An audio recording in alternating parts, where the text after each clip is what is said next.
Trin McHenry, Hannah Moose, Dominic Lorino, please come to...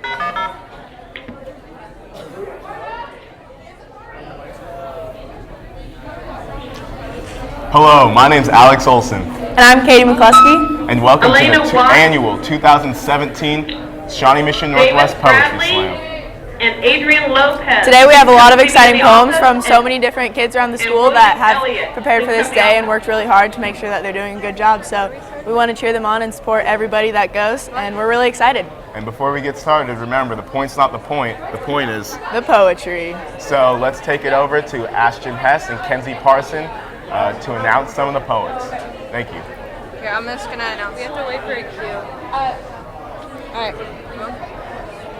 Welcome to the Poetry Slam! Alright, first things first, if you're a student or a teacher and you're interested in judging, go visit Miss London. She's right over here.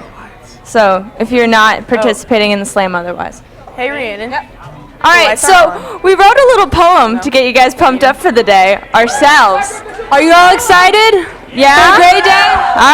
Alright, here we go. Yeah. Welcome to the slam, where the poetry is lit. Here are some rules we hope that you won't forget. Our judges over yonder will score our fine poets. We'll take out the highest. And the lowest. And one last thing, please respect our poets. Snap, not clap. To let them know it. Yeah. Hey, Jake. Can you get a pencil? All right, so now to kick us off, we have our sacrificial poet, Damian Can you Kendrick. bring me one? A pencil. I think he... Rhiannon said we didn't need them because of the light coming down. A pencil. Skittles work too.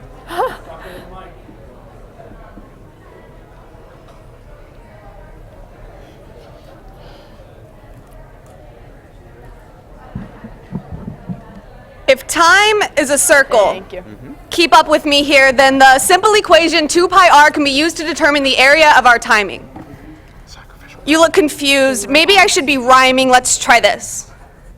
If time is a circle, then pi multiplied by twice the radius is the area of time, and if the radius runs laterally to my ulna bone, then divide that by my carpals. Little wrist joints, they'll tumble into the void, past my lunate, hemate, capitate, my pisiform, my trapezoid, my scaphoid, and my greater multangular bone, and my triquetrum, the pyramidal triangular bone. And if you find me amongst cosmic creatures in the chasms of the oceans, drifting round like organelles in cytoplasm, tell my metacarpals that the constellations on my skin are formed when dense fibrous connective tissues made from collagen fill the spaces in my dermis, where to soothe infatuation, blades of keratin have scratched and scrubbed and scraped and tugged and tore and peeled and picked and picked and picked and picked and picked. And let's try this.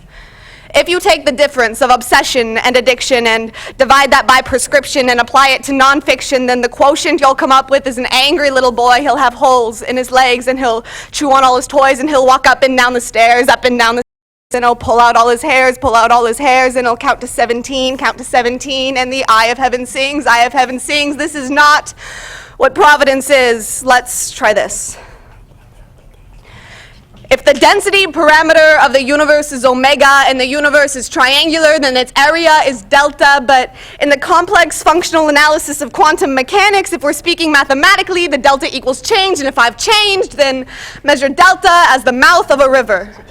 And my river feeds an ocean of stars and spaceships that glitter, and all that glitter settles like sedimentary particles of quartz that eroded into yellow sands that my river carries forth. I am the Nile, in a desert visited by the divine. And if time is a circle, then the universe is inscribed 3 points along the circumference of a spherical design, an equilateral expression of the esoteric I. Sometimes I don't make sense. My mind is a labyrinth. I get lost when I obsess. Sometimes how it seems is how it is, but sometimes, well, let's try this. If you take cosmology and add cryptozoology, divide that by philosophy and add dermatology, then the difference you'll come up with is an angry little boy. He'll have holes in his hands and he'll heads up every coin and he'll keep on repeating. He just will keep on repeating and his hands won't stop bleeding. He'll wash his hands until they're bleeding and he'll keep his symmetry. He'll keep his symmetry, and the eye of heaven sings, the eye of heaven screams that this is not what providence is. This is intrusive thoughts and repetitive tics, but we are children of the galaxies. We are oceans. We are made of pieces of the universe while stardust decomposes. We are made of esoterica and secrets and questions. We are more than angry little boys with compulsions and obsessions, and it is easy to get lost in the labyrinth of your mind, but your mind is a temple. It's a delta, it's a shrine, and your hands are a treasure. So listen to the I.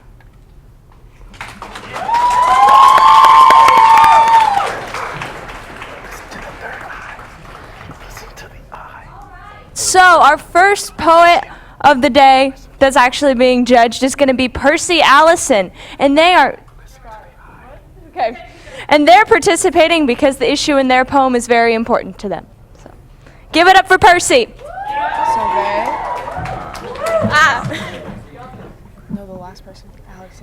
This is a poem about a girl who was almost sex trafficked and how she felt when she found out the boy she loved wasn't real. That little girl was me a year ago.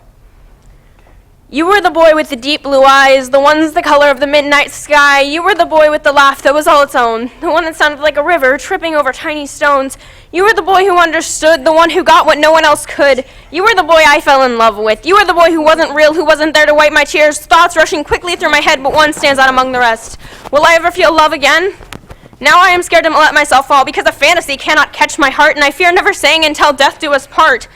As I turn my face away towards the cold hard reality, it's a fact that you're not real, it's time to face actuality. I cry to myself and I feel all alone. What do I do with you as my home?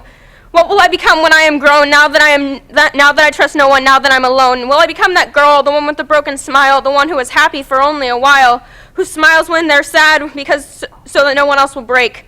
Then I realize that this is already me, that this is already what my future will be, that this is who I already am, that I am so weak that I can barely stand, that my smile is fake and my tears are real, that I'll do anything but I don't want to feel, that I care too much and always end up wounded and hurt, that I'll always be this insignificant little introvert, that my dreams are cold and my future is dark, that I will always have a broken heart. I'm told that I get kind of annoying, falling for guy after guy. I'm sorry, I do not try to need to have a guy in my life to help me through the struggle and strive, to need someone to hold me close when I feel that death is an inch from my nose.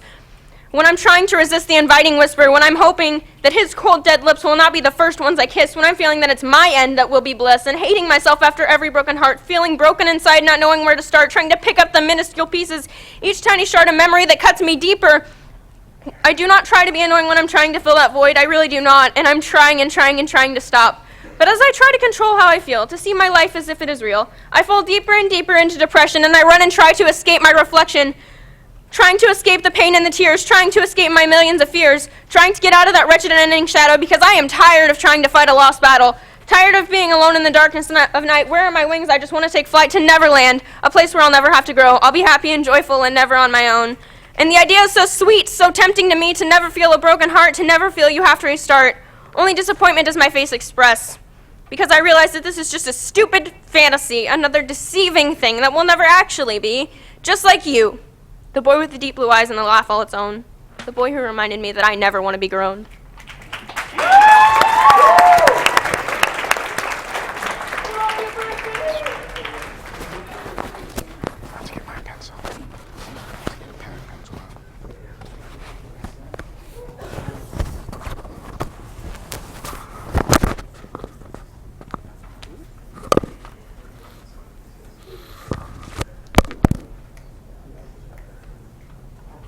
All right, we have an 8.7, an 8.8, a 9.1, a 9.2, and a 9.6.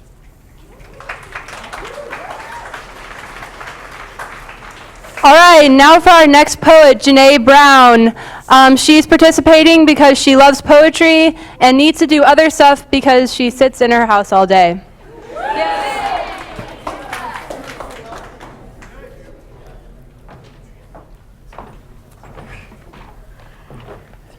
Scott, a name that still plays in the back of my mind every day, all the time. A name that sometimes makes me drop to the ground crying. A name that makes me feel so lost and sad. A name that also reminds me of all the good times we had together. A name that we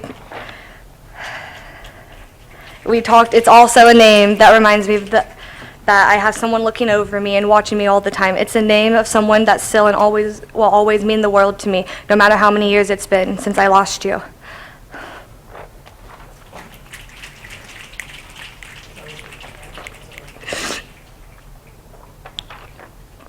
I won't go a day.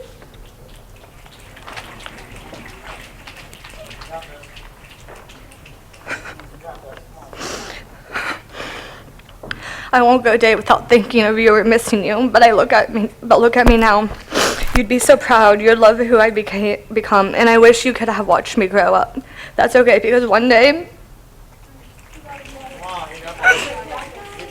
we will be together again, and I'll tell you everything you missed.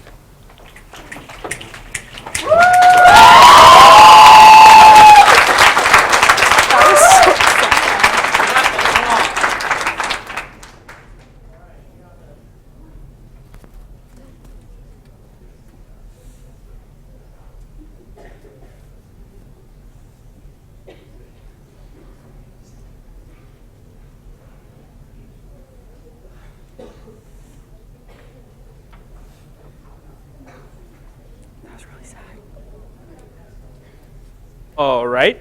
We have an 8.5, an 8.7, an 8.7, an 8.8, and a 9.7.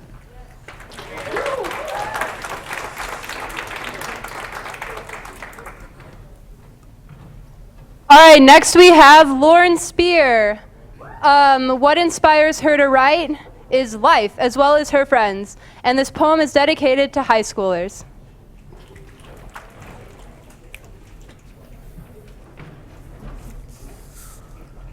High school. High school is a never-ending roller coaster of stress. Every day is a river that is just too long for us to cross. Every day is a fight that is just too hard for us to win at. Every day is a struggle. All this drama with friends, all the family issues at home, and then all these high school relationships making you want someone to call yours. Don't even get me started about the schoolwork. When did you need to know Newton's first law becomes so important? And when did people start using quadratic equations in their everyday life? Like, seriously, why do we need to know all these irrelevant things? And how do you expect us to know all these things? Not everyone is going to be able to understand what to do in the assignments you give us, but those who do, they're considered the nerds or the geeks in the class, and those who don't are supposedly dumb. No matter what you do in high school, you are judged.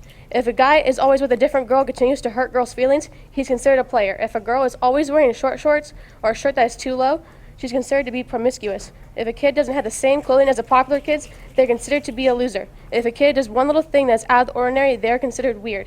But do you even know who you are judging? Not just their name and grade, but do you know them personally? Maybe because he flirts with every girl he sees because he is insecure and too scared to be tied down. Maybe she doesn't have the brand name clothing because her parents are having financial issues. Maybe she doesn't do the same things as you because she is different, because she is not you. When will the judging stop? When will kids realize that their words hurt? From what I've seen, that maybe never. But what I do know is that I will not let their words add on to all the other stress in my last year of high school.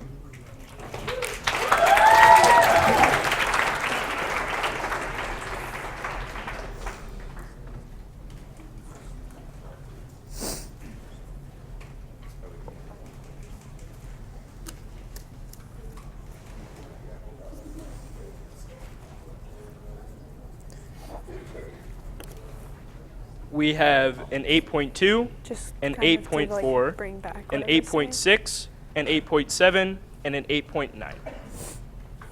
Dude, this one, I literally started crying. Not because Okay, so our next poet is Josh Marvin, and Josh was Twitter famous once, and he wants you to follow him at Josh Marvin. Right, but like, and it wasn't like the poem was not emotional, but like, and usually I can handle when people cry, but like her friends like came up to the side and they're like, "You can do it." And I was like, so good. Okay. Go. Do it. In 6th grade, I wrote myself a letter, but so did everyone. It wasn't special. I put pencil to paper like every 6th grader, wrote a letter for post-graduation me. I started asking questions. Is our dog still alive? Because at the time, graduation was a dimension away, a land of realized success and adulthood and self-assurance where comfort and parents and toys gave way to comfort in my own adult ability. Where there was no place for elementary school dogs. It was not 6 years away. Yes, your dog is probably still alive. Who's the president? Ha, you won't see this one coming, and all that patriotic fluff from Boy Scouts now will evaporate into a cloud of red, white, and blue, and you'll forget that it was ever there, but no spoilers, and you really won't see him coming. More questions, because I really cared about my future, or I at least still held hope in it. You wouldn't guess it now, but I was brilliant out of Benninghoven. Straight A's, 12-year-old me would stay up until 3. Where did I go so wrong? In 8th grade, I wrote a mandate. And I read it like an essay to my English class. I refused to be a lawyer like my family before me. I'd work in showbiz in New York and LA. I'd be anything. I would write for the stars in the movies, but I would never be their lawyer. And now the stars of the cinema have never seemed so far. Any talent and passion has melted and left my hands, and I'm holding out hope for a good law school, a perfectly average path, a respectable path for a fantastically average person. What stings is when I had to find that out for myself, because being told you're special like you're some kind of magical tidal wave that's gonna wash over the world and leave an impact in your wake when you can't even do math. I can't do math, but I knew that 2 + 2 = 4. That was a concept I got back in kindergarten when I was already reading, so they dropped me in their gifted class where we looked at pictures all day and didn't do any learning like those ungifted losers back in regular school. And I know that x equals the opposite of b plus or minus the square root of b squared. Minus 4ac over 2a came and knocked off 2 + 2 and ripped my future away. And I'm learning that potential plus expectations minus ability times me equals disappointment. And I found that potential does not equal success, but I wish someone had told me that before my potential was set equal to 0. And it's not fair that nobody told me, and they say on Instagram or Pinterest or wherever, live to make 10-year-old you proud. But I killed 10-year-old me, buried him under piles of incomplete homework. The only marker on his grave are the grades that landed the killing blow. And I killed 14-year-old me. I took his mind full of wonder and visions of writers' rooms and awards shows. I took it and I smashed it with the Bloomberg Blue Book Law Review, so congratulations. You don't become a scientist. You become a scientific study in wasted potential.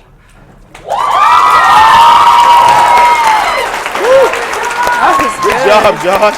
I got chills. That was good. I like that a lot. I really like that.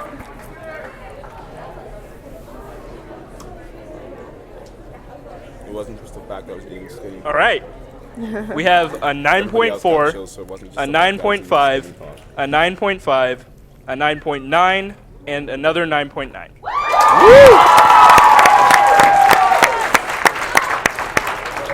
All right, so this year we're doing something a little fun. We asked some of our teachers for some trivia about them. So if you get this question right, just shout it out. We have candy for you. All right? So, which teacher was able to do a round off the balance beam in gym class when they were a kid? No? That's the worst. English department. Who's the gymnastics teacher? Hey, who's the gymnastics teacher? What's the gymnastics teacher? It's Fran. Jordan Ray. You can do a round off balance beam. That's the most Fran thing I've ever heard. We're not going to throw candy because we're poets, not athletes. She could when she was a kid. All right. Our next poet is Anna Madrigal. I want to see that. She's a sophomore. And she decided to do the poetry slam because she finally stopped chickening out of it, and she wanted to do it her last year. So let's give her a hand up.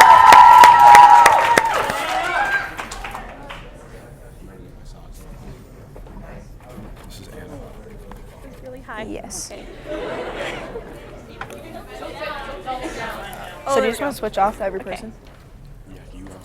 The stories I write are often the ones I do not dare say out loud. They are the inner reachings of my soul. And there are some passages that I've written that I have a hard time looking back on without crying. And when I act them out in my room at midnight when no one is watching, I find some sort of solace in characters who have had a harder time than me.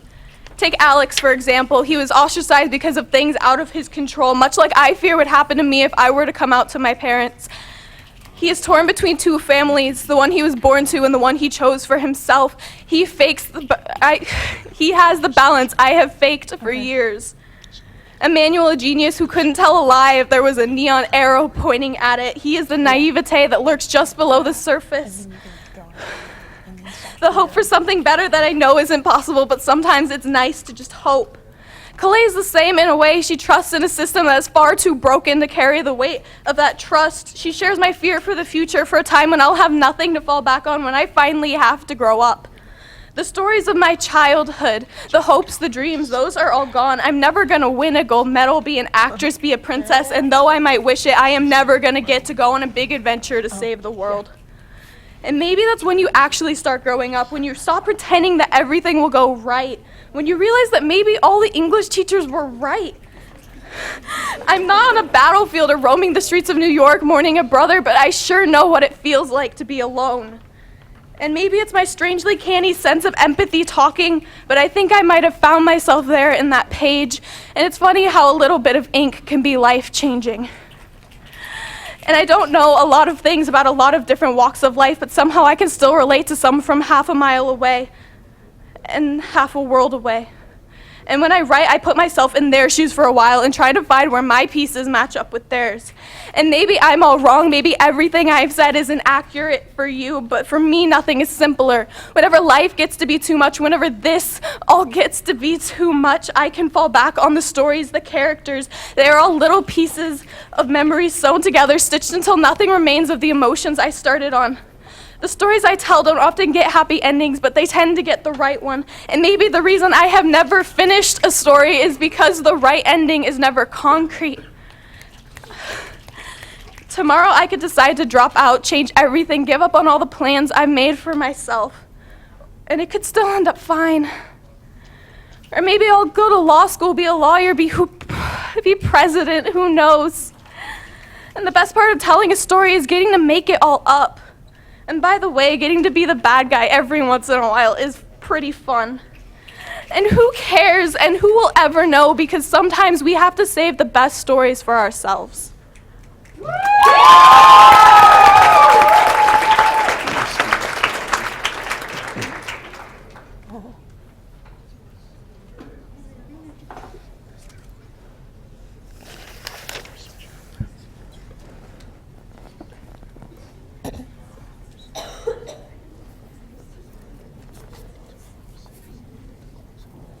We have an 8.6, an 8.7, a 9.1, a 9.3, and a 9.7.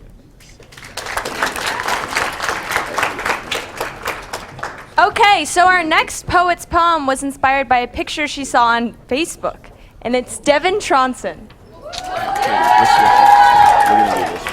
Okay. Put us here and then you go there. So you do first.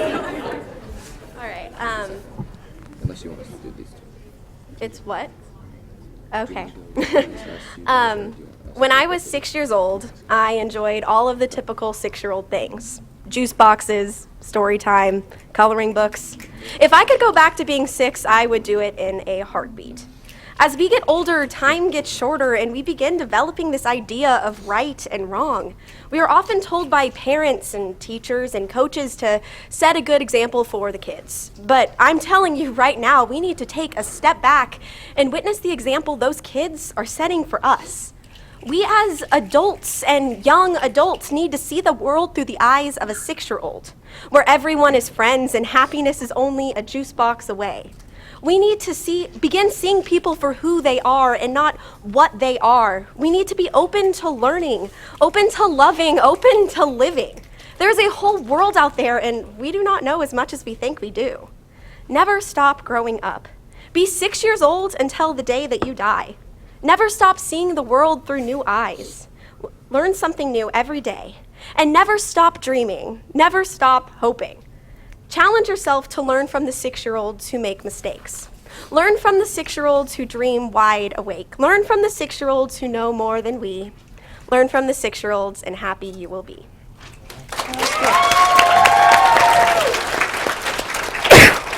If I sneeze while we're talking, sorry. Really? Just like heat flush.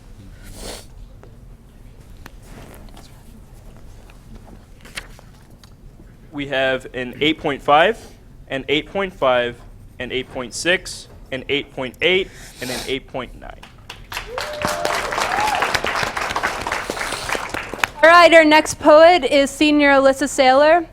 She would like everyone to know that polar bears are albino grizzly bears. I'll snap to it. Grizzly bears are the largest man predators. I am angry. No, I'm frustrated or miserable. I'm lonely. No, I'm hurt. Hurt because everything is true. I'm angry for what she turned me into. Angry because all I wanted to do was see the light, but was pushed further into the suffocating darkness. Because I let her shred my heart until it was an incomprehensible mess. I'm angry because the one person that was supposed to love and accept me the most was filled with so much judgment and hate. I'm frustrated because I couldn't escape, and now I'm ruined. I'm frustrated because now I can never fully trust anybody. Because I am too damaged to be loved. I don't want my heart to get ripped out of my chest again. And if I don't trust, there will be no more pain, right? But the pain will continue because my demons constantly fight against me, searching for any weakness. They cannot be subjugated by anyone, nor do I wish for anyone to feel responsible to help silence them. So I must continually be burdened by their haunting, taunting chants that I am the one to be blamed for this misery. I'm miserable because I can't stop believing them. I'm a burden to everyone in my life, so I must push the people closest to me away. This is why I am lonely. The only solace is my demons and her voice. That voice that continuously tells me I am worthless. That voice that lulls me to sleep as I silence the pain. I am hurt. Because I wish she would just hit me so this would feel like a legitimate problem.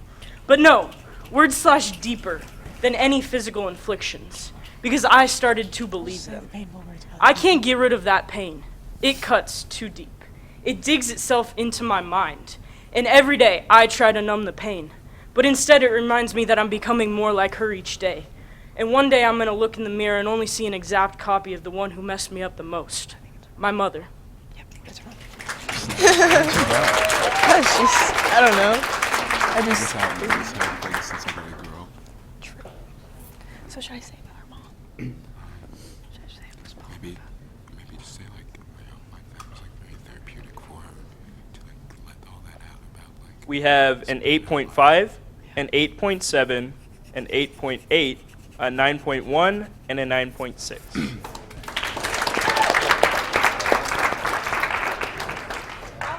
This is our next poet's first year in the Poetry Slam, so give it up for Dylan Hemstetler.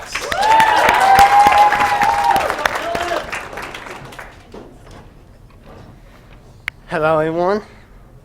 I was told the true definition of a man was never cry, will tell you that I got to provide, always be the rock for my family, and protect them by all means. A poem gives me the chance to express what I want, to see what I want to see, about what a man's to be. But I know a true man should be able to express his feelings mentally, and I don't see anything with men showing feelings physically. A poem helps me get over sorrow and gives me hope when I dread for tomorrow.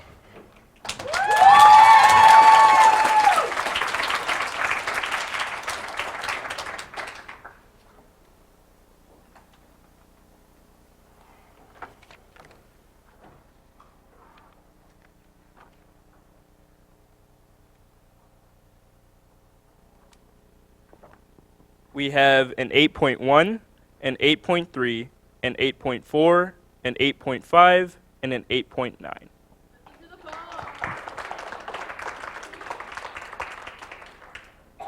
All right. Our next poet is inspired by lots of different things, art, her family, other people's writing, and the person in their poem, which it's dedicated to, knows it, and that's what really matters. Give it up for Raina Shanky.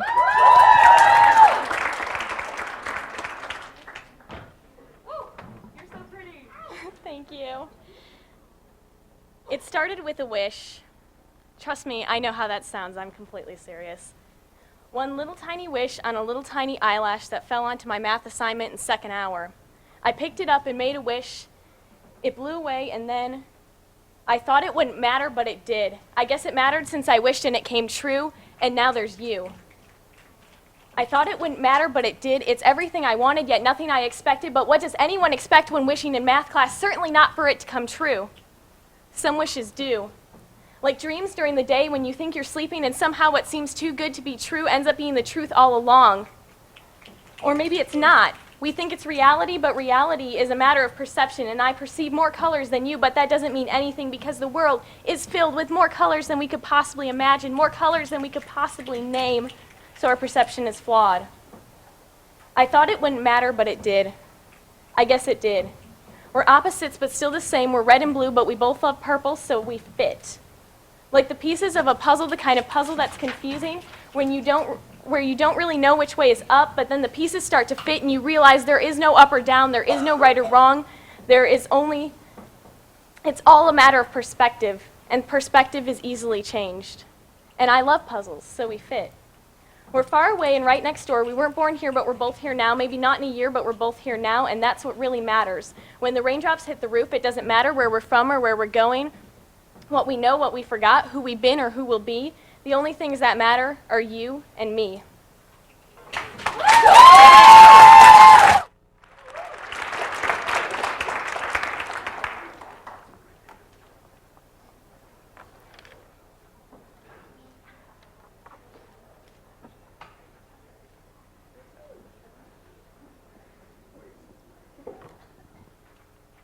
We have an 8.8, another 8.8, an 8.9, a 9.3, and a 9.4.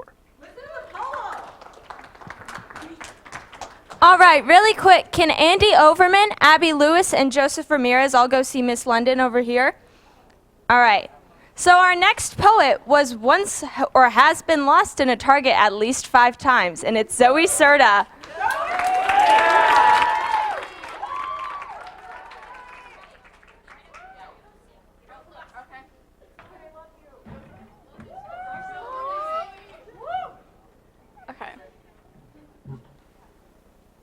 The average student graduates with $30,000 of debt, and I have always been average at best, but I guess that's okay, because I guess I never wanted to be successful anyways. Grammar and education will get you no further than a college diploma.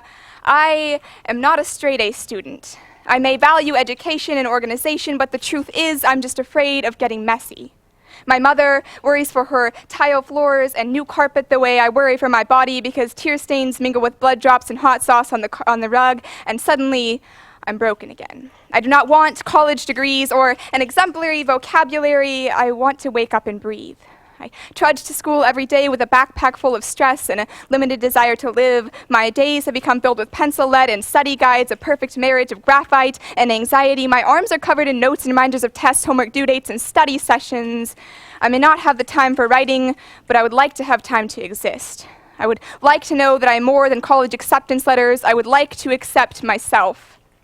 Everything I write is rephrased 12 times before it ever hits the paper, because in this world, you will not be judged on what you say, but how you say it. My life is composed of red pens, autocorrects, and subjunctive verbs. Keep your nose in a book so they don't see you. Let's write a 10-page essay on why education is destroying my creative process, or perhaps just a 3-minute poem on my depression. Remember to keep things in MLA format. Don't forget your creative-centered title, but don't go thinking too far outside the lines, because revolutions never paid the bills, and the grade is always worth more than the experience. Now, I know points are not the point, but try telling that to my GPA. Tell me again about real-world applications, college applications. Apply yourself. Try harder.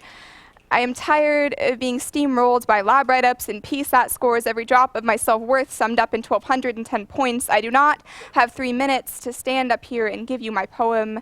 I have too much homework, and I've never really been good at ending things, but now I'm just hoping to get this assignment in by 11:59, even if it is only half finished.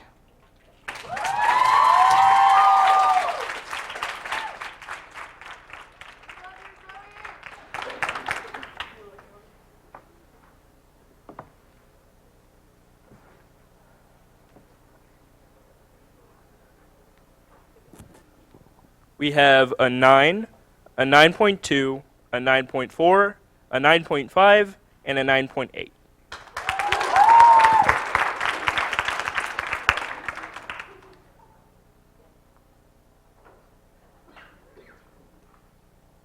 All right, our next poet is Andy Overman. Overman. And they felt the need to scream at a large group of people, and this was the only socially acceptable way.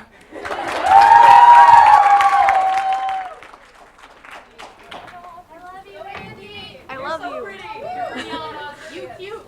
Thanks. Okay, so I think there kind of needs to be a disclaimer before I start this, so I don't seem so conceited.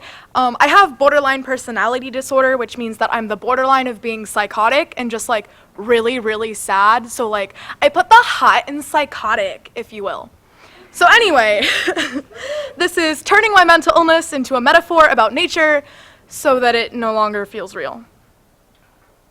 The National Weather Service has just received warning that there is a severe weather warning that will be in effect until death. Please take shelter in the farthest possible region from this storm. Thank you. You told me I was like the rain, that I was beautiful and ever-changing. My sadness glistened in the sunlight. But honey, do not be fooled. I am a tornado. I am a hurricane. I am a wildfire. There is no escaping me. Once you hear the sirens, you know you're in deep. I am the storm that your mother warned you about. I am a force to be reckoned with. I will tear you apart like a brick building with a cracked foundation. You will fall to pieces. I know that there is something beautiful about nature taking back its rightful place, but there is also something terrifying about really meeting it face to face. Destruction always looks interesting from far away. Believe me, I am the storm of the century. My name will be going down in history, not as something you just couldn't resist, but as a disaster you will be lucky to miss. Darling, I am dangerous, and I know that playing with fire can be exciting, but sweetheart, you should have listened to the warning. Because how can you contain a natural disaster? I was destined to happen. With each rotation of the earth, my destruction grows faster, and I know what you'll say, that you don't care, that it doesn't matter. But my love, you are not built to be a fighter. You will wither away. You will grow tired. They always do. I know you think you can save me.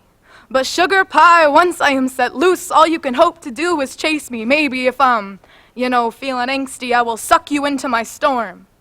You will see where the destruction comes from. I will rock your world, barreling down everything in my path. Baby, you will not survive. The National Weather Service has just received notice that the storm is over. You may return to your regularly scheduled lives.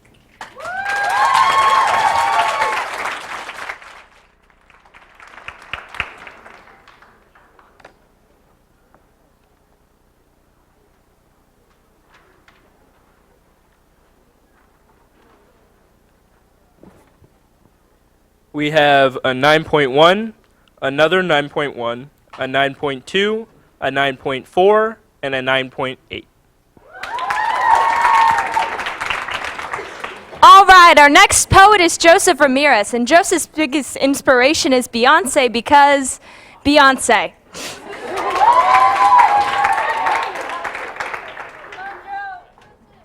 Love you too. Hi. So I was like inspired by potheads and Google. Weird combination. But anyway, I Googled it up, so this is what the poem is about. What is the answer to life, the universe, and everything in existence? Why am I here? Yes, questioning my existence may turn out to be pointless, but the reason of me being on this earth does not seem to be clear.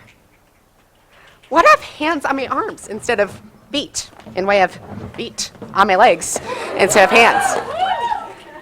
Why do I meet all of the people I meet?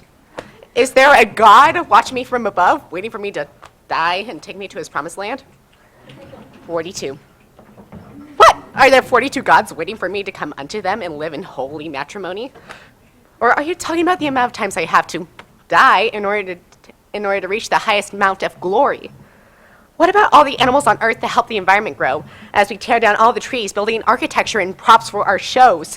Why are humans at the top of the food chain and not the lions? And why can't animals understand what we say, even though some of them can fly high over the horizons? Maybe animals were just companions made for human interests. or brought onto the Earth by asteroids and comets. So I ask you this question, how and why do all of these animals exist, and where do I see myself fit? 42. What about dreams being the true form of reality and us being stuck inside a nightmare? Aren't dreams supposed to be the place where we find solace as we sleep? What about how our body works and why we choose to wear clothing in the first place? Even while we're dozing off into a deep sleep. What if I die during my deep sleep? Would I just be stuck in an endless dream forever? Okay, I'm trying. What, if I die during my deep sleep, will I be transported to a place like no other? Or will I be pushed into the ground as soil, decomposed and meant to be eaten up by 100,000 maggots in the middle of September? 42. Does that mean how many days I have left in my life? Only 42? Some days I think that in our dreams, someone tells us how many years we have left to live. Or is that invisible person inside our head telling us the age when we'll die too? No one thinks about it, but birthday cakes and the candles on top really signify that we have lost 1 year of our lives in just 365 days. We don't know how many of those 365 days we have left until we celebrate another birthday yet again. Yet, why was I born? Why was I the lucky one my mother's body chose me to leave her womb, when millions of other little children in Asia, Africa, and India are murdered and tossed out into tombs? Once the parents find out, it's a baby girl, not a boy. Boo-hoo. And why was I born in America, not Japan? Are we the ones who choose where we are born? Isn't there a plan for life before we are born? All these philosophical questions are making me torn about whether I should do as I'm told or be the one to chase the dreams I have forlorn for so long. 42. What is the answer to life, the universe, and everything in existence? Why is my skin dark, and why am I discriminated for it? Why is my brain all bushy, and why can't I think and have a conscience? Can I really change the world when I put my mind to it? Am I going crazy? Am I going mad? I just want to know the one thing that explains life and everything around it that doesn't make me sad. Please tell me the answer to life, the universe, and everything in existence. Isn't there a way out? That'll be $42.50, please. Now please get out of my store.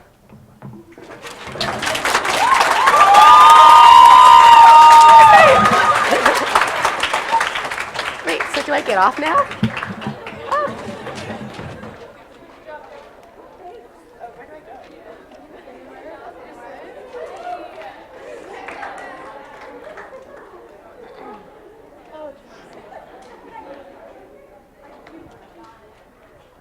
We have an 8.6,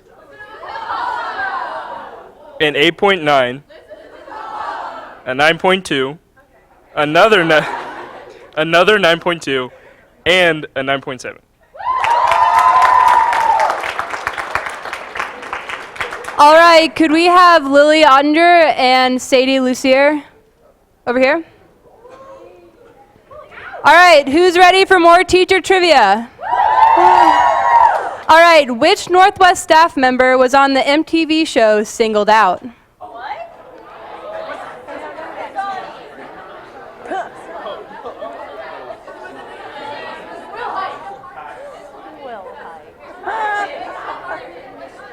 They're in this room right now.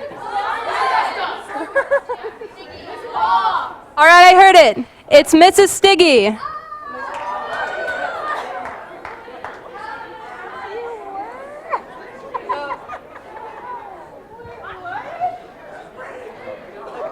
All right. Our next poet is senior Abby Lewis, and she wrote this poem for the seniors.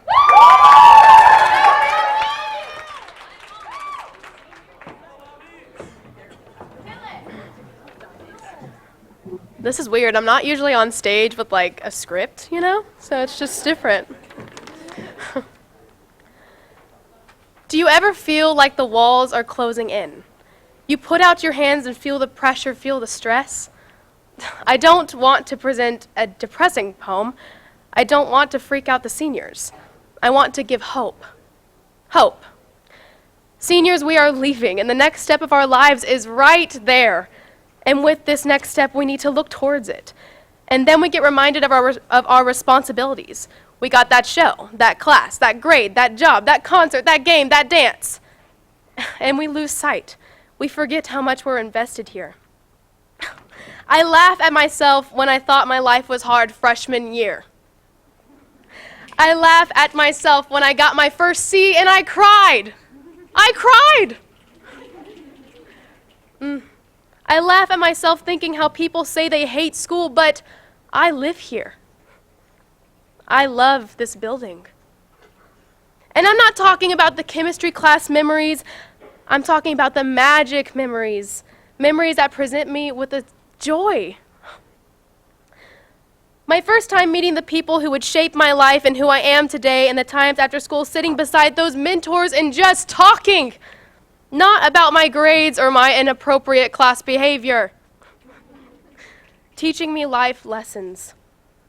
My first time I walked into my place of the school where I didn't know at the time I would soon be hopelessly addicted to. Mine is the art wing,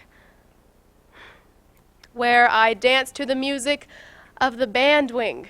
I sing in the choir room, I goof off in the LT, and I perform in the auditorium. Seniors, we all have a different place, and you know what I'm talking about. The first time I met a senior, the big, bold, confident, beautiful, grown seniors that I inspired to be who they were. Later on, I found out they were not what I wanted to be, but freshman year, I didn't know better. I wanted to be them. The first time I got a boyfriend.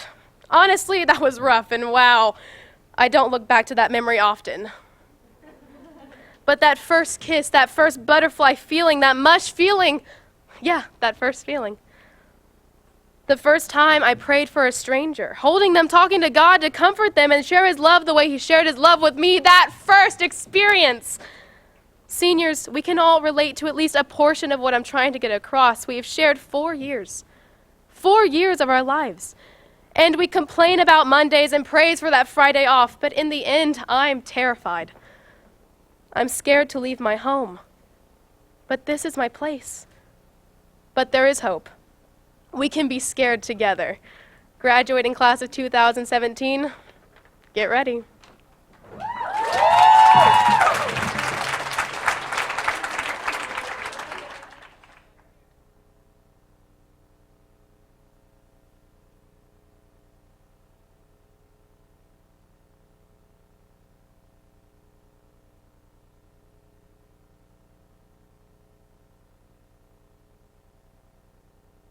Okay, so we have an 8.8, an 8.8, a 9, a 9.3, and a 9.8.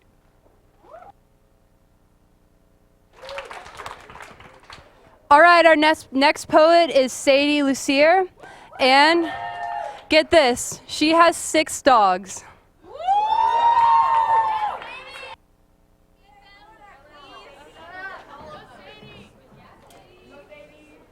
Okay, my poem is called Sunglasses. I clap my hands together to get my point across. I snap my fingers to catch your attention. I'll raise my voice when defiance strikes, but it's my prerogative to not say anything if you won't listen to me. Before you even become defensive, let me just finish my sentence, because within an impatient world, I am brushed off, because nobody wants to listen to a teenage girl's opinion. Women should have the right to speak their mind, like men should be allowed to cry when they want to cry. Equality should not be desired based on political affiliation. Why do people want what makes them inferior? It's important to ignore the touching hands, but focus on the things that touch your soul. We are the result of a theoretical genocide. Our hopes are abducted as our dreams are murdered. Our rights are captured, taken away from the things we strive for. And if I pop the lenses out of my sunglasses, will they help me see right through the future? We work hard and we are satisfied, while the nonchalant lay back and bathe in champagne. Beauty is in the eye of the bank account. And if we decided to put our sunglasses back on, then we wouldn't lose sight of what lies ahead. But may I ask, why do we continue to look for more things to fix when we haven't even fixed the things we've left broken?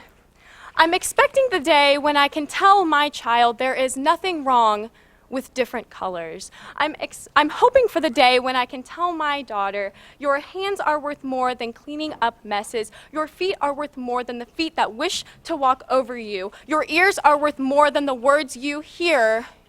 You are worth more than what other people think of you. Dream big, but lead a life that's even bigger. And don't be afraid to stand sometimes. I have a fire burning deeply inside, but what you heard just then was only a spark.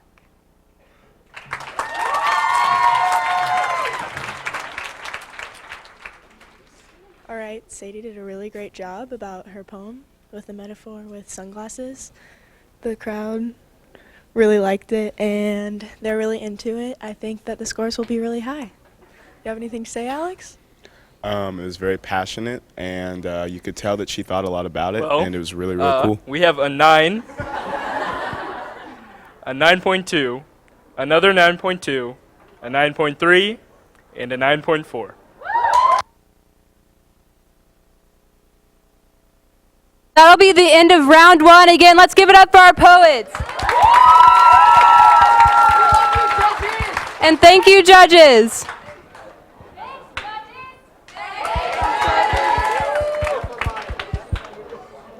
All right, and let's get ready for round 2.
You can say I'm in my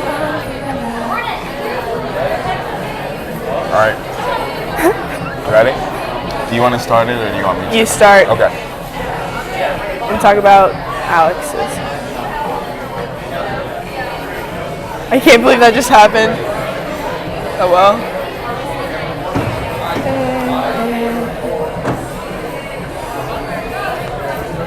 Hello, guys. The first round is over, and me, Alex Olson, and Katie McCluskey are back, and we are ready to tell you guys how the first round of our 2017 Poetry Slam went.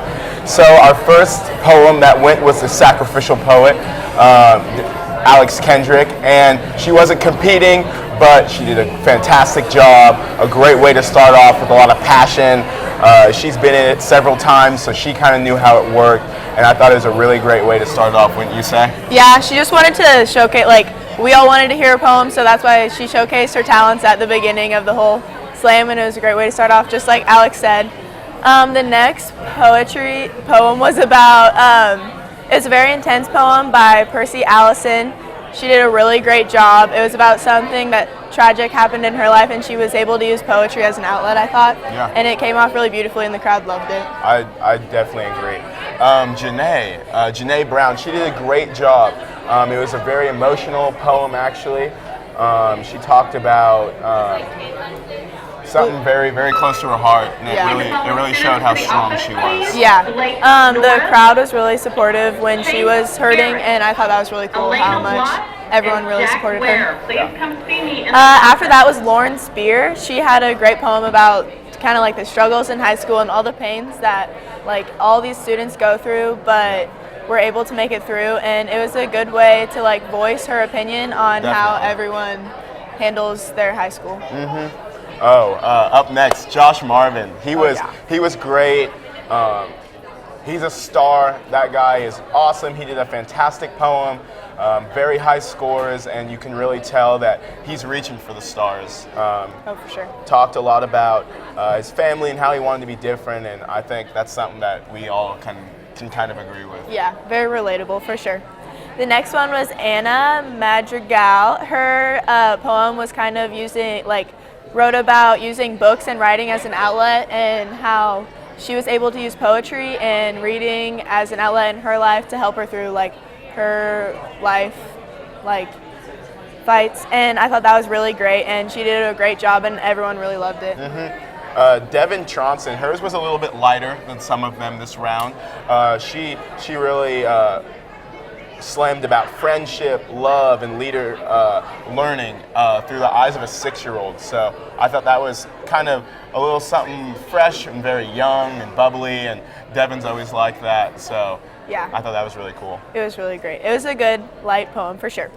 The next one was Alyssa Saylor. Her poem was beautiful, and it was a very therapeutic way to let go and kind of talk about some struggles she's had with her family and how she's felt unloved, and I thought it was really beautiful, and everyone really showed how much they love her, and it was really great. Yeah, and supportive time.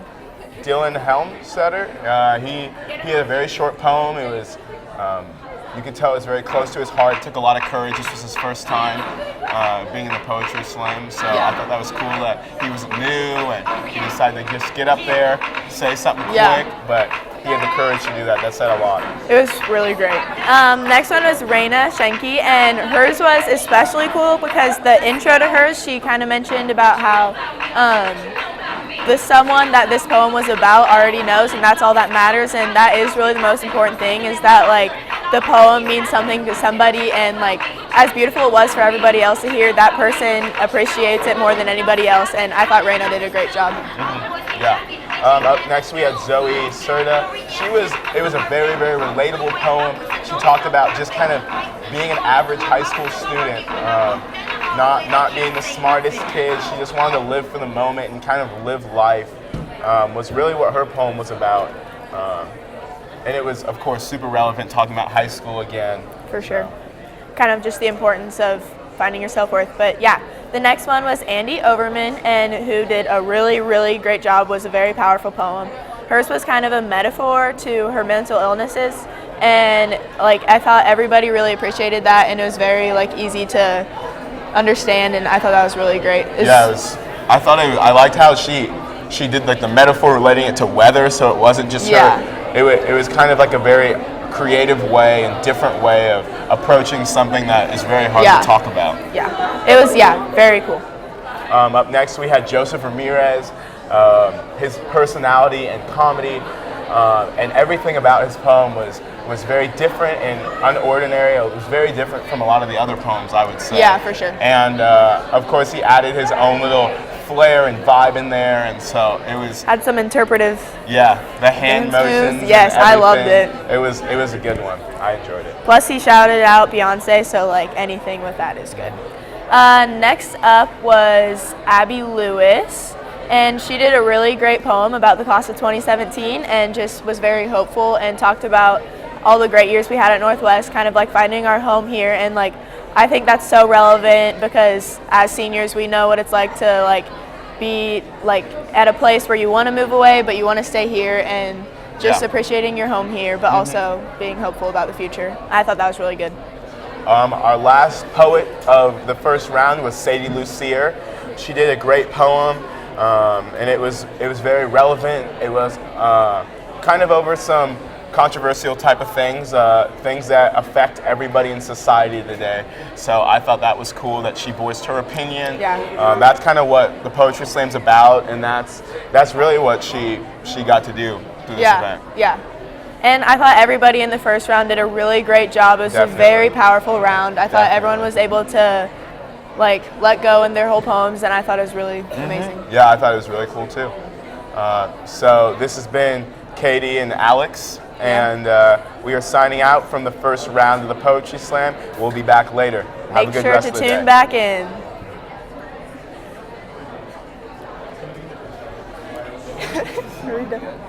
I don't know.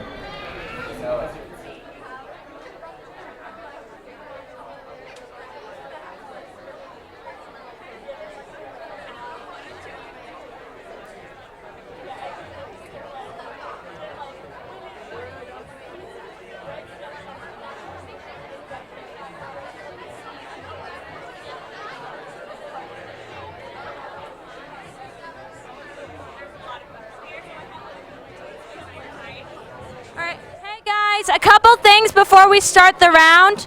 If you are interested, if you are a student or a teacher and you're interested in judging, come see Miss London over here. And also, if you're a poet but you're not performing this round, please make sure to stay sitting in the center section. That's it for now, because we got to wait out announcements. But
right. Welcome to round 2 of the Poetry Slam. Woo! All right, so we ourselves wrote a little poem to read to you about the rules. Yay, rules. Yay! All right. Welcome to the slam, where the poetry is lit. Here are some rules we hope that you won't forget. Our judges over yonder will score our fine poets. We'll take out the highest and the lowest. And one last thing, please respect our poets. Snap, not clap, to let them know it. All right, so our first poet of the round is Jordan Everett, and she loves writing and making people laugh. So give it up for Jordan.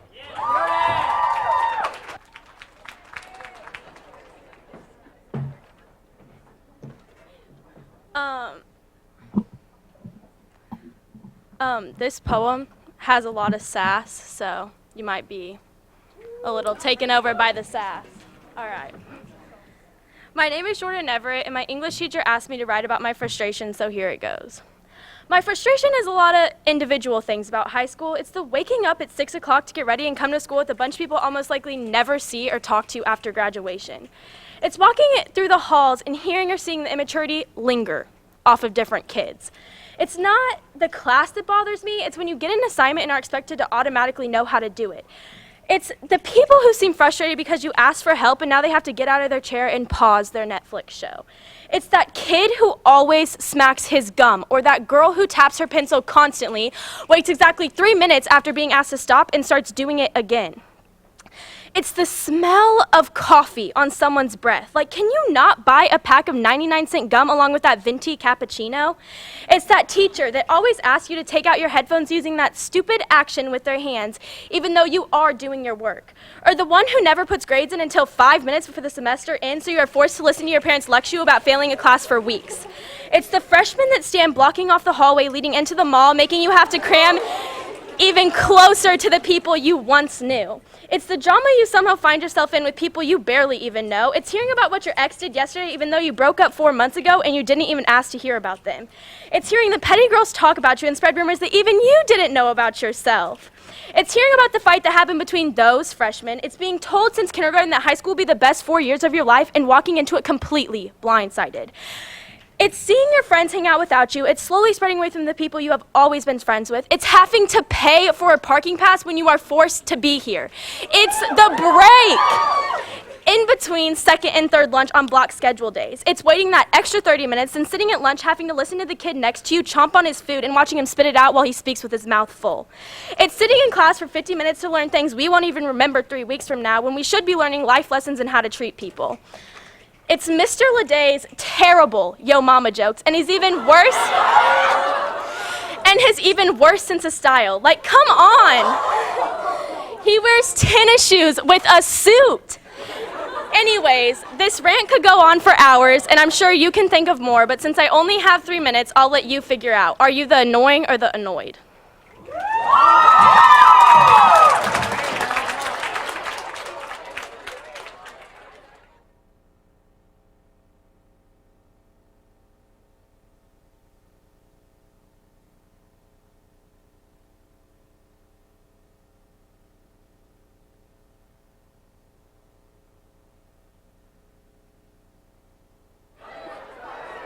All right. We have a 6.1, an 8.5, a 9.1, a 9.3, and another 9.3.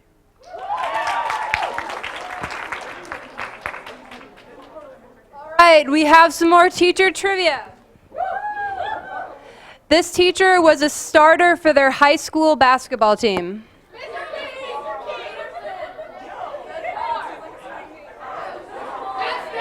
I heard it. Miss Paul. All right.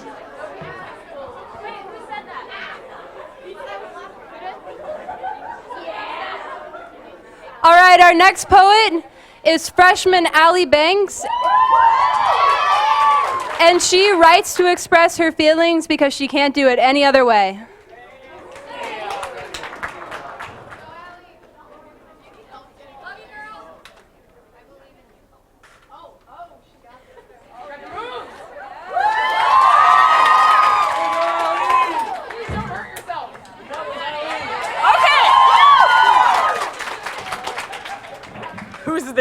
all. Not me.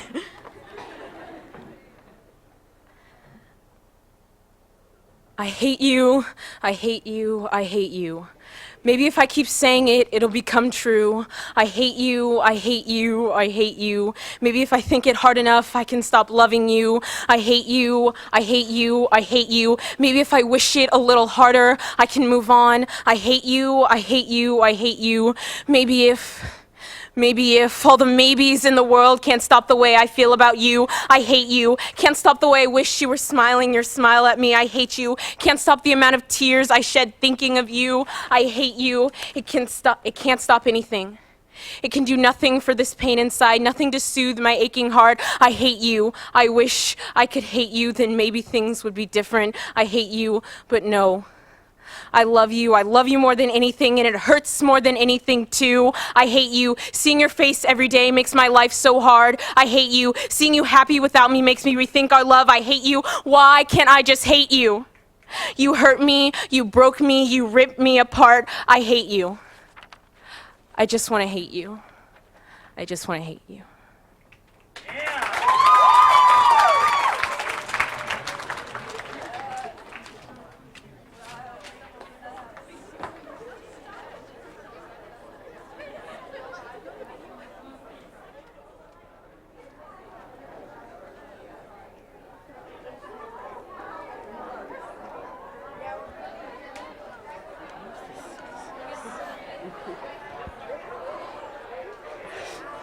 All right. We have a 6.3. I agree. An 8.9, 9, a 9.3, and a 9.7.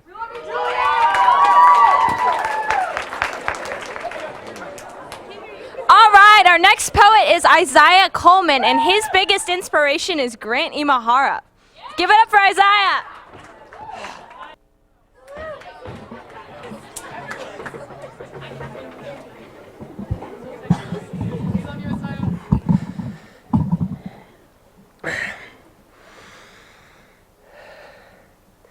They say that the eyes are the windows of the soul. Well, if that's true, then what lies behind those eyes is a roiling nuclear chaos, shifting, pulsing, and undulating.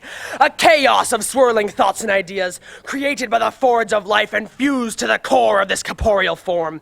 A chaos which has to be interpreted and deciphered by others before a connection can be made. And then the chaos calms, balanced by that of another.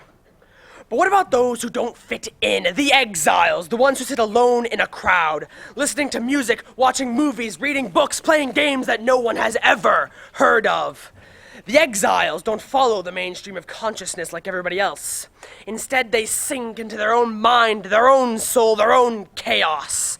And then it grows, expands, fills with genetic operas and bastions, pyres and quadrails, until it becomes a mechanism traveling down twisted streets in a terminal march from the wharf to the wilds, creating worlds all of its own inside, until there is an entire library of dreams and realities stored within this chaos. And it takes on such a pulsing and undulating rainbow of colors and hues that one could believe that cosmic madness must surely reign here. And the exiles are fine with that. They don't care. This is who they are. So the exiles go to make relationships, as one does. But they realize that their chaos scares others who cannot appreciate the chaos, the madness, the colors. So they try to calm the chaos, but it's still there. And how can two find common interests when one has never heard of the interests of the other? So the exiles stay as such, constantly observing, absorbing, deriving, until the exiles themselves have fused to their very cores, stuck forever in a world inside their heads. But sometimes, from an unexpected place, at an unexpected time, one of the magi is found. The magi are like the exiles, but they do not curl up inside themselves. Instead, they become like a train charging into the chaos of the exiles and dragging them out. But they're used to the chaos as it sits inside them as well. In the end, it can be hard to tell who is an exile, who is one of the magi, and who is neither. But take a look through to what's inside of you. And if you see roiling chaos, if you see cosmic madness, if you see a pulsing and undulating rainbow of colors and hues, in short, if you see that which is inside me, then go and find more. Be they magi or exile, stay with them and befriend them. But should you find that you lack that chaos, try it. You just might like it.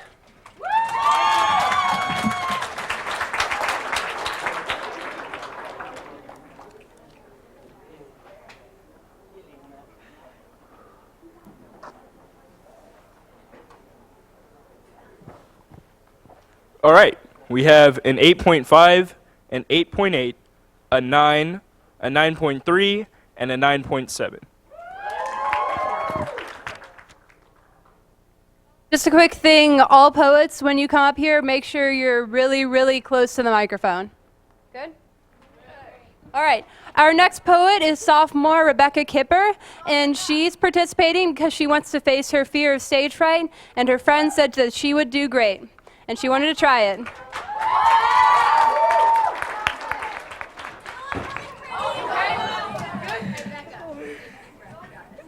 Okay. Nightmares and dreams. What do they mean? Wish all your dreams come true. But remember, nightmares are dreams too. Dreams may be fantasies, and they may end in your majesty. Nightmares we fight, but we don't always have the might. Weak in the dead of night, we just want to see the light. When we are sleeping or awake, we see the dreams you want. They are hard to find. You want a clear blue sky, but sometimes the dreams have gray skies. Nightmares are scare, but we shall not dare. Wish your dreams come true, but keep in mind nightmares are dreams too. Nightmares and dreams, what do they mean? Pictures come to life, wake in the dead of night. I clutch my pillow tight, brace myself for the fight. I've heard that seeing is believing, but always remember, nightmares are dreams too.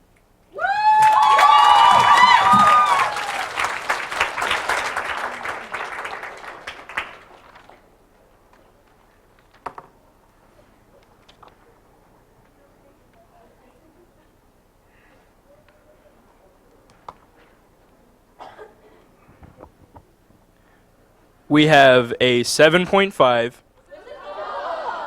an 8.4, an 8.8, another 8.8, and an 8.9. All right, our next poet is J.T. Hawthorne, and this is his first full year and his last year, so he wants to make it his best. Give it up for J.T.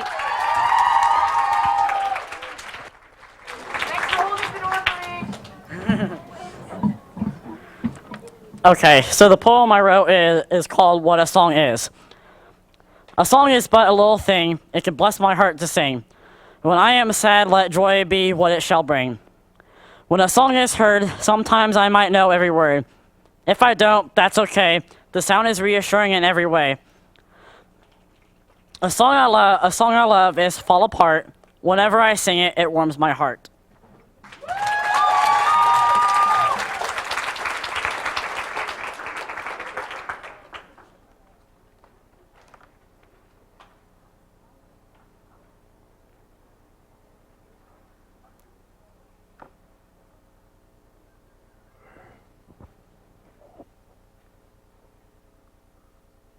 We have an 8-point illegible, but I think it's a 2. So we're going to call it a 2. An 8.2, an 8.5, an 8.6, and another 8.6. All right, our next poet is Tania Wade, and she's participating in the Poetry Slam because it's her senior year and she wants to have fun.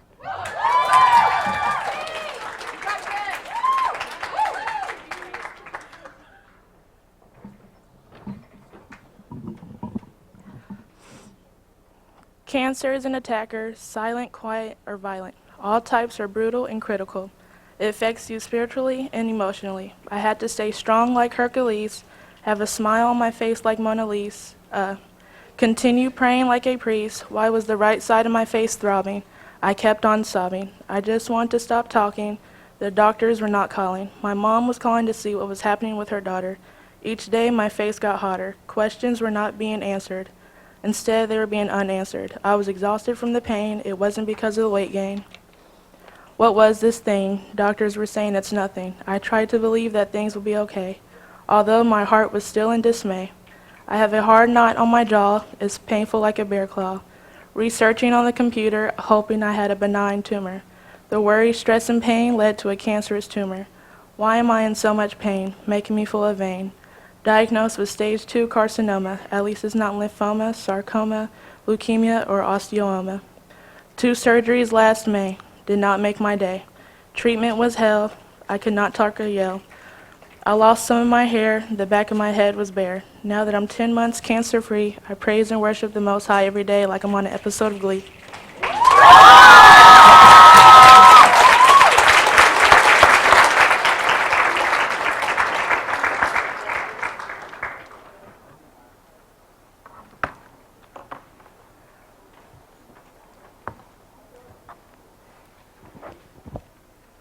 We have an 8.4, an 8.8, an 8.9, a 9, and another 9. All right, we're going to do a little bit more teacher trivia. So, which Northwest staff member was the 17 and under California chess champion in 1987? Wait, I think I heard it. It's not King. It's Vesta. Yeah, Vesta. So, fun fact of the day. All right. Our next poet is Owen Kling, who's a freshman, and he decided to do the poetry slam because it sounded like a fun opportunity. Give it up for Owen.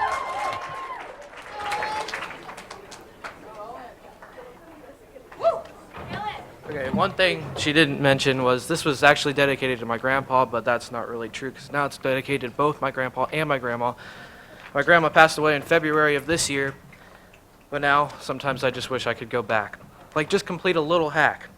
All for a chance to go back, to pick up the slack. But now I can't even get a call back. This silence of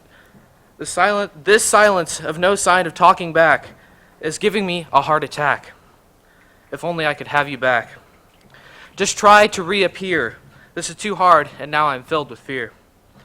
In the air, there is no cheer, knowing the reality of if there is no sign of survival, the chances of revival are extinct.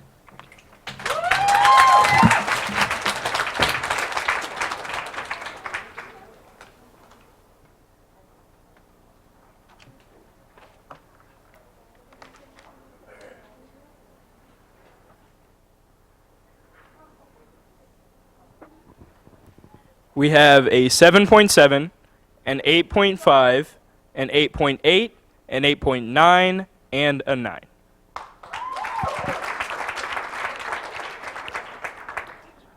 All right, our next poet is Kaylin Groneman. And get this, you can't tell it by looking at her, but she's the junior world champion in barbecue.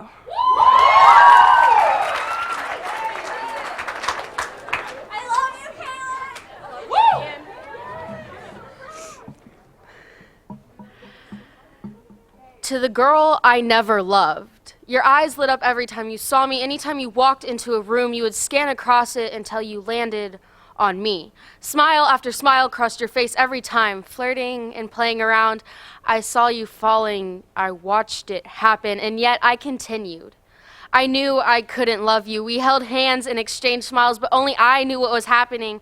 Shared slow dances in the kitchen at 2 a.m. almost made it feel real. I watched you fall harder and harder, except I didn't do anything to stop it. It felt nice to have someone there. To the girl I never loved, I am sorry. I'm sorry I couldn't fall in love with your eyes or the way your hair curls or the way you laugh at the little things. I'm sorry I did to you what I promised to never do to another. To the girl I loved first. Your heartbeat was mine and mine was yours. We looked into each other's eyes and saw a huge universe.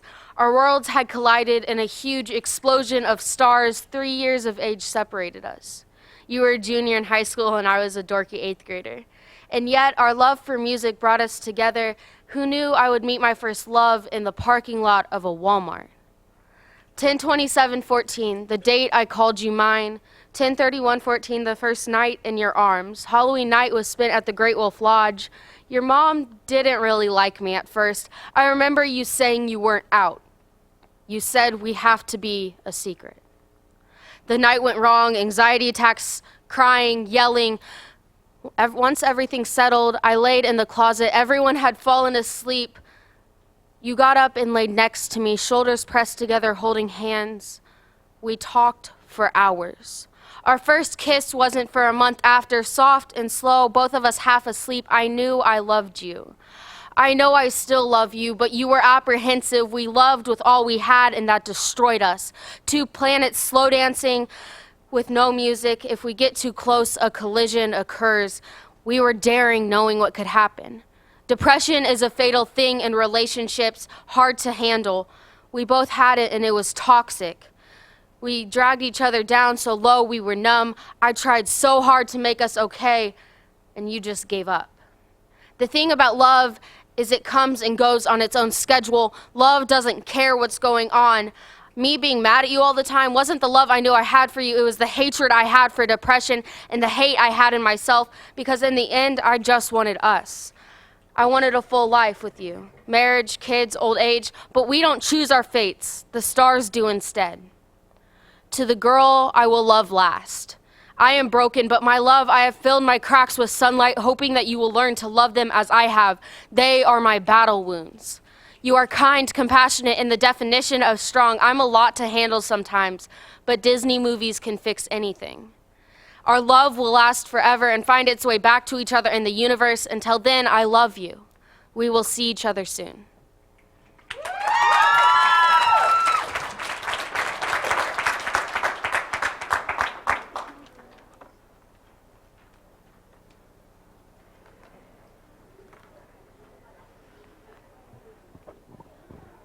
All right, we have an 8.4, a 9.1, a 9.3, another 9.3, and a 9.5. All right, our next poet is Jessica Sons, and she's participating because she loves poetry.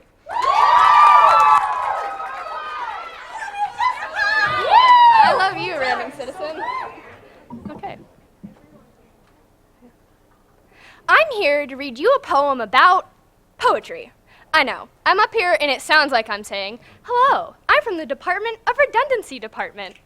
Poetry is beautiful, it is expressive, it encases emotions. You've probably heard all this before. Heck, I've said all this before. But I'm going to reinforce the idea that poetry is like alchemy. It takes the emptiness in a person's soul and transforms it into treasure on a piece of paper. Poetry is a blank canvas for those artists with creative arthritis that can't pick up a paintbrush and project what's in their minds using shading and lines. Poetry is like good TV. There's something out there for everyone, whether it's Edgar Allan Poe or Maya Angelou. Name any word in the English language, or any other for that matter, and I guarantee that it has been used in poetry somewhere. Every single emotion has been expressed through a poem. Every problem, every woe, every sorrow, every joy, every tear that has been shed by a poet has fallen to rest on the words they have written, sliding off of the passion present already slick with blood and sweat. Poetry is a void masquerading as an art form. It is a black hole that takes everything into itself and keeps it forever. Every line frozen in time, the meaning of every word sustained, suspended animation. Every poem keeps a part of its poet's heart in cryopreservation.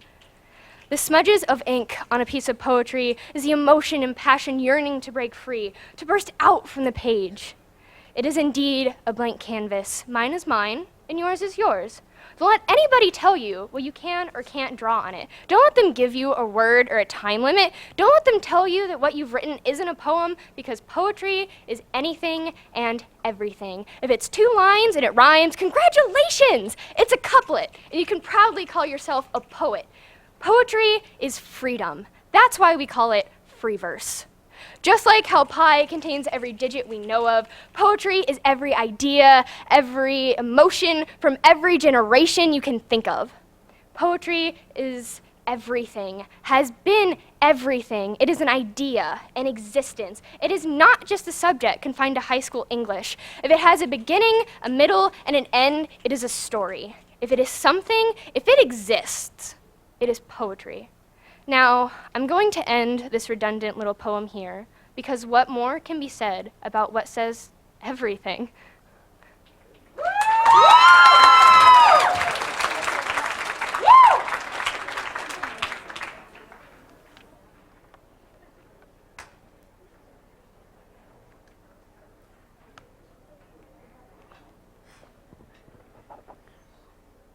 We have an 8.9, a 9.1, a 9.5, another 9.5, and a 9.7.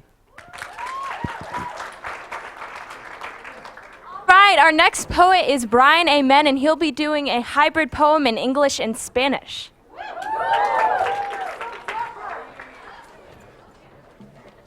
Okay, my poem it's called To the Ones Who Wanna Listen, para aquellos que me quieren escuchar. I'm a proud Spanish speaker. Soy un orgulloso hispanohablante.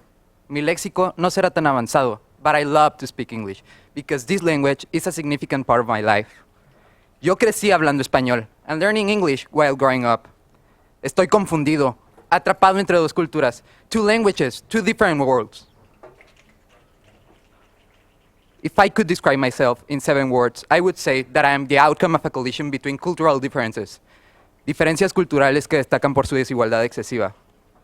For one side, Mexico, a third world country, pero por la otra parte, Estados Unidos, un país del primer mundo, extremely different from one another. It's been a year since I arrived to this country. I have had good times, bad times. I have made good friends and met incredible people that stood at my side at every moment, no matter the situation. Ellos estuvieron ahí para mí. Sorry. Y no puedo escribir lo que siento sin decir la palabra agradecido. I can't describe what I feel without using the word grateful. 3 years ago, I couldn't imagine myself studying in this country, neither leaving my hometown o dejar a mi familia y amigos atrás. Despite of that, look at me. I'm standing right here in front of you all. And it seems like this moment will never end. This is my endless story, and you are part of it now. Thank you.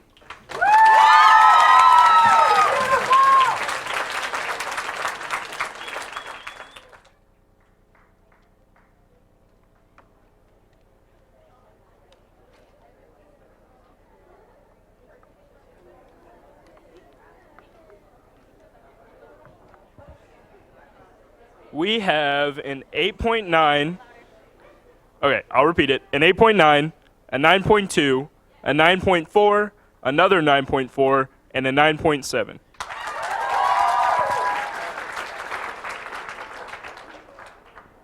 All right.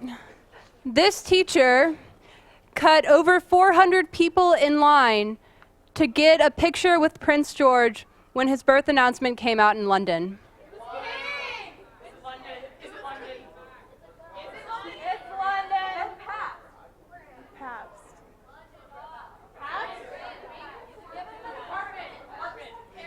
She's in social studies.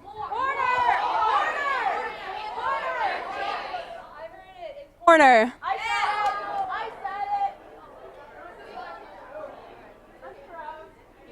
Our next poet admires Hugh Jackman because he's pretty shredded and sick. Let's welcome Rosalind Wooler.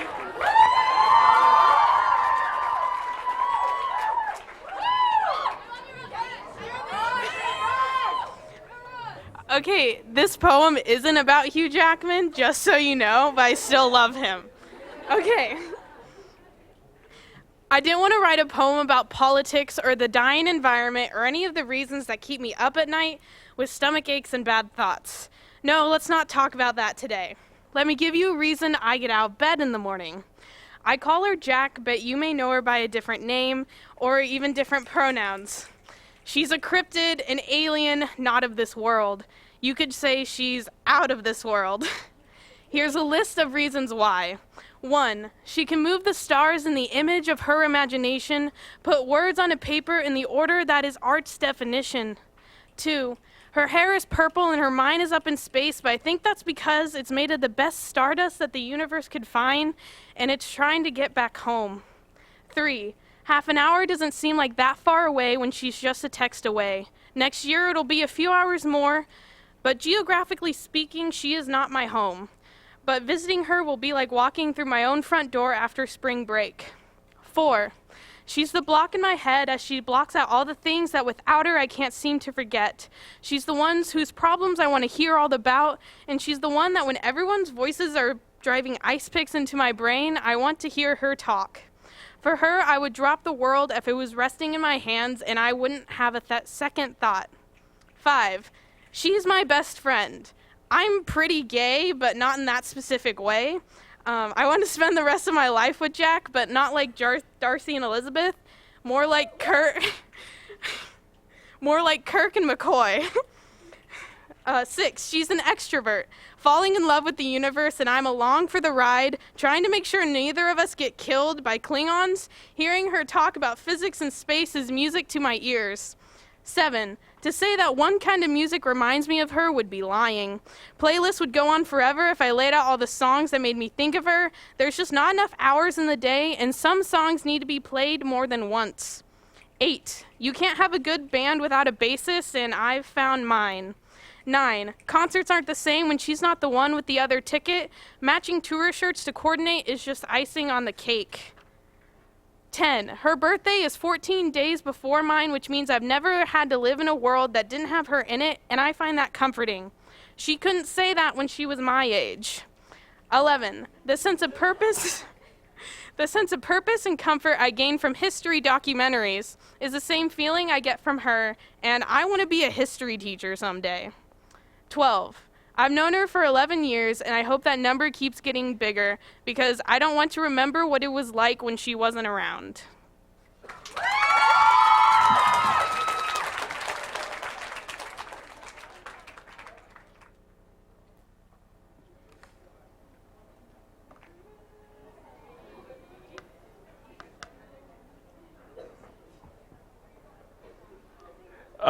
We have an 8.5, a 9.1, a 9.3, a 9.4, and a 9.6.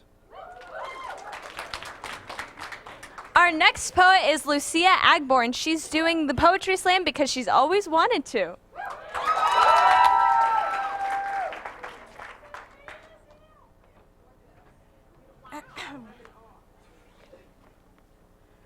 I've grown and I've learned that high school isn't a place for adults. Adults who form the ideology that if you're harmed, it's your fault because you should have been armed. Adults who think the only way to defeat your demons is to drown them. Yeah, what a treatment, because when you're being called names, slut, whore, ugly, and all those words dig deep into your veins, they don't understand that all those words mocking you, hurting you, challenging you, are simply chains that wrap around your body, refusing to let go. If nobody will say it, then I will. We're all cowards. We preach safety, love, and kindness when all we do is go backwards and downwards into the graves we dig ourselves. The truth is we all need guidance. We judge rape victims down to the core because while she was screaming for air in the very hour she was suffering, we all cheered and refused to hear. While he was screaming help that he'd taken one too many pills, almost on the verge of dying, what did we say? We thought he was only whining. We thought he was only playing. I'm tired of this thing called bullying, that if it happens to you, just say no. Whoa, what a great idea, because while I'm being kicked and beaten, my hero is the word no. But wouldn't that give my demon a reason to keep the pain going, because while I'm bleeding, you tell me they're only teasing. But it's okay because I can take it, at least that's what I've been told.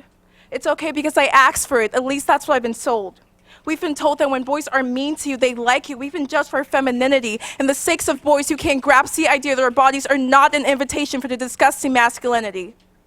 Constantly, we're told by adults that boys will be boys, and there's nothing we can do about it because all we are to them are toys. And no matter how loud we moan at the words thrown at us, no matter how big the rivers are becoming on our cheeks, deal with it, they say, because someone else has it worse. But maybe their best is my worst, and my worst is their best. Maybe that boy you watched getting bullied wanted to stand up and say stop and no, and all the other words you've drilled into him for centuries. Or maybe he's scared that they're right about him being gay, about him being himself. But hey, it's okay because we've been told that we're not human unless we're straight, white, or meet the standards of beauty. I won't apologize if my words make you mad, because if you're angry at the truth and I'm doing my duty, nothing makes me more glad. I've grown and I've learned that adults don't know how bad it gets until there's nothing more to get. That you're supposed to fake it until there's nothing more to fake. And the only thing worse than death is life itself, that nobody cares until your last breath. And no matter how much pain I feel, I should smile through it because I've been told to deal with it.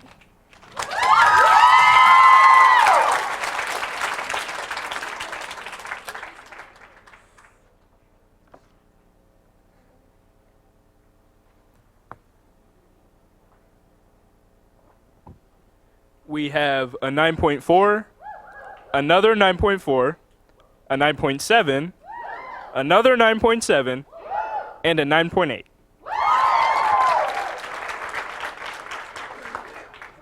Can Brennan Mills go over to Miss London real quick? All right.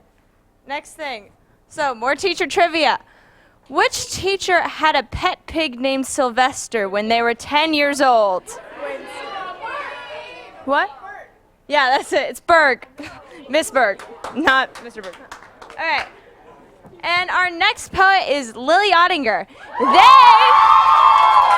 They are here to defend their title, and they also admire their debate partner, Julian Kafour.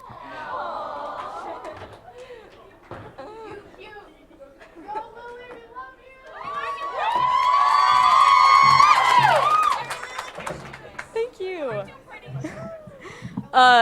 Brief preface before I begin. At the beginning of this year, I signed up for painting class, and I was super nervous because I'd never taken an art class before. This poem is dedicated to the girls I sit with.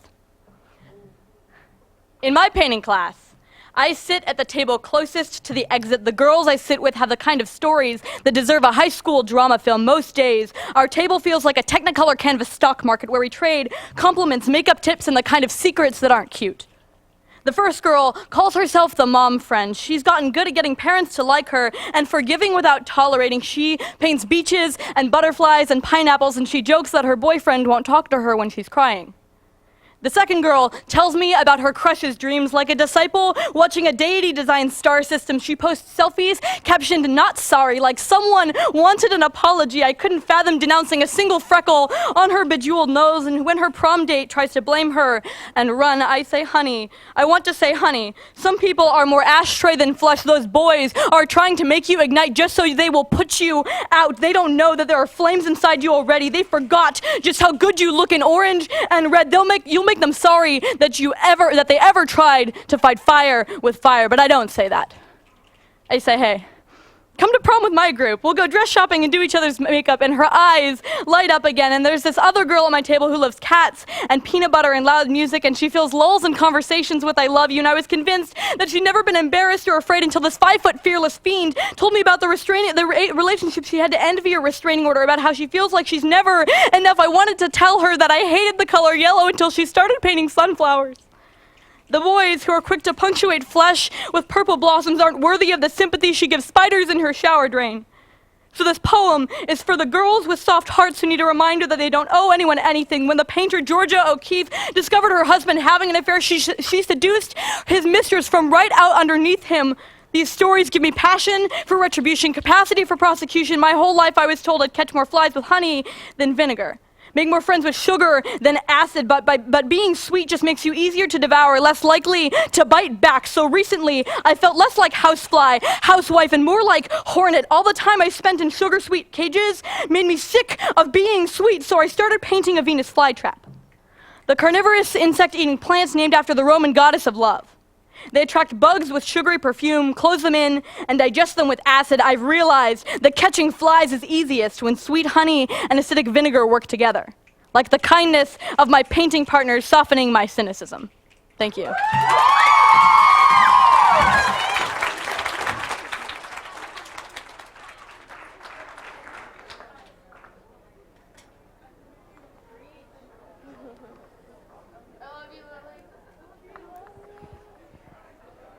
All right.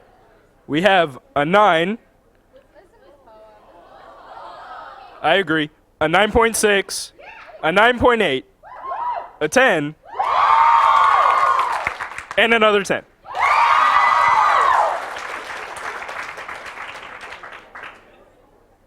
All right, our next poet is Senior Brennan Mills, and he writes poetry because it is enjoyable.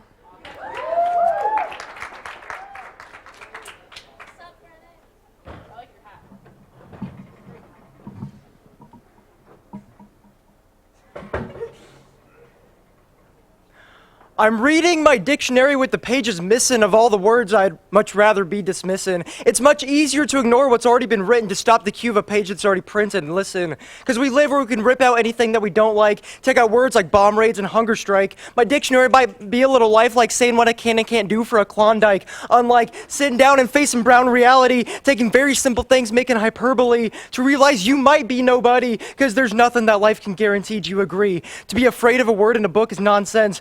Maybe I don't understand the context, but is there really that much weighing on your conscience that reading's like consuming tons of toxins? Word. Everybody likes to tell me what I can and can't say, but I like to disobey, and I say it any way that I can to get my point across, any way that I play with words play, and words say how much you can weigh. Can you be gay, or can you horseplay on the Lord's day? Hey, I take the highway as my getaway, but the signs are on display on where I can turn and where I should yield, and the words reflect on my windshield. But what's in a word? Bird. I hear bird's the word, but let me reword my password, because it's too simple to unlock the emotions of other people when they wear their heart on their sleeve, strung out like with staples. And it is a staple, and that I should be graceful and tasteful, not wasteful of my words, because that's all I got. And it seems I forgot to boycott the thought talk, to just keep it to myself, because words are powerful and I am not. Too often I hide behind them, and I'm finally giving it a second thought.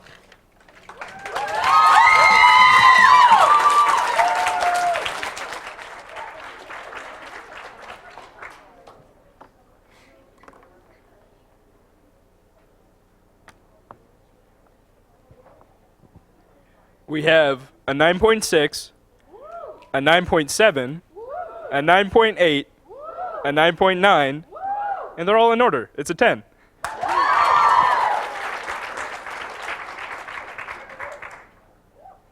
Let's hear it for our round 2 poets.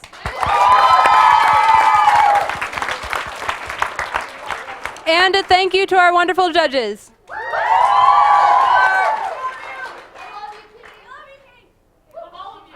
All right, so for our poets, Miss London needs 5 helpers to help her get something out of her car.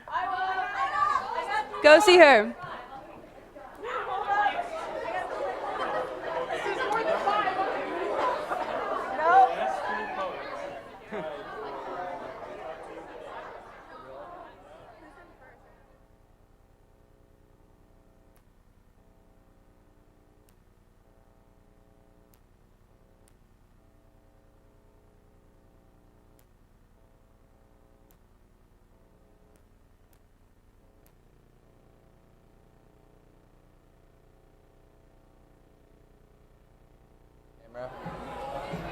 Grace, are we in the camera well? Like, can you see us well? You scoot to that way. More? No, it was me.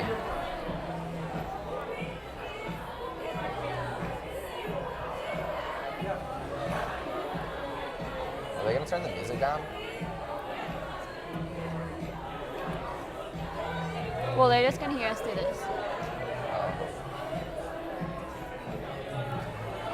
So I can like, do the intro and the outro. Okay, so we're just gonna say your name and then I'll be like, man, Jake. Are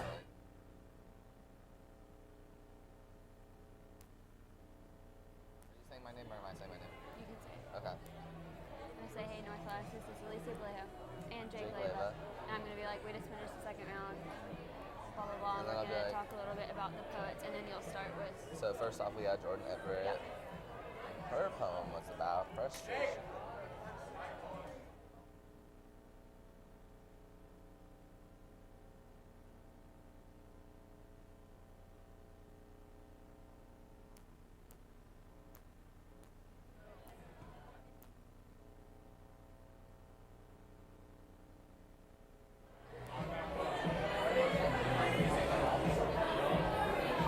Hi, this is Alicia Vallejo.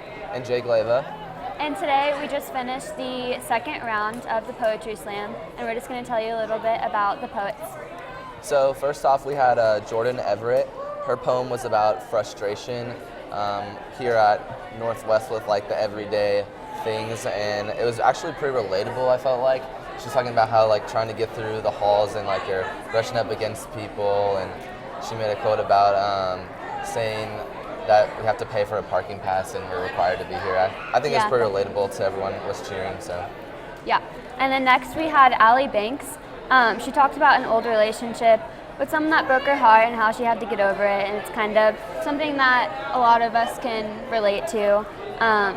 And how she's struggling with it every day, just during school, just walking around, seeing the person. It was really powerful. The crowd reacted really well to it. Yeah. After that, we had Isaiah Coleman. He talked about chaos. It was very powerful. Everyone seemed to be like really feeling what he was saying. And at the end, he said, "You might like the chaos." And then when he said that, I felt like the crowd really just connected with his entire poem. Next, we had Rebecca Kipper. This was her first time slamming, and she talked about how dreams don't always work out the way that you want them to, and sometimes she made like the metaphor about there's also nightmares are also dreams, and things that go wrong in life, it can always come back and become something better. Then we had J.T. Hawthorne. His poem was called What a Song Is, and he just described how much he loves singing, whether he knows the words or not. And like from a personal experience, I see him singing in the halls and in class and bringing smiles to everyone's face, and I think that was a great poem for him. And next we had Tania Wade. She had a super powerful poem about how cancer affects the person and the people around you, and just how it makes everything a little bit more difficult, but working through that. And the crowd reacted really well to that one too. They really liked it. Then we had Owen Kling. His poem was about his grandmother and how she passed away in February, and how basically he just wishes he could really go back and stuff. So. Next was Kaylin Groneman. She talked about a relationship with a girl that she never loved in other relationships, and how she met her first love, and that the person she loved had to keep their relationship a secret, and how her depression kind of makes loving people hard, but through all of her hardships, she just wants to find that love in her life, and she just struggles through it every day and works through it. Then we had Roslyn. She talked about something that wasn't sad. She wanted to talk about why she gets out of bed every day, and it was because of her friend Jack. And she just explained about her and how everything about her she just loves, and she loves being around her and talking to her and hearing her voice, and it was very good. Next we have Brian Ullman. He talked about how he moved here a year ago from a different country. His poem was in both English and Spanish, so he reached out to different sides in Northwest, and talked about how grateful he is to be here and how we're all a part of his story, and that he'll remember just this school for the rest of his life and how much of an impact it had on him. And then we had Lily Ottinger. Their poem was about the 4 girls that they sit with in their art class, their painting classes this semester. And they just talked about each and every single one of them and how they impacted with them this semester, and it was really good. And finally we had Brennan Mills, who had a poem that the crowd really loved. He talked about how hiding behind words, how he does that, and how he says things that he doesn't really mean. Like, he just kind of says things to please people, and how he doesn't want to do that, and he just wants to bring out his true self, and I think he did that with his poem, and it was really great. And that finalizes the second round for today, and we'll be back for the third. What are you doing? Are you good?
Poetry Slam!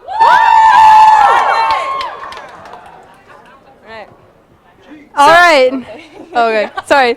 So, we wrote a little poem to help explain the exciting rules to you all. Yay, rules. So, welcome to the slam, where the poetry is lit. Here are some rules we hope that you won't forget. Our judges over yonder will score our fine poets. We take out the highest and the lowest. And one last thing, please respect our poets. Snap, not clap. To let them know it. All right, so a little thing we've been doing all day is we've been doing teacher trivia. So Ashton's going to read a fact about a teacher, and you have to guess which one it is. So. All right. So this one's a little kind of scary, but her mother was struck by lightning right in front of her on a Girl Scout camping trip. It's not Brewer. Think math department. Susan Nagel. It was Nagel. All right, so our first poet for this round is Emmanuel Osei, and he's doing the poetry slam because London wanted him to. Again.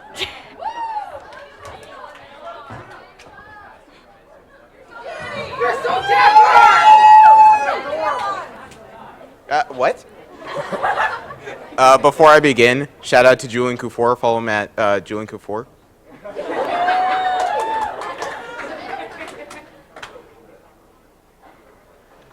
Groups, cliques, people, all holding individuals. Take a freeze frame. You've got a visual. Framing's official frames. They're all smiling, but that's just a snapshot. Trapped imagery. Pictures say 1,000, but these minds hold millions. Closed behind brittle bars. You're keeping your thoughts. We are here, individuals. Some open books, some brains a prison, holding 100 billion cells. Our thoughts, the prisoners. Some escape past the silvery bars of teeth, out to the civils. Those convict feelings, they weren't the real criminals. Time to open the bars, let the subjugated speak, sound in their serenades of silence, blasting out these prison halls. It's hard to see, there's a haze, voices spew in their haze. I say, I'm tired, alright, happy. They've asked, how you doing? I stand there spewing, they're just straight lies, grounded in truth, but even that lies 6 feet under. Pick up a shovel, even I'm still digging. X marks the spot of the prophesied meaning. I want to know what I'm tired means when I say, I'm tired, I'm alright. Turns out it's euphemistic. They say life's a dream, feels like a nightmarish cage. Fears and anxieties, the tangled up thoughts got caught in an onslaught of truth and lies. What's real and what's not. They ask me how I'm feeling. I'm running up a hamster wheel, hoping there's an exit. Voices trapped in a cycle. I try to communicate. Just say I'm tired. Just remain a prisoner. The mind's a manifest, living words entrapped. We hold the keys but keep ourselves caged. My jail holds two. We have me guard, holding me prisoner. I'm trapped in my words, so much I want to say. Put my thoughts in the crosshairs in front of the smoking gun, but I'm the only one left exhausted. I say I'm tired. I know the meaning. I'm tired of tired. I'm tired of the silence. I want to say I'm suffering. I want to say I struggle. I want to say how I'm feeling. I think hugs are actually cool. I'll still say no, thanks for offering. When I make fun of you, it's not an original joke. It's really self-directed.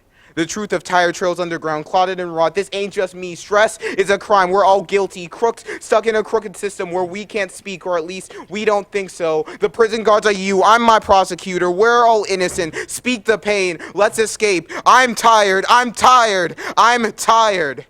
These words have been trying to escape. This is not a cry for help. It's a jailbreak.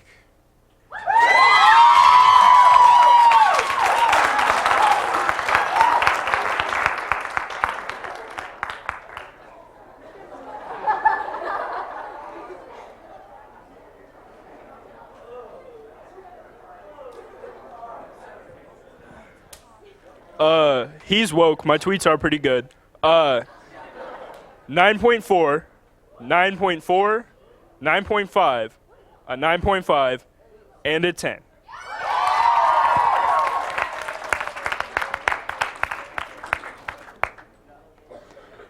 All right, our next poet is freshman Angelina Ortega, and she wanted to step out of her comfort zone.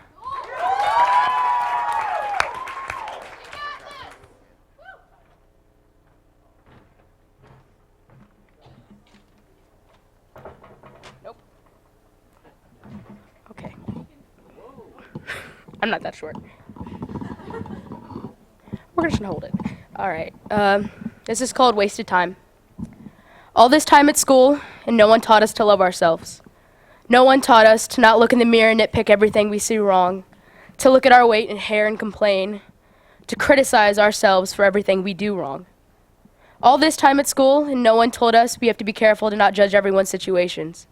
That may be that kid with straight A's who's a perfect athlete is secretly suicidal, or the girl with her hair that's messed up and wears the same pair of dirty shoes has no family at home, but instead is living with her grandma. Then maybe that kid who doesn't seem to go out much, who never goes to parties or is seen as lame, can't because he's looking after his siblings while his mother's drunk. All this time at school, but we were never taught that we should take a break if we need one. We should not be able to have random panic attacks at times thinking about school, to not want to cry because we're scared we can't get something turned in on time. All this time at school, and we were not taught what was important.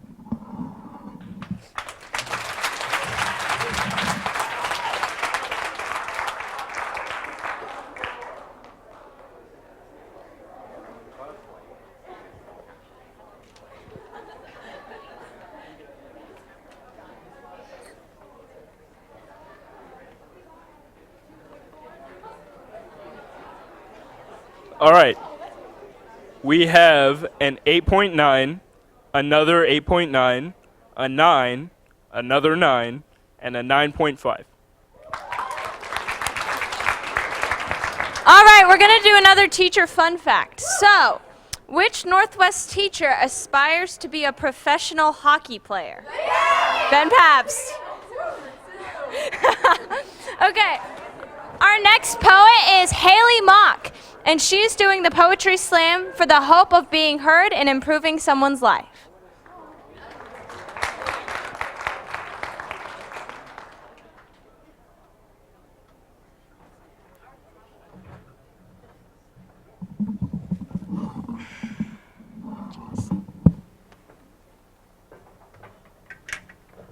So mine's about bugs, I guess. Jeez. How would you see life emerging from a cocoon as a creepy crawly that makes people scream? But the something that slinks across the floor as a pest, waiting to turn into something beautiful, something amazing.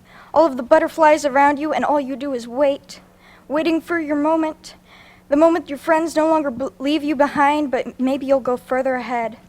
There will be those who give up.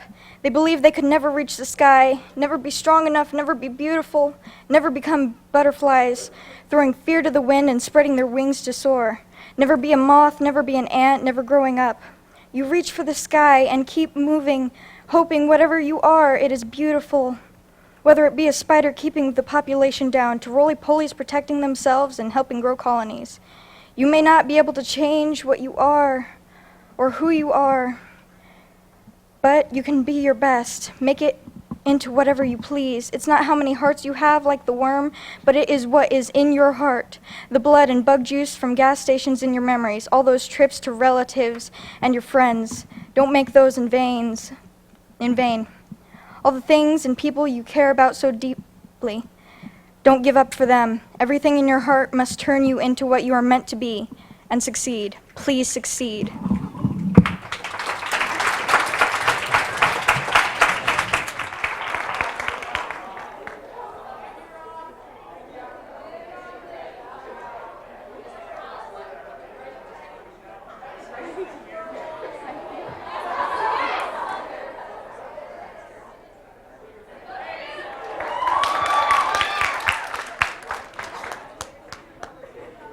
Okay, so we have a 7.6, an 8.7, a 9.3, oh, another 8.6, my B, it was flipped over, and a 9.8.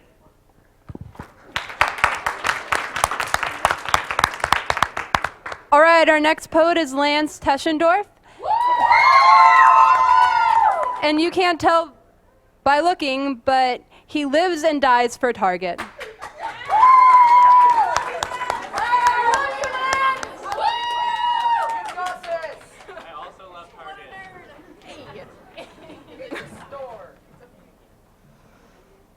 I have devoted my life to beauty, studied every form, lived alongside it. A part of me wants to say that's how I met you. The more honest answer is that's how I stuck with you.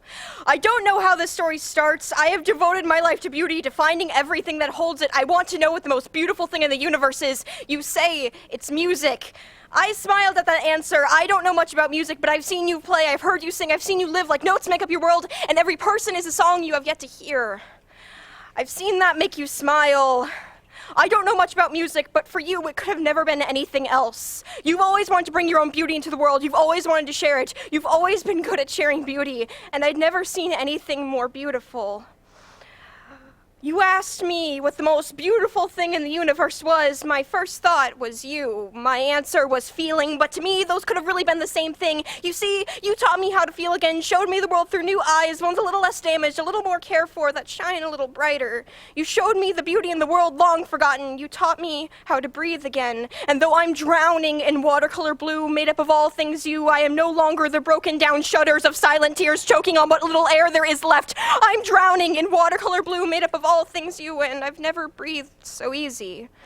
You showed me the feeling of freedom. Did you know freedom is the color of light and darkness, the color of seeing the sun for the first time? Did you know hope is a soft pink, hope is a smile? Happiness is mint-green and faster than anything I've ever seen. Wanting is the color of a pond. It feels like mud. Did you know that hesitance looks like bricks and tastes like copper? Contentment looks like coffee but smells like tea. Did you know love is watercolor blue? He looks a lot like you. Blindingly beautiful, and I can never tear my eyes away, and I know if we had to choose between sight and sound, I would go deaf and you would go blind, and we would have to communicate through touch. Or perhaps some other third party. I could be your eyes if you could be my ears, or would that be asking too much? Would we fall apart instead of growing closer? I'm not sure how this story ends. If I had to lose you, would I choose to go blind too? You would never give up your most beautiful thing in the universe, and I would never give up mine. Maybe I should find out which of mine is really mine. Maybe you and feeling aren't the same. Maybe I have to choose between you. Maybe I choose not to believe that. Maybe I choose to wonder if I see how I feel and feel how I see. Can I feel how I feel? Can I clasp your hand in mine and remember soft shades of watercolor blue? Could I feel those soft shades of watercolor blue? Would it be just as beautiful? Would it all end after anyway? I act like the decision is closing in on me, when in reality I can just take a deep breath and open my eyes and try to feel beauty. Let myself take a minute to stop and not wonder. Take a minute to remind myself what I know.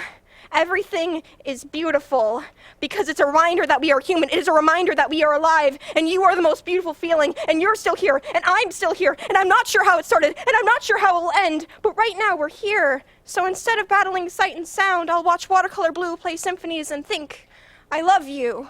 But never say it out loud, because now is not the time to lose beauty. Now is the time to stay with it. And I'm not sure how the story will end, but it won't be now. So let's sing another song and keep feeling another day.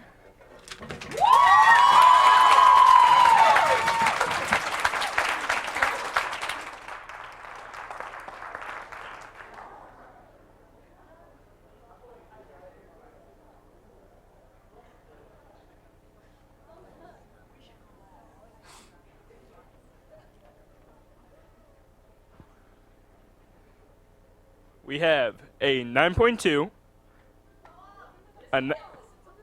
it gets better, a 9.9, a 10, another 10, and one more 10.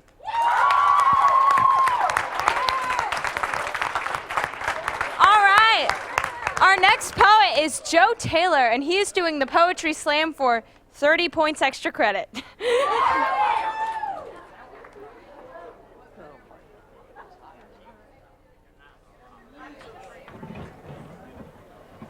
All right, hello.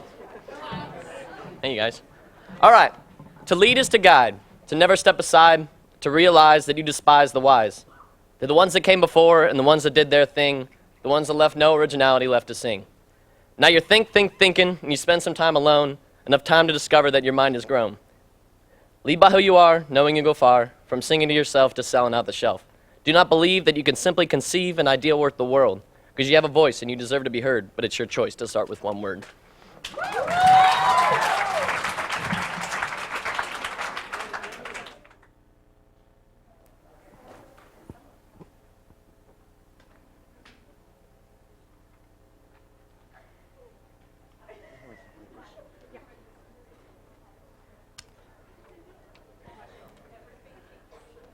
we have an 8.4, an 8.9, another 8.9, a 9, and a 9.3.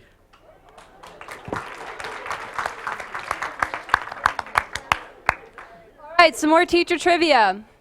This teacher is related to the Oscar Mayer family, of the Oscar Mayer Wiener family.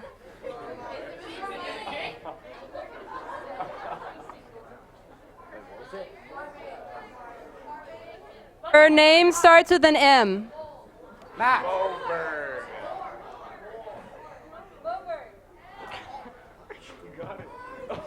All right. Next we have senior Heidi Verbena, and she's doing the poetry slam because it's her senior year and she wanted to experience more things and get out of her comfort zone.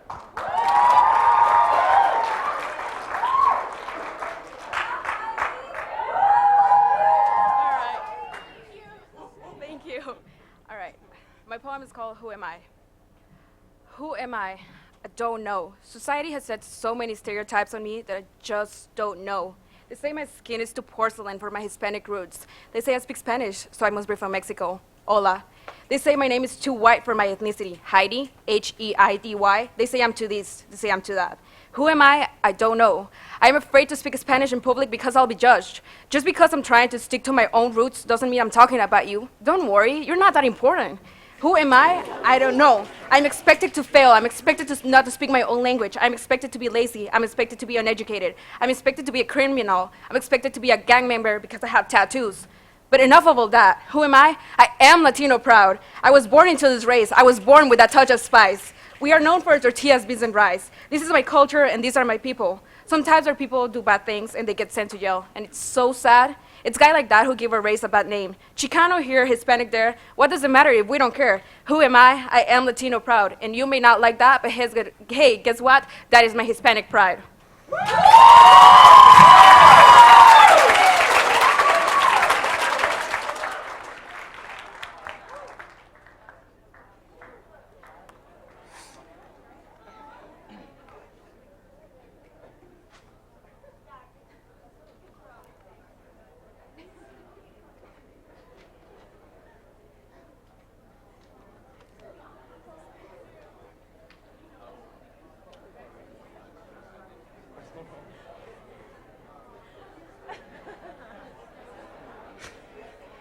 All right. We have a 9.2, a 9.4, a 9.5 with a Latino high five. I'm assuming that was Carlos. And a 9.8, and another 9.8.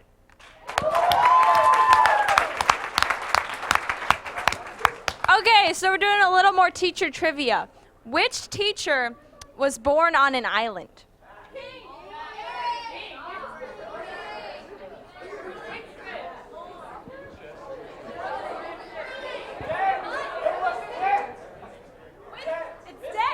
It's Mr. Dent. Yep. He was born on an island. Fun fact the other day. He was born on an island, so I don't know. Okay, our next poet is Jack Ware, and he's participating in the slam because he wants to get his views out to the rest of the school. So give it up for Jack.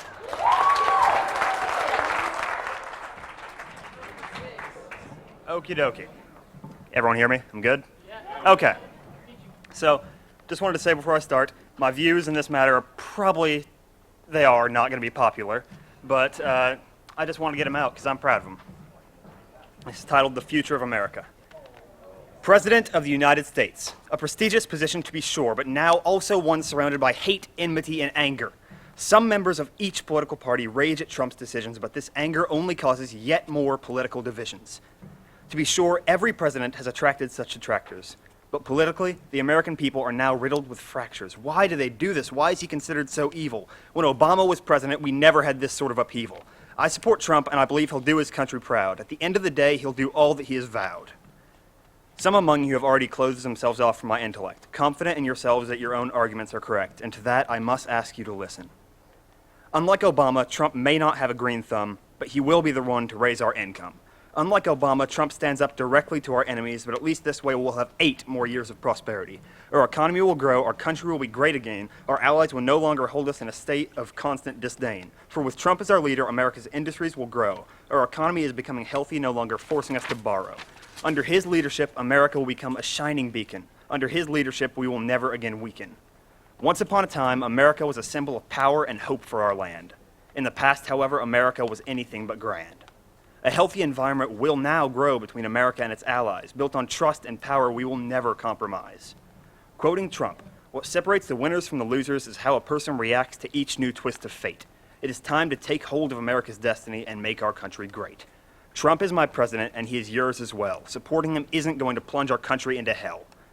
I understand that what I said might not be held in high regard, but for America's future, Donald is our trump card.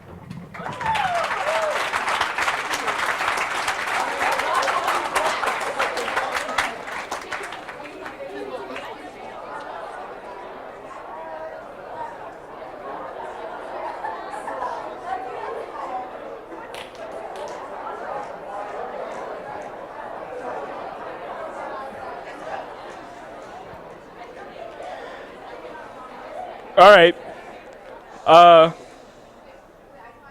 We have an 8.6, an 8.8, a 9, a 9.1, and a 9.4.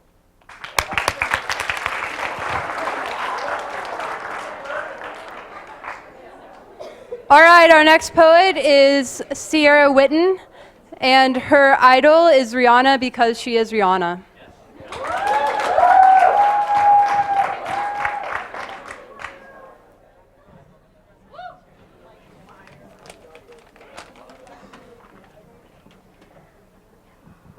My poem is called Supposed to Be.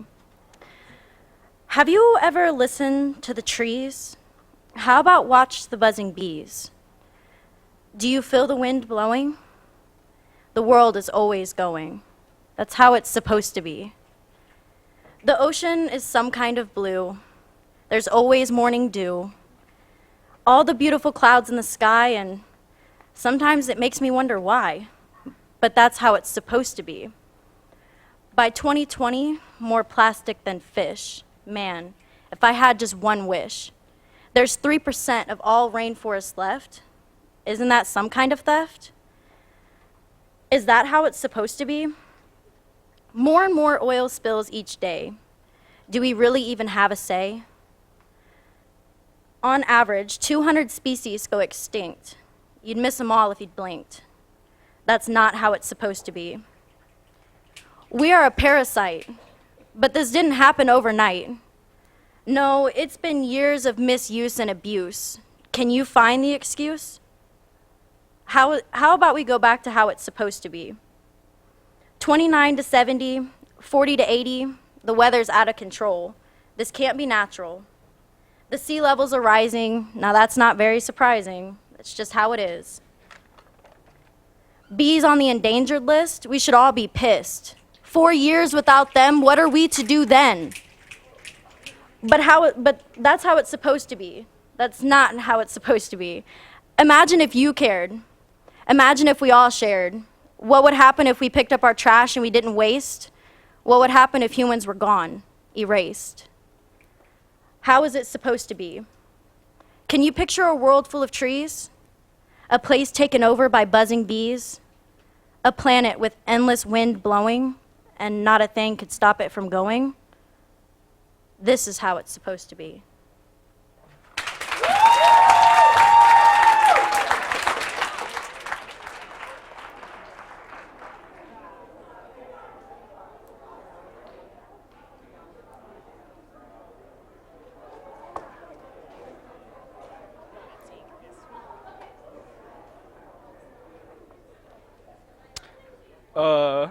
We have a 7.6,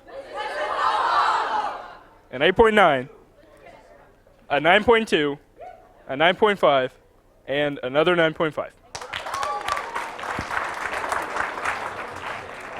Okay, our next poet is Jake Brundrett, and he did the Poetry Slam because he wants to reel in the girls with his poetic writing.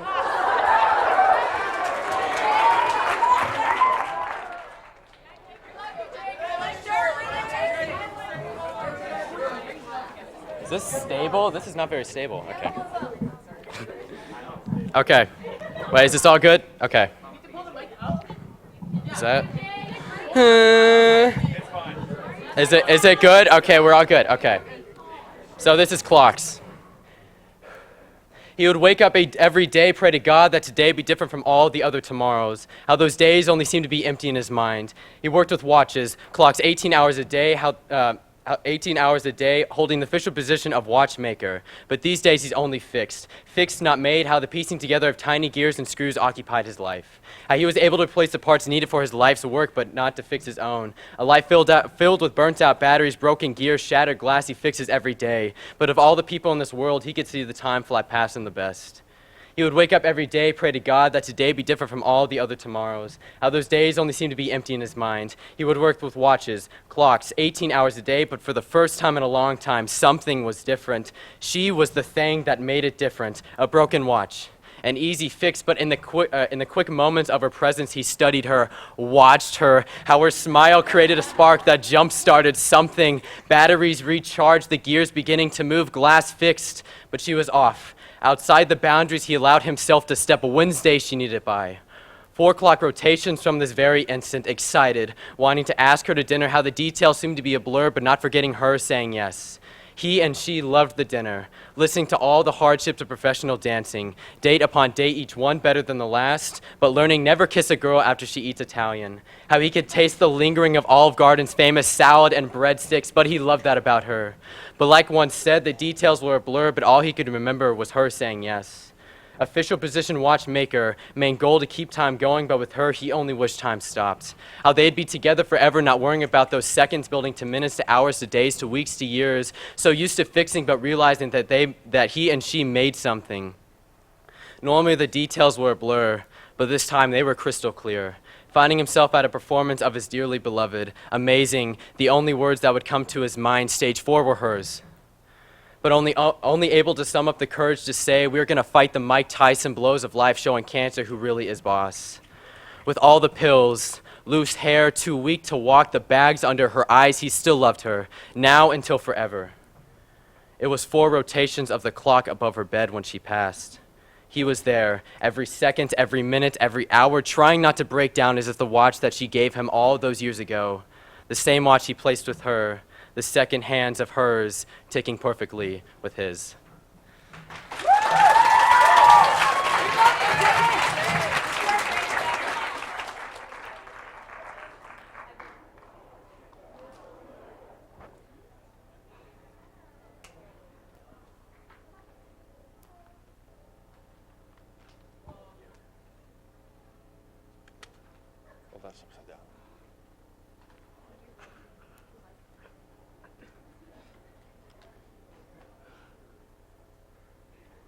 All right, we have a 9, a 9.6, a 9.7, a 9.8, and a 9.9.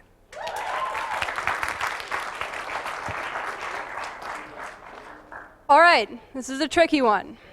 This teacher has 2 different colored eyes and got in a fight and ejected from a sport game in high school. Sarah Dent.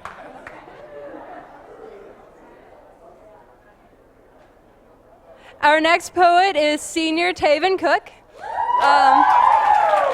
She's doing the Poetry Slam because she's always wanted to be involved in it, and since it's her last year, she thought, why not?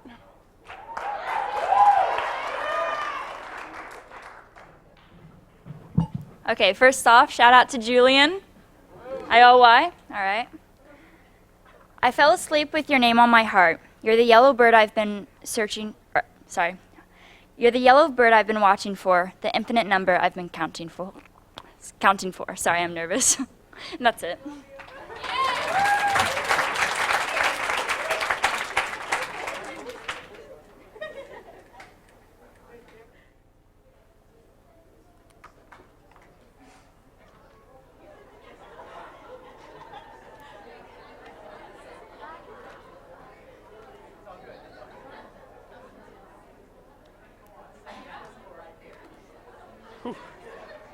We're all over the place. 7. An 8. 9.2. a 9.4, and a 9.8.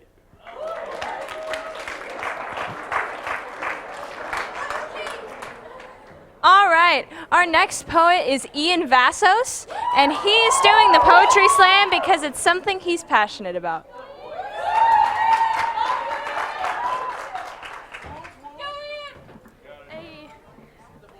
Okay, so this is called He Not She Not He, and They Not She or He. Hello, hi. My name is Ian. I'm a trans guy. My pronouns are he, not she.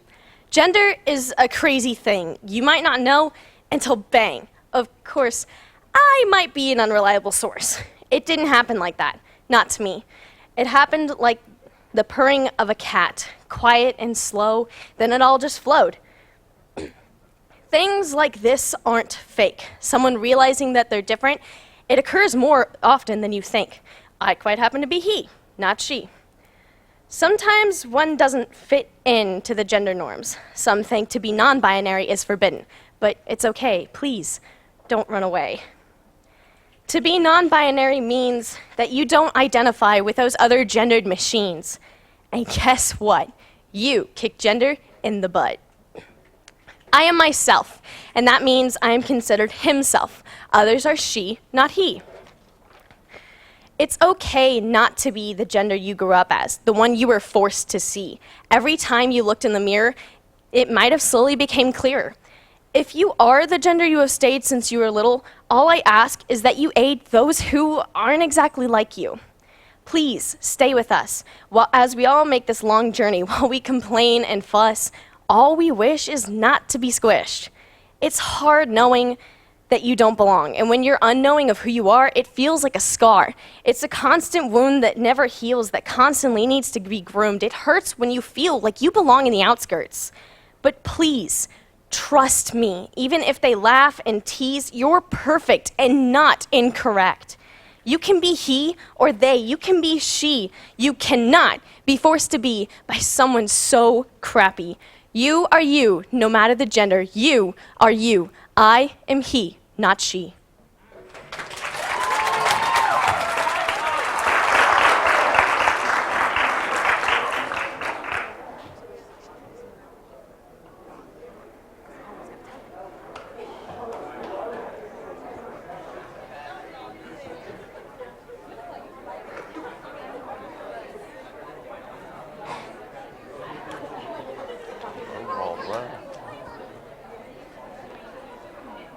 We got an 8.8, a 9, a 9.2, a 9.2, and a 9.4.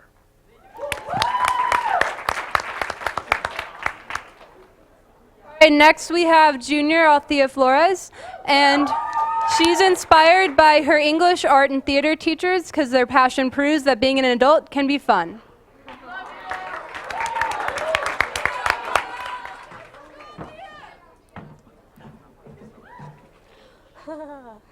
Hi, so this is called Teaching a Cynic to Love. It's not as positive as last year's, but I promise it gets happy in the end, so I'm sorry. Okay. Can I take this out? The little girl with the almond eyes, rosy cheeks, and a sultry smile has a heart of ice. Her capacity to hate outnumbers her years. She yearns for self-value and human connection. Through the barely parted teeth of a conjured smile, she speaks delicately, cautiously, a barely discernible tremble, because if she speaks the truth, she bellows it. She constructs her voice to sound small and harmless, to God forbid sound cold or distressed. She plays the part of the fool, creating content for a character, to sequester her heart's true philosophy. That love was designed for the classically beautiful, not the broken. Love never had a place or felt at home within her because home never made a place for love. My first images of love were seen through the cracks between the door and the doorframe. Love was a series of yelling and cursing and stormouts. Permanent worry was engraved to frame my sunken eyes. The creases in my brow became cracks because that's what love does best, leave cracks. Someday, when I hold my future lover's hand, I want the images of love I've seen to seep through the cracks in our palms, and he'd just know. He'd see a broken mirror and a broken chair and a carpet stain, the wicked grimace, what he did to me, what he took from me, 3 years of childhood and sleep from countless nights.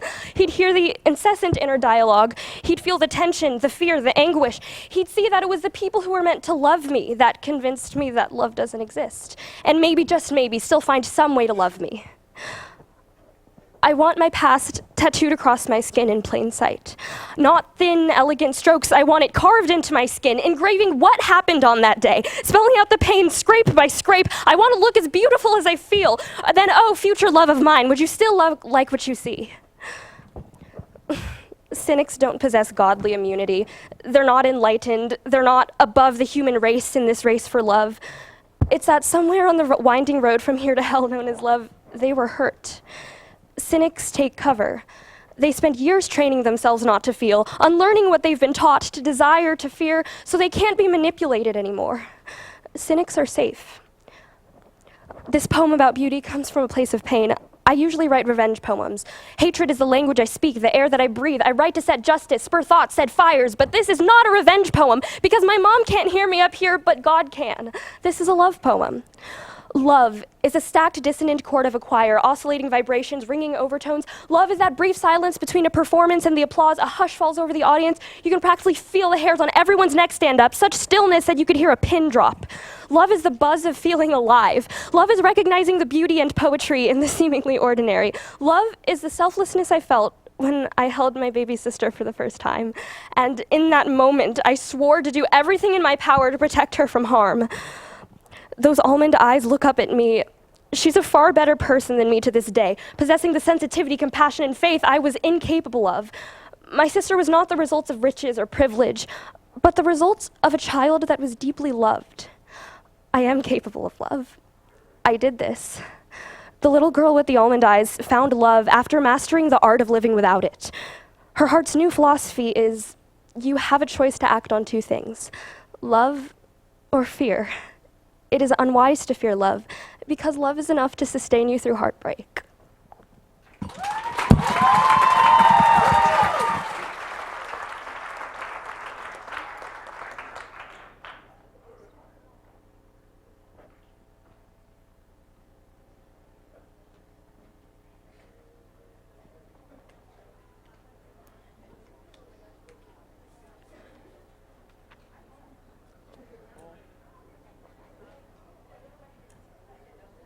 We have a 9.4, a 9.5, a 9.6, a 10, and another 10.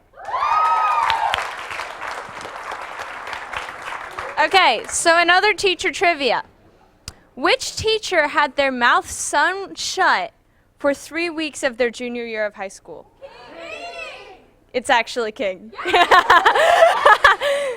Yep. So, bye-bye. All right. Our next poet is Will Gross, and he's doing the poetry slam because words are fun.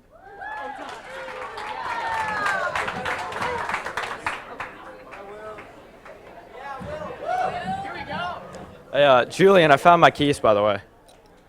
Thank you. All right. Thanks. I've never really been simplistic. I think of myself more as artistic, linguistic, and yes, maybe a little narcissistic because I view every high school dipstick as a statistic instead of as altruistic. I've been called a cynic, a bit pessimistic. I've been suggested to the clinic, but wait a minute.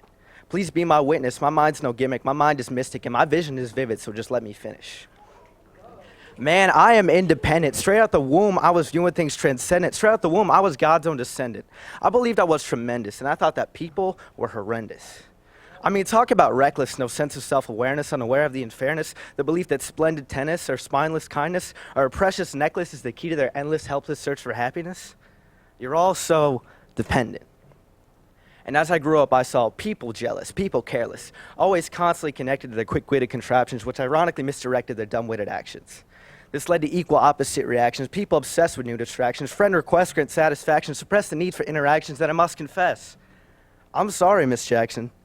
Although your daughter may not be pregnant, her attitude is taxing because the internet's her access for new male attractions. You're all so dependent. And as I grew up, I realized with my the realize that stood before me. And I understood. I'm sorry, give me 1 second. 1 second, 1 second. You're all so dependent. I really wish I had my paper. I'm sorry. Give me 1 second, 1 second. So dependent. Your attitude is taxing. Oh no. Oh no. Oh no. I knew. Okay. Yeah. Freestyle? Yeah. I just have to get back on track. Oh, I got it. You viewed Twitter as your Genesis, YouTube as your Leviticus, and Reddit as your Revelation. Overall, it was overall, y'all were determined to determine your. I forgot it, guys. I'm sorry. I'm so sorry.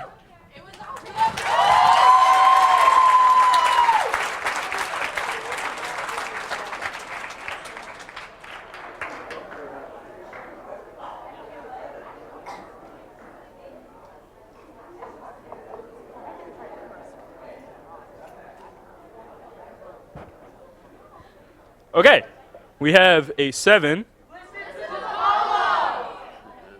You're right. 9.3. 9.3. 10. 10.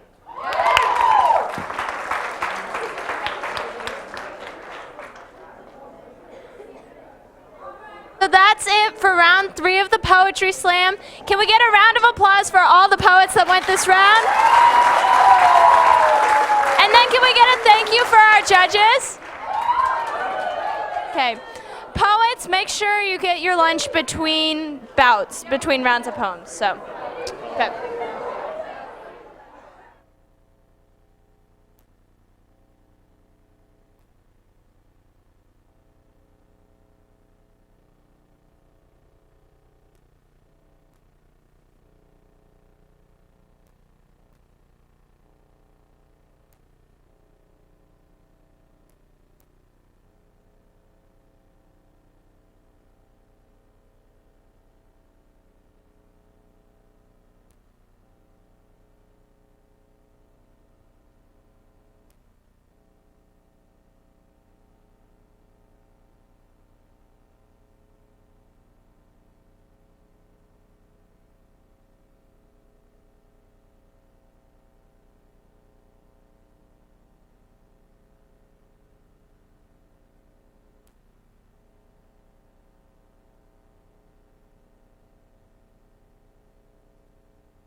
Are our mics on and stuff? I think so.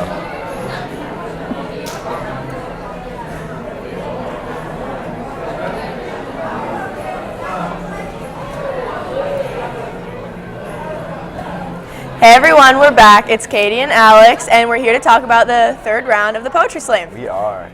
The first one started off with Emmanuel, and he did an amazing job. He was super talented. Mm-hmm. He just talked about standing up for going through hardships and being not okay, and I thought it was really great. You could tell he put in a lot of work to his poem. Yeah. Up next we had Angelina Ortega.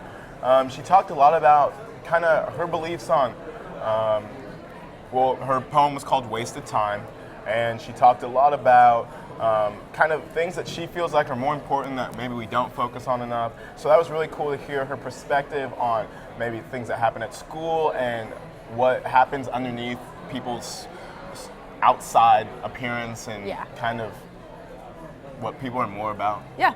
And the next one was Haley Mock. She did a really great job. She said that she was doing the poem in hopes of being heard and to making someone feel better, and I thought she did just that. And I thought it was a really great poem, and I was really impressed. Yeah. Up next we had Lance. Lance T, he was spitting some real poetry out there. He did a great job, talked about had a really beautiful poem about somebody that you could tell that they really cared about the person that they were writing the poem about. So whoever that was directed towards, they're a really lucky person. Yes.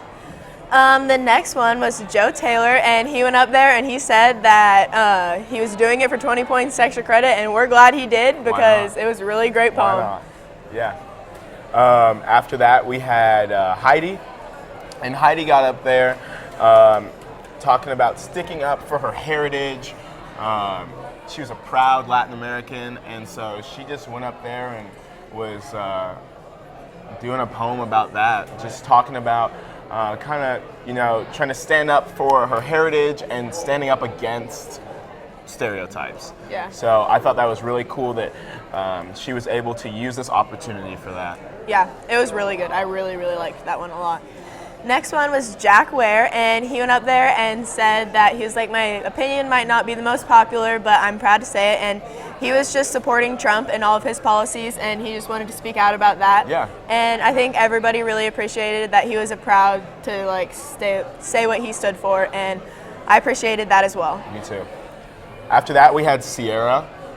Sierra Witten came up there, and she was really kind of questioning life, actually. Kind of some of the things why we do them, and yeah, that was about it for that one. It was really good. Next one was Jake Brundett, and his poem was about love. It was a really great poem, and you could tell that he felt deeply about it, and I thought that was really cool. His little disclaimer at the beginning was that he was doing it to make sure that the ladies fell for his poetic ways, and I think it totally worked. I think it did too. Up next, we had Taven Cook. Funny story about Taven Cook.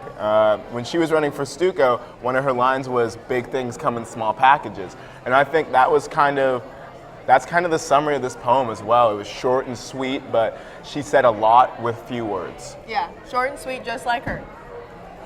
Next one was Ian Vasos. His poem was really powerful, kind of standing up for like transgenders and just like speaking out for everyone that couldn't, and was super proud. He was super proud to be up there talking about it, and he was talking about non-binaries and like transgenders, and just how like we all need to be just as prideful of them as they're us. Yeah. I think he kind of was pointing at that we're all growing up, we're all trying to figure out who we're at, so he was kind of just trying to say, be respectful of wherever you are growing up, whatever point you're at, however you're trying to find yourself. Yeah, like things come with time, and I thought that was really good. After that, we had Athea Flores. She did an excellent job. I really think she had a beautiful poem about love. She talked about present love, she talked about past love, she also kind of talked about future love, and she talked about her family in there, and kind of how she had learned to love, and what she expected from love in the future. So she did an awesome job. She did a great job last year. She got great reviews this year, and so I'm glad that we got to hear her again. I really like how hers always ends happy, so I like that a lot. Next up, and last but not least, we had Will Gross. His poem was really amazing, and even though he forgot it at the end, he was able to still get 2 10s from the judges, which shows how talented he is, and I think that was really impressive. And I love the first part of his poem that we were able to hear, and Will has always been super talented, and we always love his poems. So yeah, he could definitely give his brother a run for his money. Oh yeah, definitely legendary. All right, well, this is all we have for round 3, and make sure you guys watch round 4.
Hello?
Hey guys, if you would be interested in judging this round, we're looking for 3 students and a teacher, and they need 1 student and 1 teacher, and they need to talk to Miss London.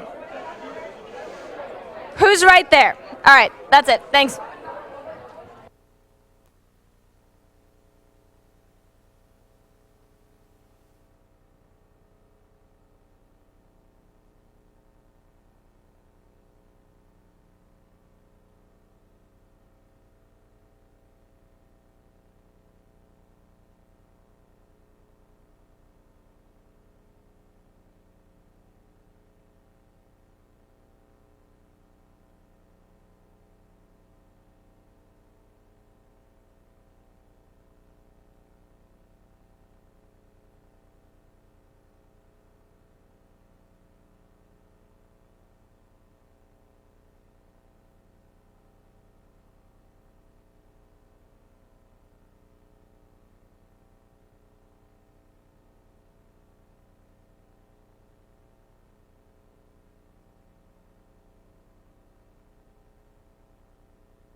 Guys, we're gonna start the next round.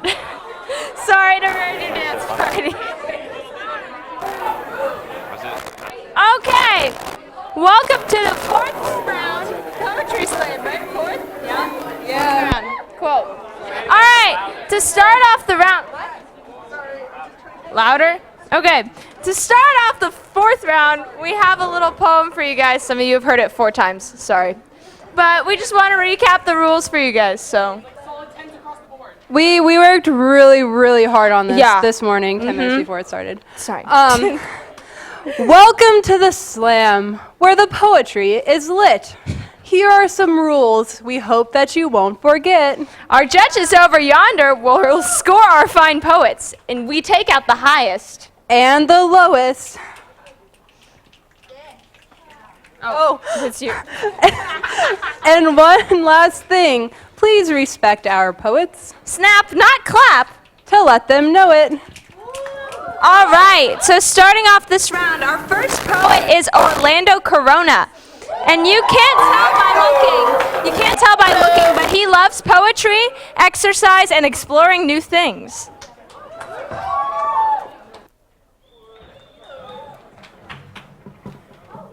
This thing on? I think it is. My poem is named All in My Shoulders by me. All right. Everyone expects me to be the bravest soldier, but no one understands how much weight's on my two shoulders. I had to pull through, had to show everyone that doubted that Orlando Corona finished everything he started. And yes, I'm OG Lando, something I say. Also get down on my knees and pray for a better day. I pray hard for my homies, I pray harder for my mama. I'll even give my life so no one ever harms her. Someone already did when I was a young kid, but I bet you $1 million he won't try that again. But that don't change the fact that she got beat every day. Sitting in my bedroom with eyes closed, feeling ashamed. I tried to do something, I couldn't do nothing. Elaborating a plan to get my fame out of struggling, but I couldn't. I felt my pride and joy. I always thought God saw my struggle and he enjoyed. Now that I'm old, I notice his big plan. All the struggle he made me go through was to make me the man that I am. But now, let's change the beat. So much weight on my shoulders, I can hardly speak. Speaking at my problems and I keep going. Just stick around, man. I know it's a little boring. I know I'm no Eminem. I just want to have the respect like Tupac, Biggie, and all of them. Just for 1 second, let's be real. I know I never will, so calm down, man. You better chill. Homies saying I'm the best of the best. I just don't believe them because they won't say it with a chest. Or is it because I'm a big mess? Let's take a wild guess. Well, let's cool it down. Let me take a deep breath.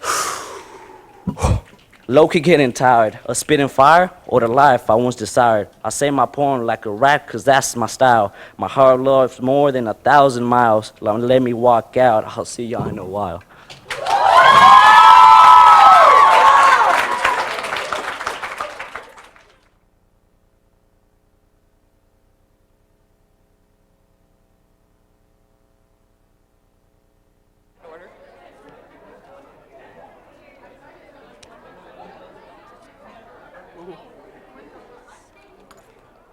All right, we have a 7,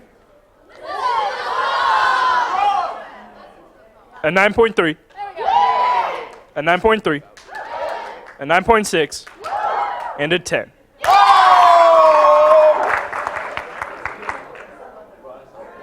Some teacher trivia. This teacher can wink with both of their eyes, I think like different, and has a twin brother. Barger.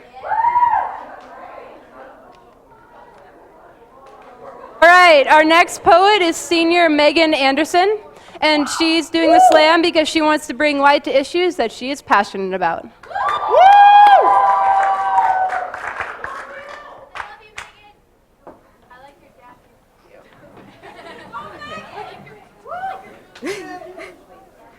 Can you hear me?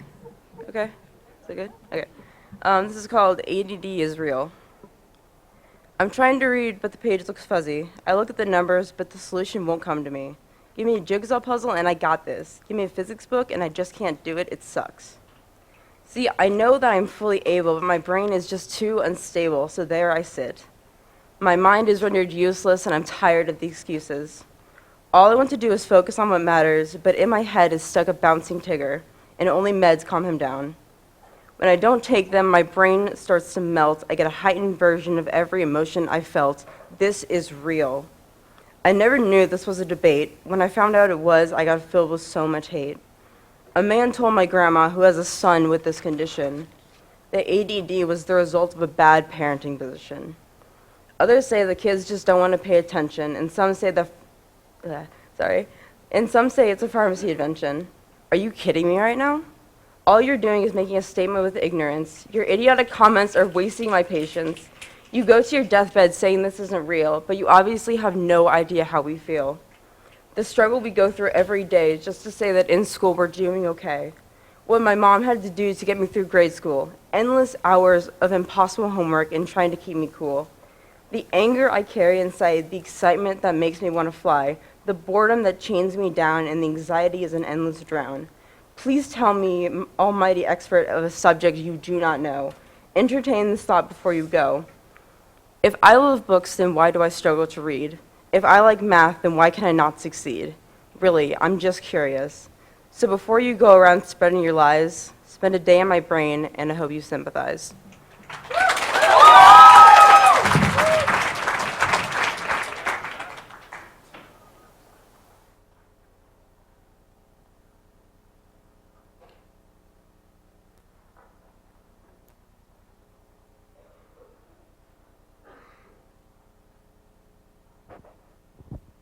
All right, we have an 8.9, a 9, a 9.2, a 9.3, and another 9.3. We have more teacher trivia. So, all right. What teacher has an obsession with Home Alone and watches it several times a month? Social studies. Think social studies.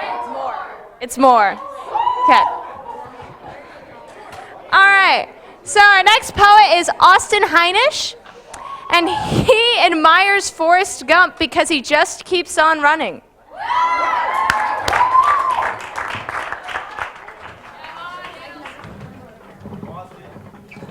All right, this is called Ode to High School. 2017, our time is finally here, so I thought I'd reminisce over some of the best moments over the past 4 years. I still remember that first freshman morning. I woke up as excited as ever, didn't expect anything boring. But as I walked outside, I saw rain coming from the sky, and as I took a step to the bus, I got soaked as a car drove by. So there I was on the bus with my pants all wet, looking like I peed myself, and high school hadn't even started yet. Well, that was a funny story. Let's bring up the saddest story of them all, a time when hearts were broken through all of Northwest Halls. 3 years ago, we heard a rumor that we didn't want to be true, but eventually we learned Otis Spunkmeyer cookies will not be renewed. It pains me to bring up this Otis cookie drama, Northwest's own version of the Thanks Obama. But how could I forget the best cookie in town? Rest in peace, Otis. I'm sorry we let Michelle take you down. Well, that's enough of the 9th grade. Let's skip to sophomore year, aka the technology age. We waited in the library to grab our MacBooks off the shelf, but little did we know they came from Satan himself. I know that's a little harsh, but let me explain. No one can fix AirPlay no matter how much they get trained. Because I personally witnessed 97 help requests get wrote. AirPlay is about as faithful as the Wi-Fi on Blue Coat. And speaking of Blue Coat, aren't you guys glad we got rid of those jerks and switched to something as great as Cisco, because we know how much that works. But let's get back to the fact. The MacBooks are great, especially all those notifications for the El Capitan update. And can someone please tell me what's up with the password restrictions? I need a caps lock and a special symbol just to Google Richard Nixon. Well, now we're halfway through high school. Let's skip to junior year with a stress level so high that people begin to shed tears. It started off nice with I'm an upperclassman. But by the end, I was taking tests wondering, whew, am I going to pass, man? Because I had the ACT and 3 AP tests. My face gained 4 years of age from the negative bed rest.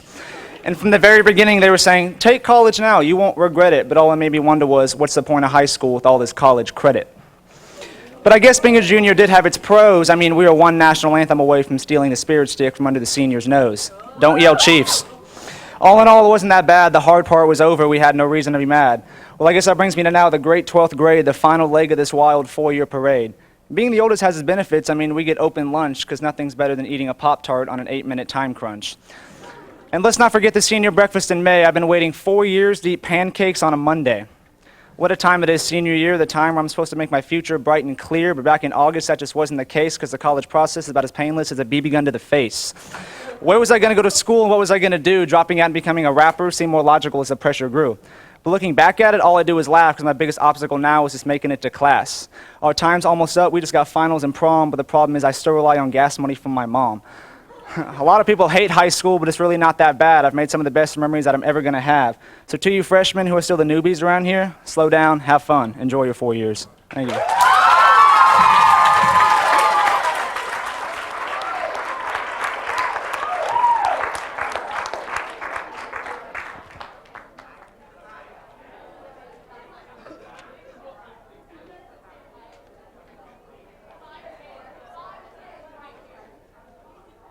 All right, we have a 9.6, a 9.9, a 10, a 10, and a 10.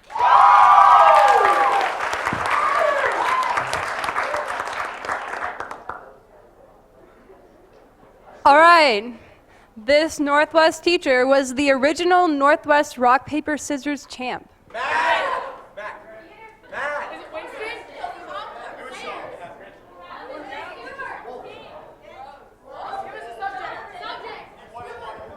Social studies. I heard it. Boren. Todd. All right.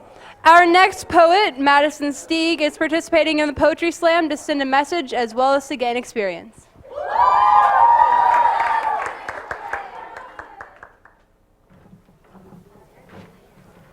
All right, so my poem is called Nature's Cry. Like a work of art, Mother Nature blooms, filled with colors of life, of new beginnings. Her esprit spirit embraces her children, protecting and nurturing until their endings. She is the warm summer breeze, she is the snow that brings a day of ease, she is the mystery in the deep sea, and she's the home for you and me. She creates life, she creates the world in which you and I exist on, and in return, we poison her. Acid rain burns her children, pollution defiles her free waves. My heart aches with the sound of nature's cry. She gives us roses of love, trees of life, apples for health. Why can't we do any of the above? And in the night, she lights our way with messengers glowing like stars, and yet we trap them in jars. More and more, my heart aches with the sound of nature's cry. She is the rain that waters the land that we learn to dance in, but we want it to pass while we fill her skies with methane gas. And her sea glistens day and night like a pure heart, bending the currents of our lives above. Yet, in tanks, we trap our families for pure disgusting entertainment. Again, my heart aches with the sound of nature's cry. So maybe there is someone who loves nature more than me, and I want to ask of you one thing.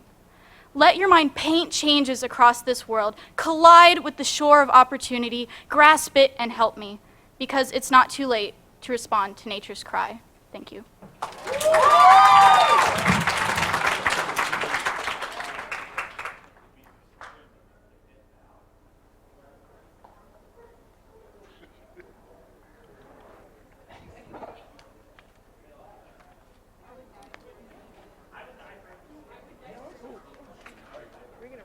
All right. We have an 8, an 8.3, an 8.8, a 9, and a 9.2.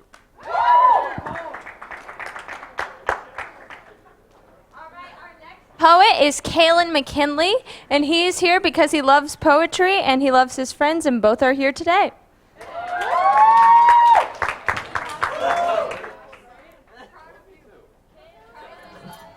I'm waiting for the comments on about how cute I look today. Thank you. Thank you. I know. All right. Now you're just milking it. Okay. I'm just going to hold this. All right. Seems like everyone coming up here today is passionate about something prevalent in their society, something that affects the masses and threatens the mental or physical safety of our posterity, which, in retrospect, is a pretty good cause. A just cause, even. But I won't be following that particular mold today. Why? Just 'cause. Yesterday, a guy cut me off in traffic. How rude, but I'm not gonna do anything about it. My friend borrowed my jacket and never gave it back. Oh well, I guess you can have it. Some customer at my work was less than kind to me. That's okay, live and let live. A guy in the hall stepped on my new shoes. All right, that I can forgive. I didn't get asked to WPA. That's fine. Then someone took the lunch seat that's always mine. Okay, all right, that's fine. There's always next time. See, my friends call me slim, but I don't really see it. I struggle for hours to decide whether or not they're fake or if I'm just an idiot. I pray for 2017, and I pray that anxiety finally gets that cure. But usually, life can't get me down. Put a wall in my way, and I'll just go around. Can't do that, then I'll go back. I mean, the wall is probably there for a reason, right? These things just aren't worth fighting for, not worth keeping you up at night. I have a bed, food and shelter, a friend or two. I don't think I'm doing too badly. How about you? What's your life like? Do you enjoy it? Do you complain about basic stuff and then feel guilty about it? Okay, I wasn't honest. I do have a conundrum to address. See, there are problems and transgressions all around the globe, far worse, poverty and famine, that resulted in the perpetual need for the hearse. Everyone and everything you love swept up in a storm. For some people, that's just the average, that's just the norm, and we complain about how the shower is always either too cold or too hot. I'm not saying we're bad because of it, I promise you I'm not. I don't know about you, but I'm happy that I can complain about such trivial little things, minuscule things in the long run, but they may mean a lot to you and me. Like if I don't get a coffee in the morning, then I can't be a functioning human being. I'm thankful for the chances I've been allotted and the time today that I've been slotted for. It doesn't mean that I don't care about the issues of the world anymore. Quite the opposite, in fact. Because I can complain about such simple little things, I can give back. Just because I choose my fights doesn't mean I won't fight for what I believe. Here's a chance for you to fight too.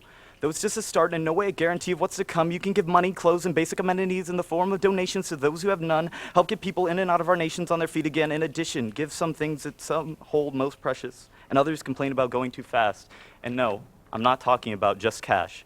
Give the gift of your time. Give it to charities, foundations, soup kitchens, fundraisers, awareness drives, donations, organizations, and so much more. Jobs from packaging meals to building homes that fit for every soul.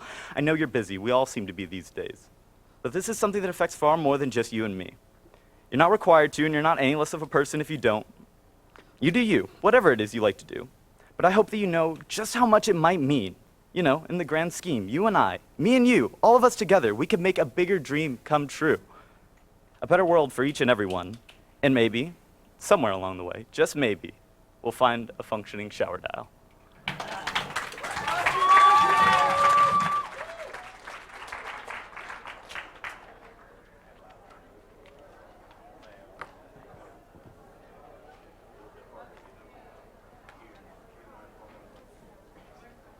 All right.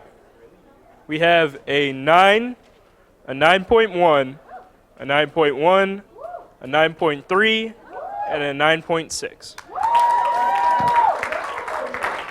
All right, poets, we have lunch for you. So wait. So last names A through M will go now. The rest will go next lunch.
Hello, my name is Alex Olson, and this is Katie McCluskey, and we are back at the end of the 4th round of the 2017 Shawnee Mission Northwest Poetry Slam.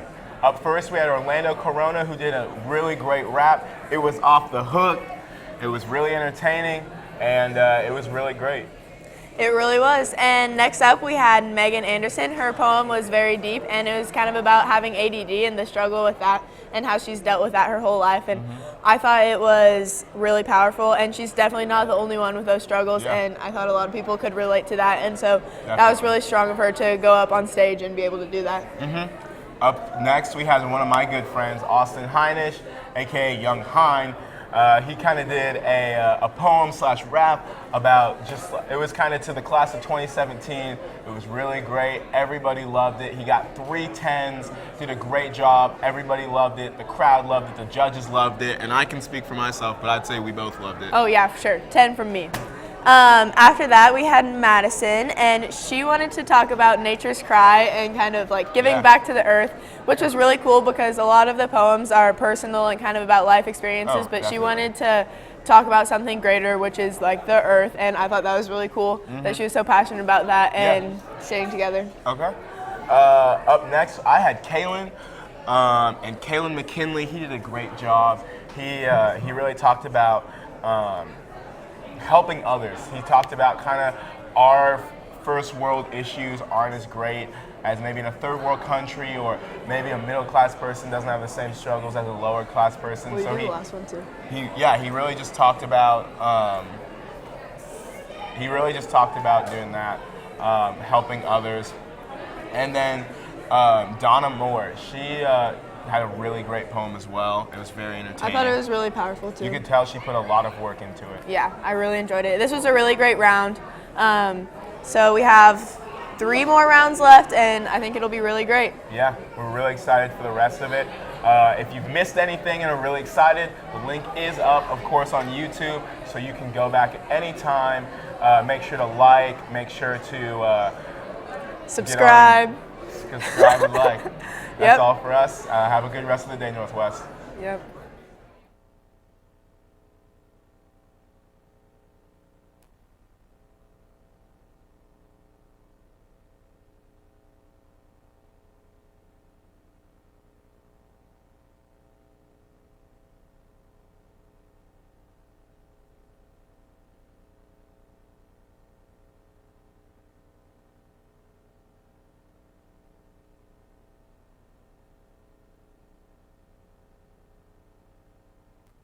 So, get back to your seats. If you've committed to judge for this round, we need you to go over to the table. Okay.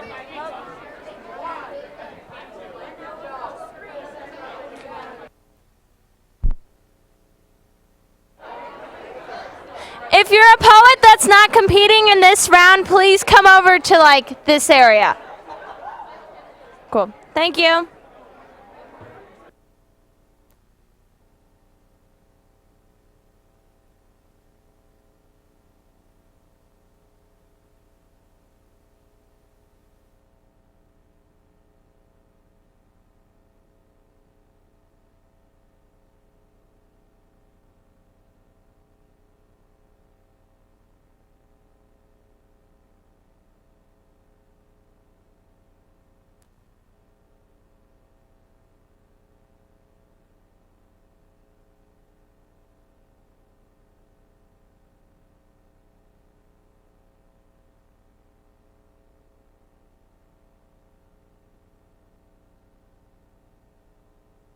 You want to do it this time?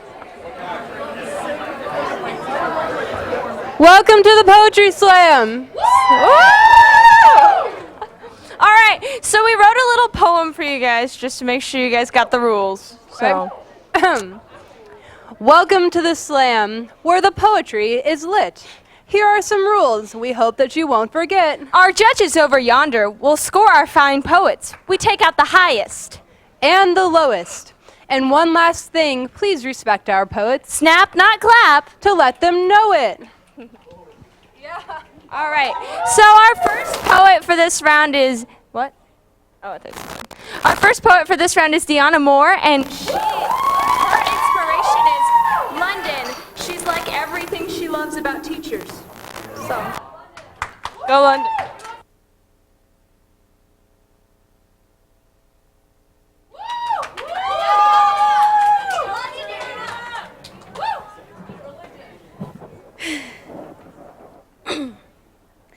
Sakithia Denise Humphrey, you run through my veins. You sleep beside the broken heart you made just for me.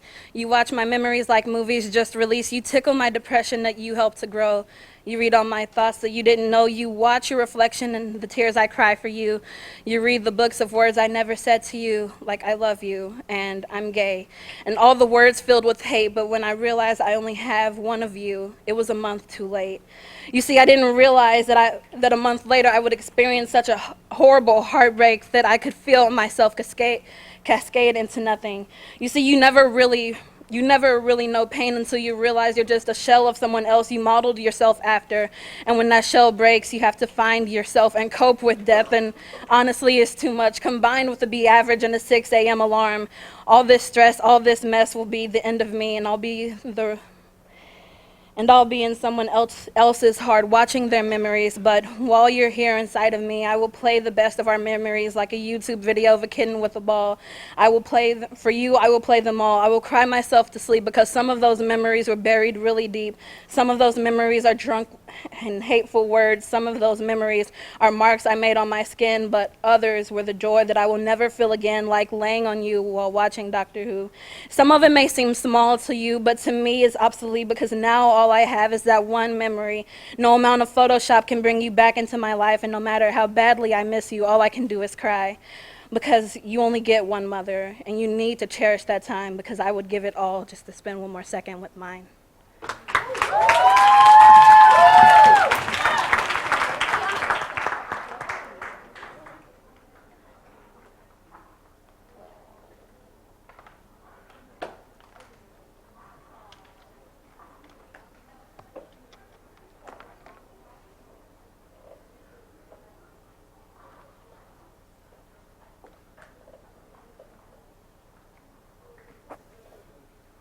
All right. We have a 9.1, a 9.2, a 9.2, another 9.2, and a 9.6, 7, 8, 9. But we're just going to call it a 9.6.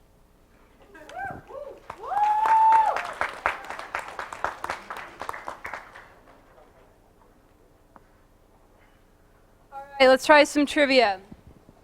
So this teacher has not been in one, but 2 bacon eating contests. No? Think facts. Frederickson, yeah. All right, our next poet is Junior Alyssa Gall. And you can't tell it by looking at her, but she dabbles in underwater basket weaving.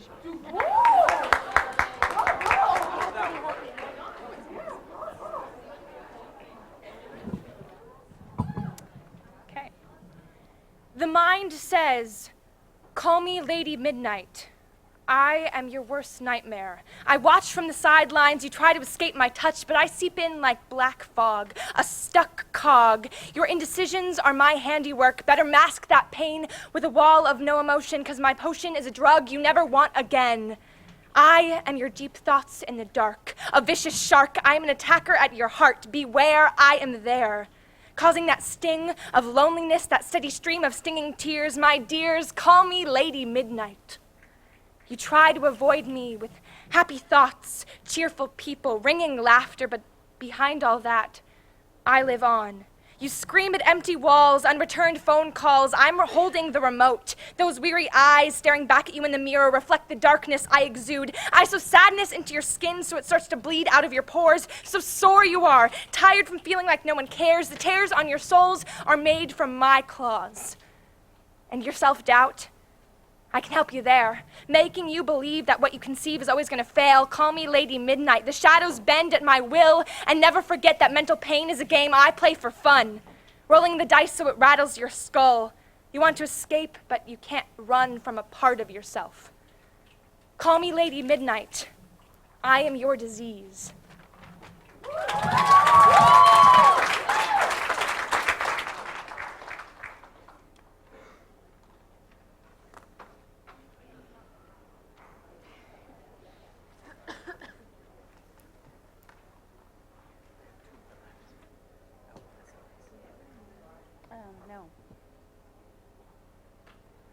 We have a 9.3, a 9.3, a 9.4, a 9.4, and a 9.6.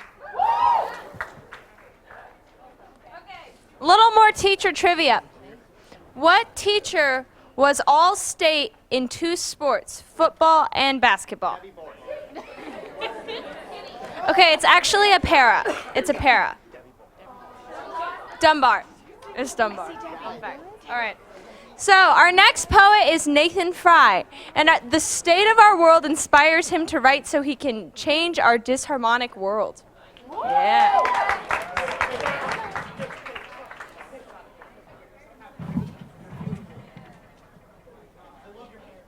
Oh, thank you. The world is falling apart. I feel it in my heart. It seems like an endless cycle. I can see the downward spiral. A conscious candle lit in the dark night allows only little sight. How many winds can I withstand? How many fights before I lose track of what's right? Anxiety's got the worst of me. What's the price to be free? A different way of thinking has got me sinking. Cognitive dissonance in almost every instance, but introspection has me expectant that one day they'll see. Puppets dancing by their strings. What's wrong if I sing?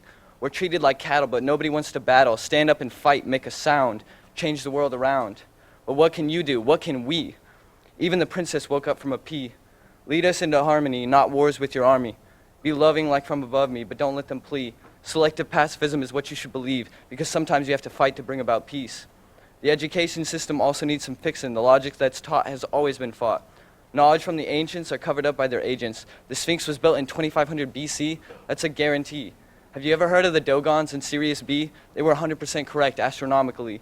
But don't listen to me, research yourselves and see all the widely known fallacies. The monks were right, science struggling to keep up is a sight. Do you not know about electromagnetic frequencies? It's already 2017. It's a waveform particle universe, so holographic nature is rarely converse. I pray you ask what that has to do with your day. And so I say, the human vibrational energy affects the molecular structure of water, and therefore all the world's sons and daughters.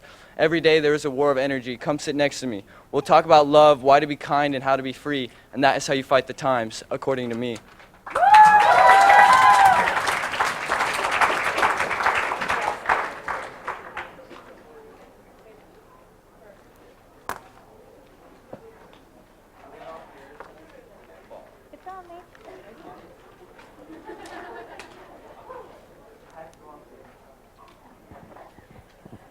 We got a 9.1, a 9.3, a 9.4, a 9.4, and a 9.7. All right, our next poet is Michael Chavez, and he's participating this year because he loves listening to others' stories.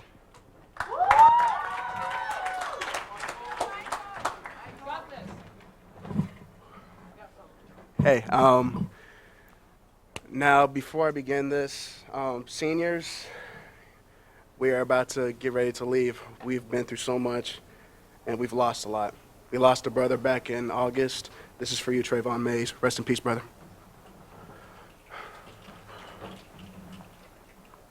When I heard the news, I thought it was a joke, nothing but a big hoax, but it turned for the worse when I heard I was hurt, that a leg drowned a good soul. Unexpected, undetected, tears shedding like all the rest did. Opened up a message from a good friend, and I collapsed when I read it. I tried going to bed staring at the ceiling with mixed thoughts and mixed feelings. I had no clue on what to believe. It'll take months for a lot of healing. It's a nightmare, and I still can't sleep, just praying to God that it's all a dream. But I had to face the fact that it's all real. Man, my homie Trayvon, just rest in peace. I've truly lost it, so exhausted, can't hide my pain. I can't stop it, I can't stop it. Ever since you passed, just wishing that you would have last.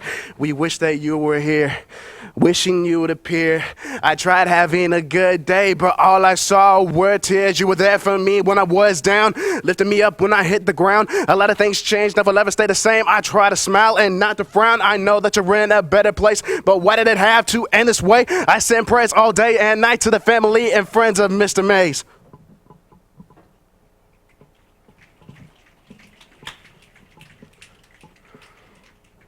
On the inside, I feel dead, just struggling to catch my breath. Live every second, just stay blessed, cause you'll never know when you'll go to rest. Don't ever believe that you're nothing, cause everybody is a something. Still, we still shocked, always in my thoughts, cause he had a dream coming.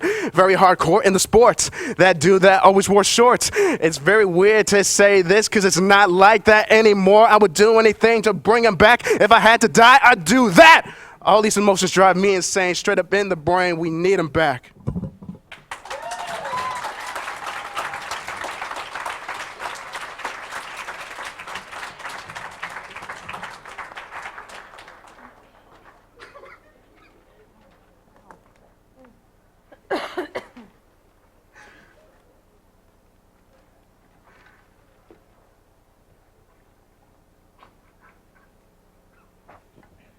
We have an 8.8.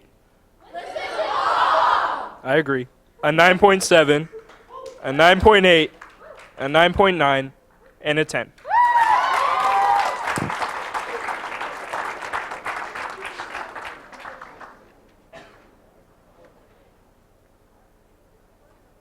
All right, our next poet is Miranda Gibson, and she is obsessed with cows.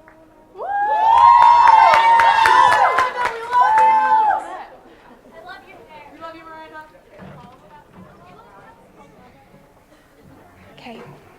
If you didn't know, I'm a really hardcore swimmer. Okay.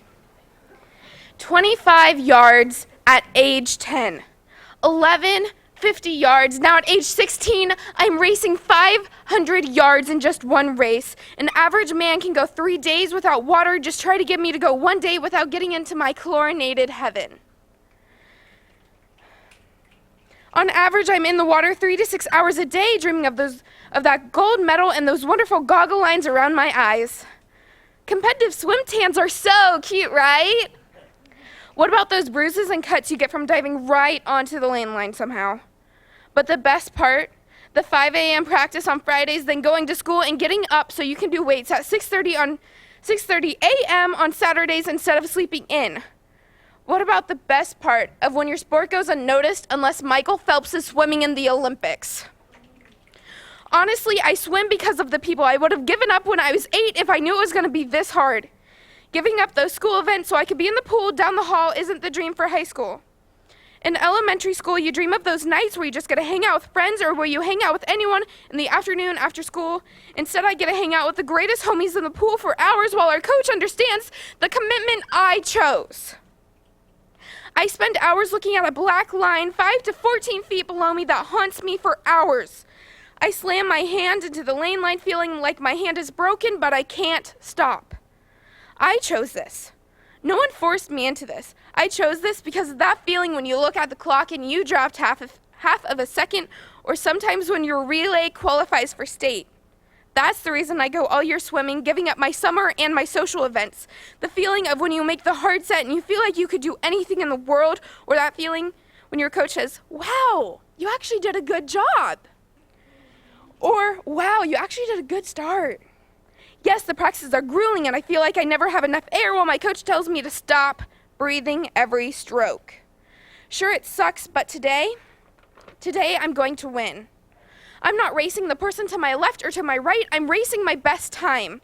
I'm racing to beat that clock. I'm racing to go to state. Swimming is seen as an individual sport, but without my team, I am nothing. That's why I swim. For the dry hair, the laughter after the main sets, the horrible jokes, the wonderful singing to High School Musical while we're supposed to be kicking fast. I swim for me, but I swim for them as well. Being on the Shawnee Mission Northwest swim team and the Kansas City Blazers has brought me more pride and joy than anyone will ever know. Seeing a swimmer in the water is so inspiring and it's beautiful. Swimming is technique. Swimming is distance. Swimming is extreme pain that you can never get away from. Swimming is sprinting. Swimming is a family where they have seen you where you literally can't get out of the water because your muscles can't take it anymore. Swimming is a family where they saw you get that time that brought you to tears because you made that time. The pool is my home, no matter how little chlorine is on me. My joy from swimming is something you will never, never be able to take from me.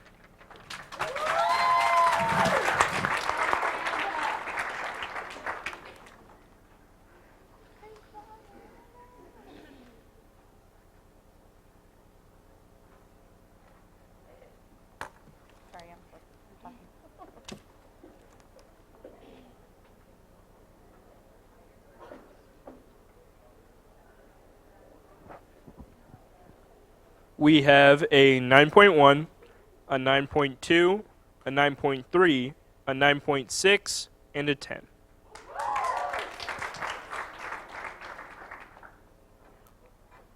All right, our next poet is senior Marlena Markwart, and she is doing the slam to hear everyone's awesome poetry.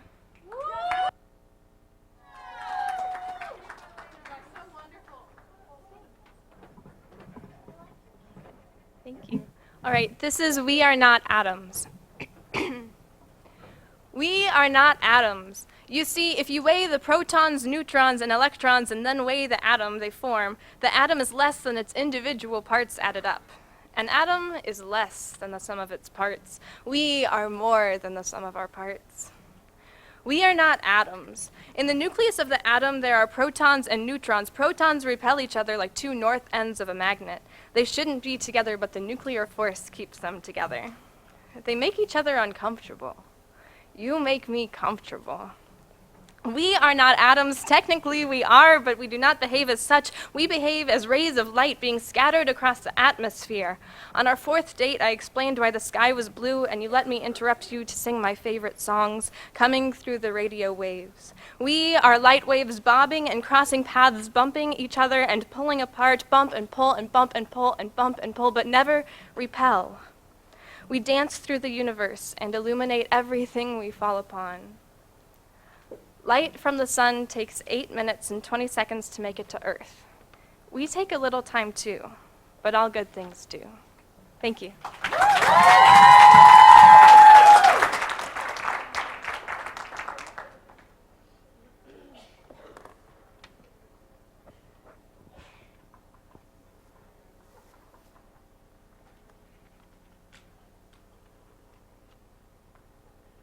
We have a 9.1, a 9.3, a 9.4, a 9.6, and another 9.6. Our next poet is Elizabeth Clary, and the thing that inspires her to write is that there's always something that needs to be said.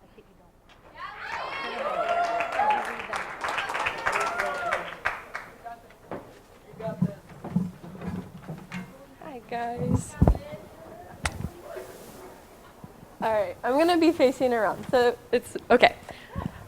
In 3 seconds, I will turn around. 3 for the 3 brothers who taught me everything I know. 2 for the 2 parents who'd made me who I am today. And 1 for the 1 true sister I will have. All right. Okay, so here it goes. I want to be honest, and I want to be brave. So here I am looking into all of your eyes. I see pride.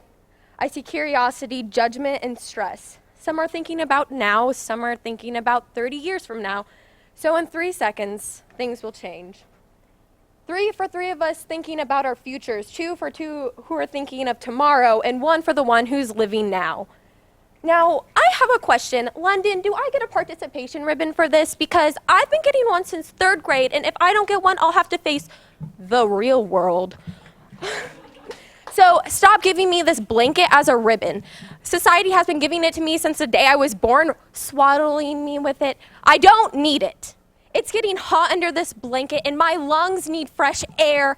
I think they're going to explode. So, in 3 seconds, things are going to get cooler. 3 for the 300 times I've been told you don't get a participation in the real world. 2 for the 200,000 times I was told I did my best, and 1 for the 1 million next times I've heard.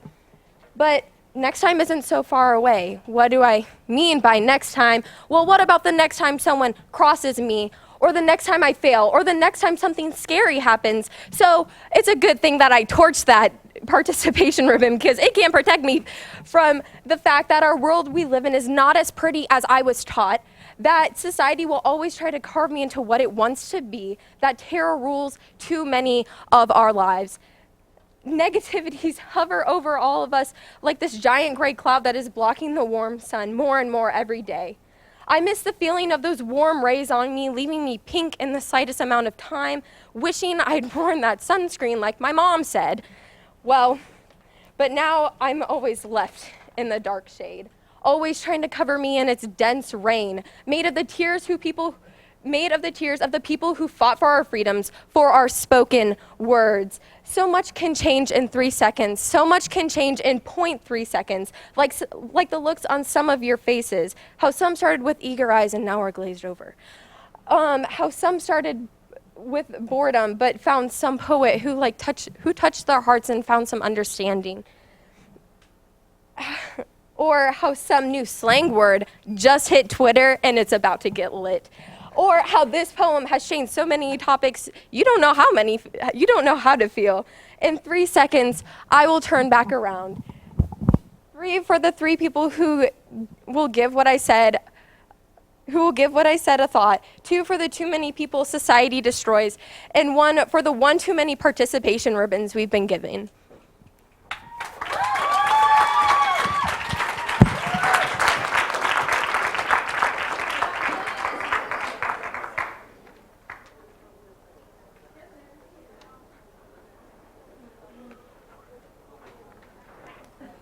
All right, a couple things. Sam Athey, could you go over there? Also, if participants haven't gotten lunch yet, go ahead and grab something. And then let's give it up for our poet. Oh, we have scores. I'm sorry. We have an 8.9, a 9.2, a 9.3, a 9.3, and a 9.4. All right, let's hear it for our poets and judges.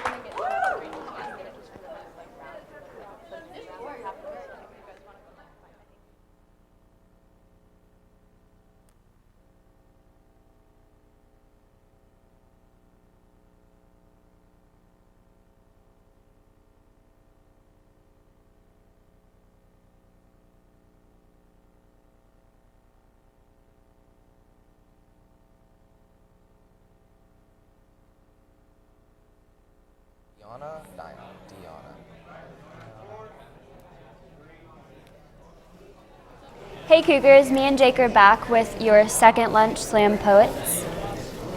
First up we had Diana.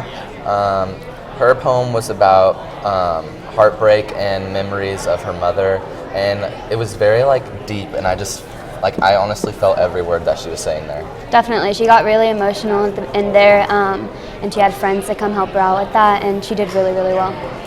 Next up, we had Alyssa Gall. Her poem was kind of about facing her own demons. She talked about how her obstacles that she had to work through with things that she does wrong, and just kind of how she can kind of be toxic at times, and everyone kind of has that side of them, kind of their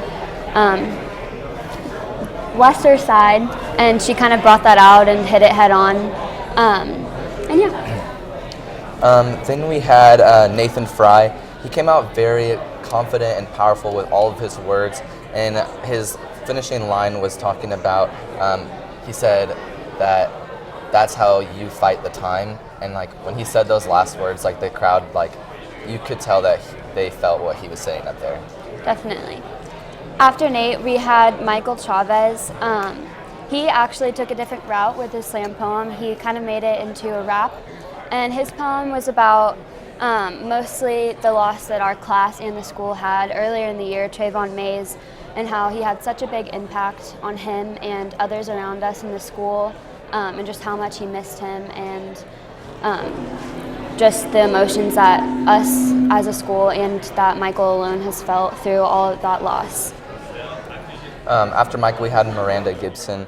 Her poem was actually really good. It was about swimming and talking about how just her life revolves around swimming and what it means to her. She turned a love and a passion that she has for something into a beautiful poem, and it was great. Yeah, and I think a lot of us can relate with that within Northwest, because we get into these things and they become a part of our life, and you build a family within the things that you do at school, and I think that she worded that really well with all the feelings that we have and the things we do.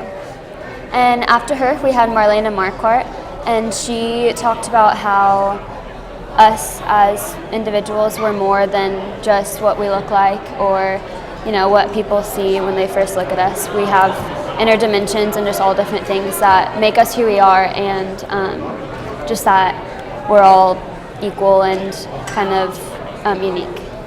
Yeah, of course. Then finally we had Elizabeth. She definitely did well, like with our final poem about talking about, honestly, I felt like she was saying that she didn't want to be sheltered in a way. She talked about how people are getting these participations, but like in the real life, you don't get participation. Yeah. And I think that she did a great job, and I feel like everyone felt like what she was saying. We had a great second lunch round, and we will see you for third lunch.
We're about to start again, so if you can like sit back down.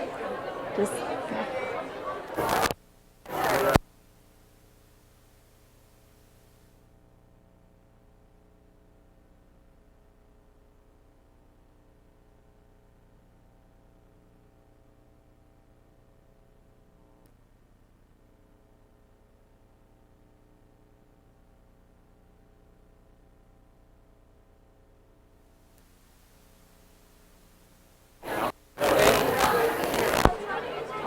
Welcome. Take a seat and hey stop guys, talking. sit down. Sit down. Nah, like sit down. Hannah Grumman, sit down. Okay. Call that. All right, welcome to our last lunch round of the Poetry Slam. Now, we've heard a lot of amazing poems today. So here's one that most of you had heard, and it's not as amazing. But it's fine. It's fine. The Rules, a poem. Welcome to the slam, where the poetry is lit. Here are some rules we hope that you won't forget. Our judges over yonder will score our fine poets. We take out the highest. And the lowest. And one last thing, please respect our poets. Snap, not clap. To let them know it. Okay, so our first poem of this round is by Hannah Sullivan. And she said that her favorite quote is, "If you're feeling froggy, jump." That's Dr. Winston. So...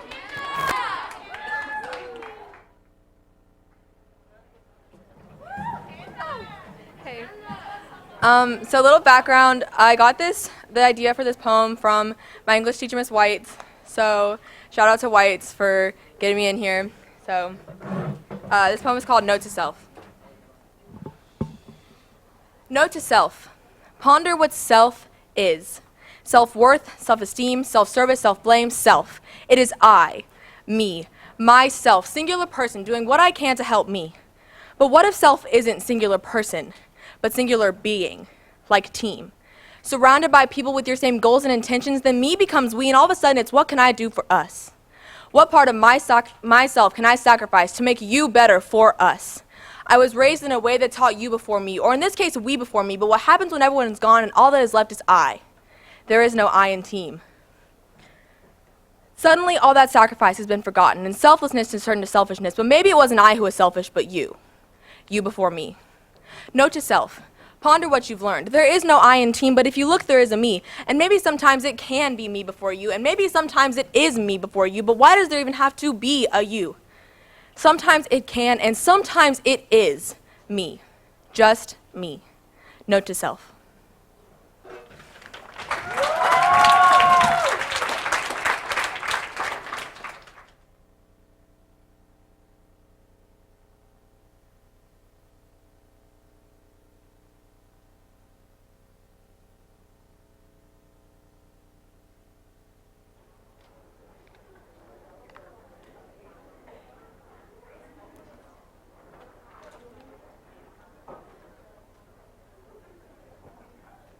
All right, we have a 9, a 9.2, a 9.3, a 9.6, and a 9.7.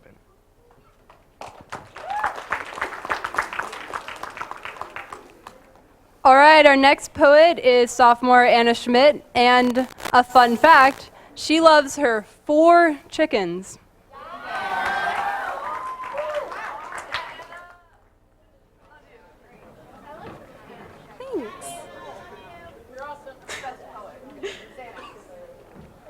Okay, so I didn't trip on the way up, so already a step in the right direction.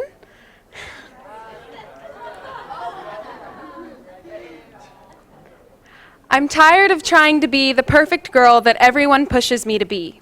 I am no poster child. I do not wish to be seen but to disappear. I am a disappearing act. So don't hang me like an example, burn me at the stake. At least then I might be seen as my fellow ancestors, a witch at best. I am not a happy-go-lucky girl. Anxiety and depression follow me daily. Anxiety and depression haunt me daily, like I am the devil and they are my worshippers. We go up in flames. I do not wish to be quite so terrible or to have these kind of acquaintances, but some burns leave scars.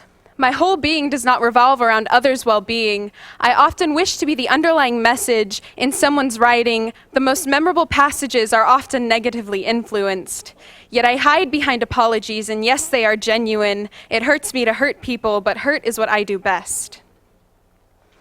There are things I wish to experience, I wish to have, that would bring more gloom and darkness into my life than I care to have. And it's times like those at 1 a.m. where dreariness overcomes me and the room feels as if optimism has been scared off by the shadows dancing on my walls, that I allow these thoughts to come to light. Light does not always represent favorable things, but good often comes forth from faults.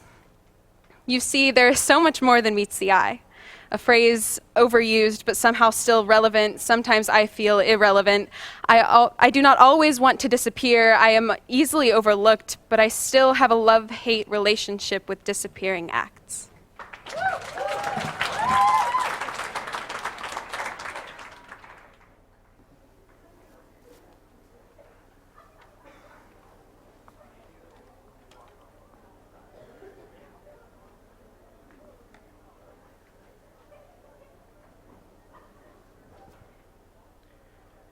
We have a 9, a 9.1, a 9.2, a 9.3, and a 9.5.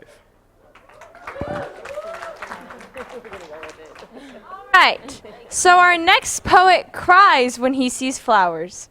Give it up for Dr. Clark.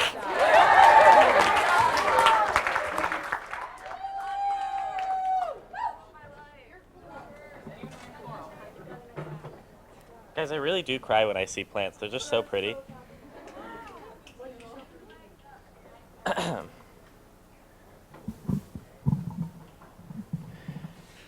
Kiss me hard before you go, summertime sadness. Pretty darn soon I'm going to be gone, away, down the same drain my tears dripped into when I had my first question. Boy, let me tell you, I don't think I'm ready. Am I supposed to feel this unprepared? Should my eyes be watering right now? Why am I biting my nails? I can't seem to stand still. Is that a problem? Should I feel guilty every single time I blink for fear of missing even a second of this life? This personality so carefully cultivated. I did what I was supposed to do. I approached high school with a miner's pick in hand, and I carved out of these walls a place for me to fit in just perfectly, all on my own. Now here I am, sitting pretty in my Docker-sized cave, faced with the idea of stepping outside and doing it all over again somewhere else. Fat chance. I'm going to Belgium. Belgium. Google Maps puts that at 4,500 miles away. Sorry, I mean 7,200 kilometers, metric system. 7,200 kilometers, and all I can think about is what's going to happen to my little place that I carved into the wall at Shawnee Mission Northwest High School, the friends I've made in both peers and teachers, the people I've let in and shut out. What if someone terrible comes along and decides to use my place? Like what if they don't clean the candy wrappers off the floor? Seriously. Focus on the positive. You're in a whole new country with a whole new culture to learn about. Focus on the positive. You're basically on a year-long vacay. Focus on the positive. Vous pouvez parler un petit peu de français, alors ça ne va pas un grand problème.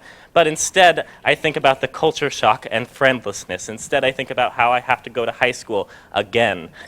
Instead, I think about how I can only speak French when I'm calm and thinking straight, and for some reason that doesn't seem plausible. If anyone out there's got any tips on surviving the inevitable and increasingly terrifying idea of losing literally every single person you love for an entire year, I'd love to hear them, because currently surviving on fleeting Skype calls and occasional instant messages is seeming like it's going to suck, and sure, I'm going to make friends, and sure, I'm going to have fun, and sure, I can speak French, but I don't know I'm myself without my people surrounding me.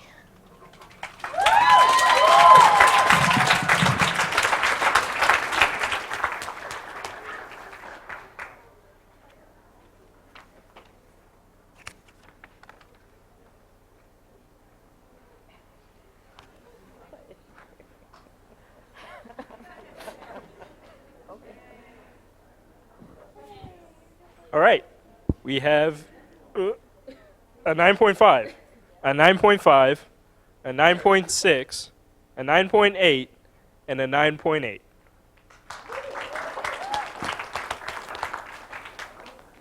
All right, our next poet is Out of This World. Let's welcome Claire Hutchinson, who's participating for her fourth year because slam poetry is the most fun thing she's done in high school.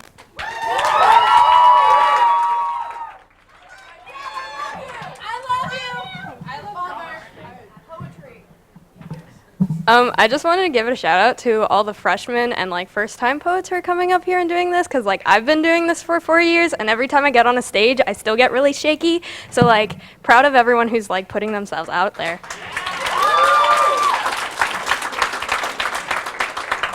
And this is called Feeling Small.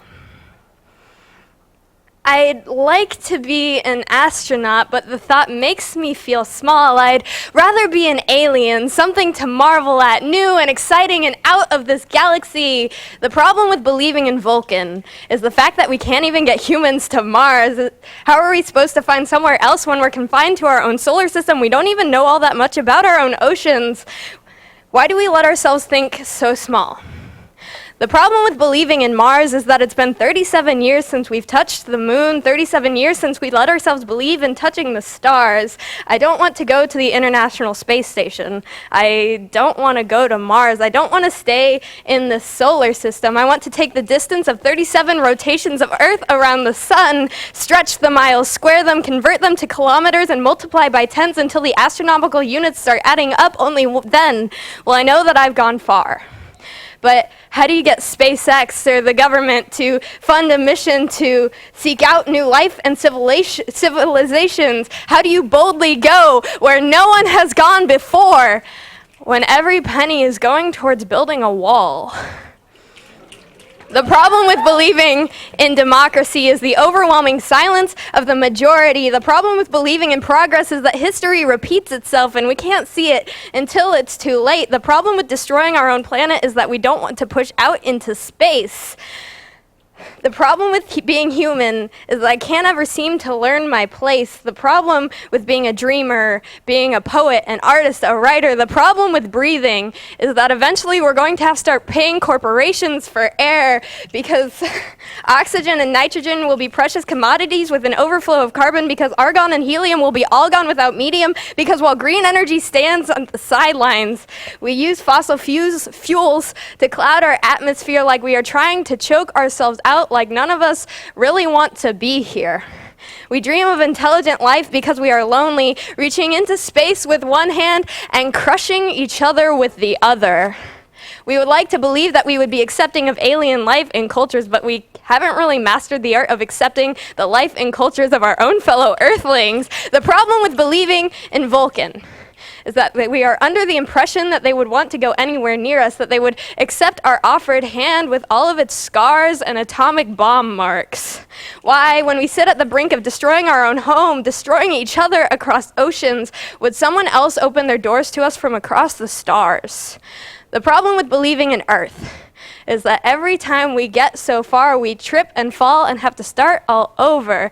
How many more scraped knees can humanity put Band-Aids over until the scrapes start to scar?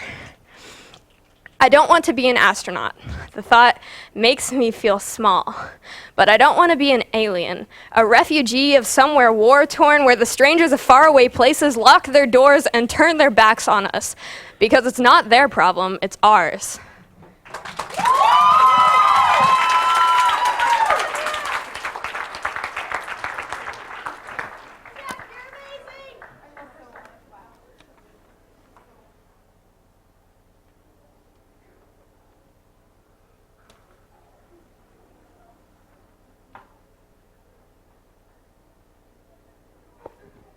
We have a 9.6, a 9.8, a 9.8, a 9.9, and a 10. Teacher trivia. So what Northwest teacher auditioned for American Idol? English. I think I heard it. Pa. It's Pa. Okay, our next poet is Sam Athey, and he has written over 350,000 words and stories over the past year.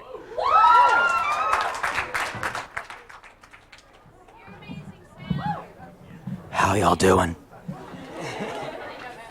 I'm not actually that raspy. So, fun fact, this is actually my lunch period. I don't know, well, a lot of you, most of you, yeah.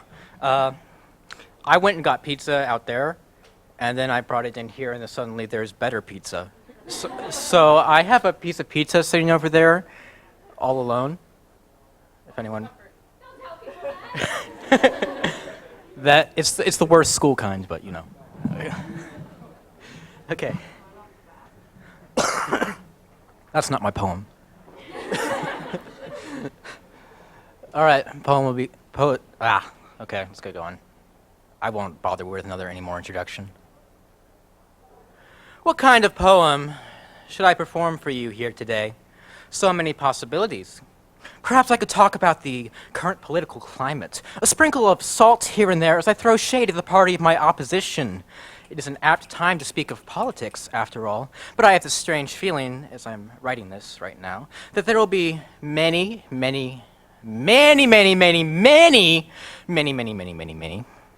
references to politics in the poems throughout today, and I do not wish to oversaturate you or cause you to roll your eyes so hard that they pop out of your head and roll onto the floor and then you die. I may have lost my metaphor there. What kind of poet am I to bring politics into poetry when I would feel half of you inwardly groaning and going, "Oh, not this again"? What kind of poet would I be? Perhaps I could highlight my own insecurities in front of a crowd, dissect them under a microscope. But as a 5'5" skinny white boy living in Johnson County, my troubles are quite tame. Oh no, I can't decide between two amazing colleges who both would love to have me because it would cost a bit of money. Well, it's a little more complicated than that. And my lack of reasoning for feeling bad contributes to the fact that I feel bad, but that's a whole nother rabbit hole. I wish I was just a little bit taller. Maybe I wouldn't feel so lonely. But talking about myself is by definition self-centered. And I do not wish to make people uncomfortable because everyone knows deep down in their hearts that the truest measure of a poet's worth is their ability to induce guilt. I am here to tell you that I do not wish you to feel guilty today. So what kind of poet should I be? I can be humorous, witty, and talk in sublime rhymes to pass the time. My lime eyes are worth no more than a penny or dime. Pantomime times I rhyme in my prime, and it's no crime to repeat rhymes, so what you talking about? Or maybe that's too tacky and cliche, and you'll have seen many of these throughout your day. Damn, I thought I was done with the rhyming. I didn't want to mess up my timing. What kind of poet is that? I could be meta and self-referential like I'm being right now, but I did that last year, and I've got to blow the others out of the water, right? What kind of poet questions everything he does? What kind of poet attempts to deconstruct everything until he can no longer enjoy it? What kind of poet overthinks and overanalyzes every single little detail? What kind of poet writes what he wants to write? There is nothing wrong with politics, or one's own problems, or rhymes. Those are all things that stand the test of time. Forgive my cynicism and my deconstructive tendencies. People are allowed to write what they please. And while you might think it quite rather crass, people who police what others write about can stick it right up their butt.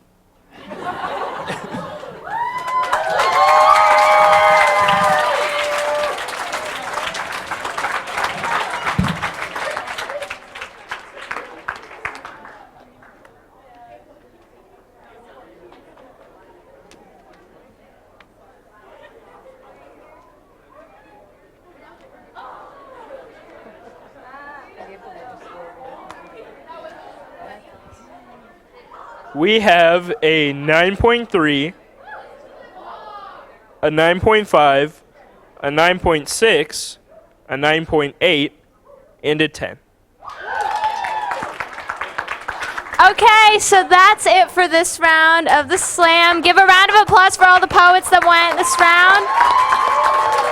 And then can we thank our judges?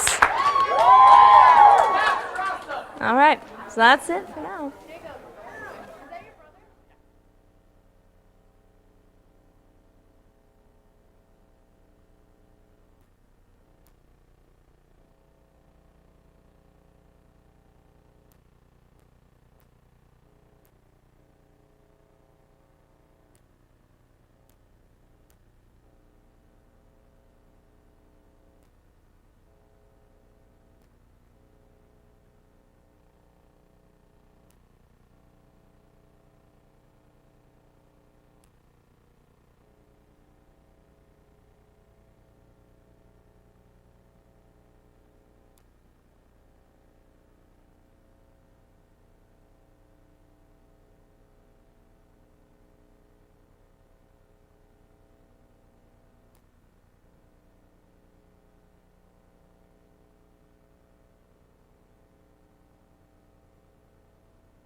Hello Northwest, it's me, Jake Leva and Alex Olson, back with your update for Third Lunch.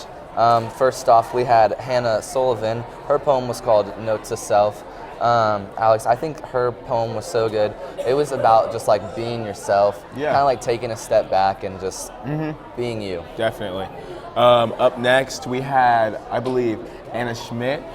She did a really good poem. Another poem also about being yourself. I think you'd agree. But I really liked something kind of a cool dynamic she added to her poem was she brought everything full circle. She kind of talked about things she talked about at the beginning. She also talked about at the end. And I thought that was a really cool aspect that she added to her poem. It definitely was. After Anna, we had Dr. Clark. His poem was so good. I mean, he talked about how he worked himself to carve this place in the Northwest perfectly that fits just for him. Talked about how he was leaving for Belgium and he's worried about how, like, if someone's gonna come in and like ruin his, like, this place that he's made for him at his home at Northwest. Yeah, I'd say like maybe we all as seniors kind of have that same, like, we're leaving Northwest, like it's kind of that uncertainty next year, but his is even like greater than ours because he's going to be in a totally different country. Yeah. So I thought that was kind of crazy, but it's really cool. And good luck to Dr. Clark. Up next, we had Claire Hutchison. She's a 4-year veteran, so she knows how the poetry slam works. And of course, she did a great poem. She talked about astronauts and aliens and how she didn't want to be an astronaut, and she took like a really cool turn with it. She went from talking about outer space to talking about like domestic issues, talking about respecting everybody in our world. Like, we're so fascinated by everybody else, but we're still not accepting of people that are around us. Oh, she just like covered so many different like topics in her poem. Finally, we had Sam Athey. His poem was just about like so many like, he just wanted to be different. You could tell he didn't want to do what everyone else was doing up there, and that's what made his poem stand out to everyone. I'd even add to that, it was just a tad bit risky. Like he kind of was like, I don't know, it was very different. Like he kind of talked about like how most people usually do a poem, and then he was like, wait a minute, I don't want to be like that. I want to be totally different, and kind of addressing that in his poem was kind of something that I think he likes to do. And like, obviously he's smart, he's funny, so it was good to have him in the Poetry Slam this year. Yeah, I'm glad he took that risk because it definitely made him stand out. Well, that's been all for Jake and me with your end of third lunch update. We'll be back at the end of next round. Thank you for joining us at the 2017 Poetry Slam.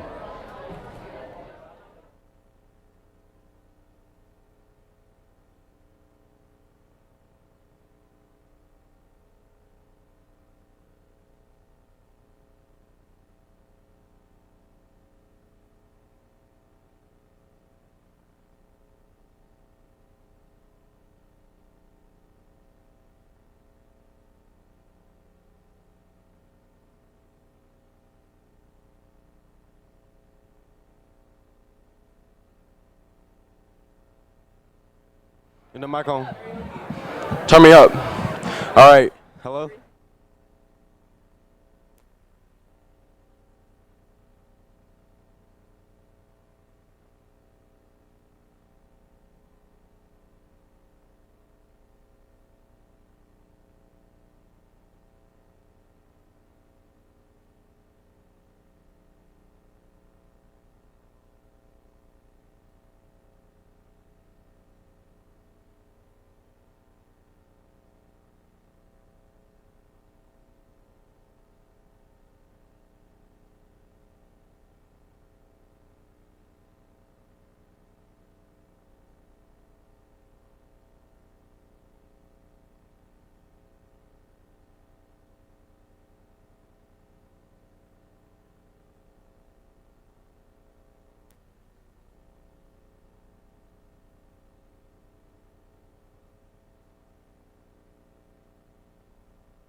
Is it on? I don't know. Hey, can we have 2 teachers to volunteer to judge this round?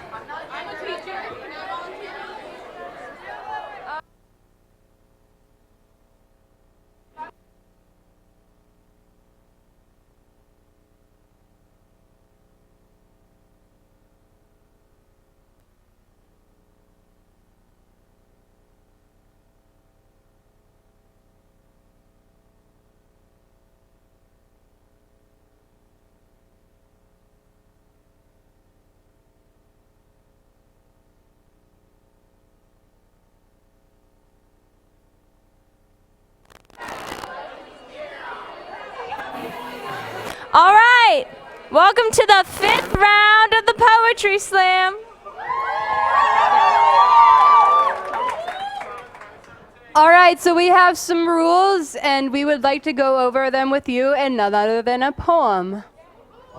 Again. Yeah. This is more than Welcome to the slam, where the poetry is lit. Here are some rules we hope that you won't forget. Our judges over yonder will score our fine poets. We take out the highest. And the lowest. And one last thing, please respect our poets. Snap, not clap. To let them know it. All right, so our first poem this round is by Haley Schaefer, and she's doing the Poetry Slam because she wants to show that her anxiety does not define her. So give it up for Haley.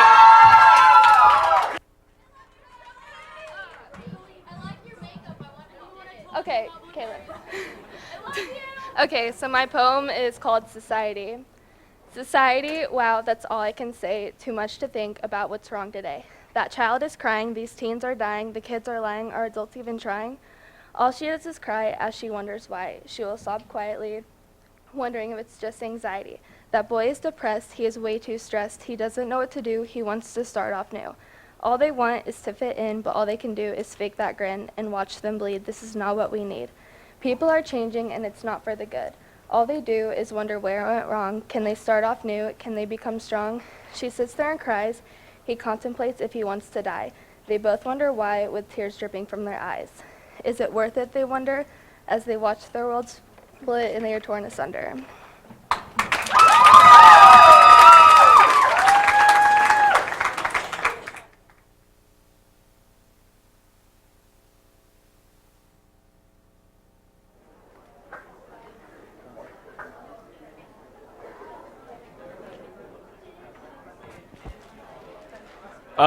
We have an 8, an 8.7, another 8.7,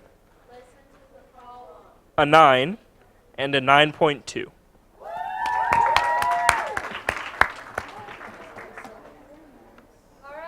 Some teacher trivia.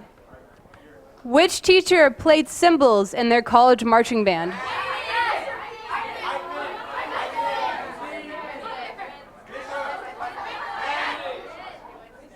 Think sewing. Miss O'Boyle. All right, our next poet is sophomore Maya Urich, and this poem is dedicated to activist Cleve Jones, the author of When We Rise.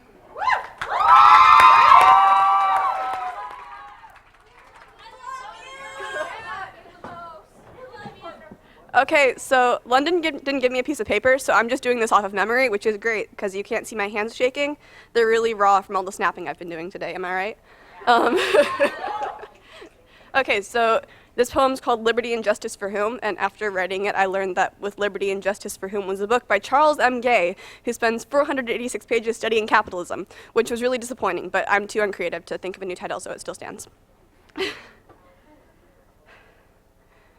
June 12th, 2016. The sun shines down on a speeding car. I lay in the back, a non-binary star, hiding from the train wreck of southern Missouri, watching as the scenery flashes by blurry and a Confederate plate passes by my window. I look down at my phone because my Tumblr won't load and my dash is stuck on a rainbow flag. It says, "We deserve to live too." I ask my father to turn on the news and the president is giving an address, his 14th response to a mass shooting in 8 years. This one is the deadliest. I remember the rainbow. He confirms my fears when he says people cannot be safe in a theater, a marathon, a school building, or a nightclub. our nightclub. I think how I never wanted to be a martyr, but I will rise up if I must fight for my life. No more people should die for basic human rights.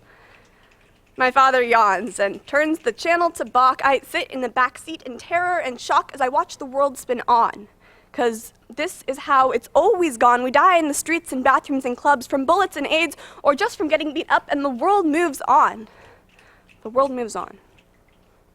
Dear straight people, understand that this poem is not for you, but I hope that you can learn from it, because I don't want to die from a punchline or a bullet. Learn that dead names are not valid and pronouns are not optional, because there's beauty in these titles, and my love is honorable. We're outnumbered by far to support us and help us, refuse to speak over us, instead speak with us, and for the love of God, stop killing us.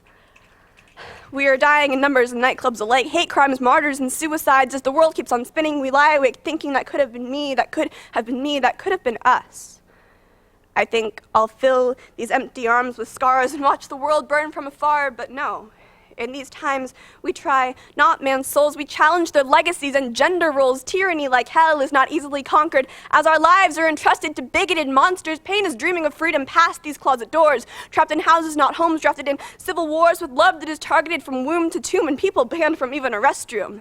This heart is made of pride and firewood. I'm the blazing bonfire of the misunderstood. I'll remember America the way that I should, because there's no greater hypocrisy than the land of the free and the home of the brave. Don't the two contradict each other? Since when have the free ever had to be brave? Privileged people don't need to be brave. This country wasn't built by capitalist craftsmen, but rather on the backs of slaves. When people fight back against tyranny and hate, they are said to spark the fires of violence. This country was built on violence. No taxation without representation was meant to be revolutionary, but where is our representation on the evolutionary screens? Do expansion and progression end when you hear queer screams, black dreams? We're as revolutionary as cosmic galaxies. These words are my weapons. These lines are my legacy. Find the rhythm in the pulse of 1,000 hearts, louder than 49 gunshots in a bar. I refuse to shut up, sit back, disappear, so I'll raise my voice in defiance. Proudly queer.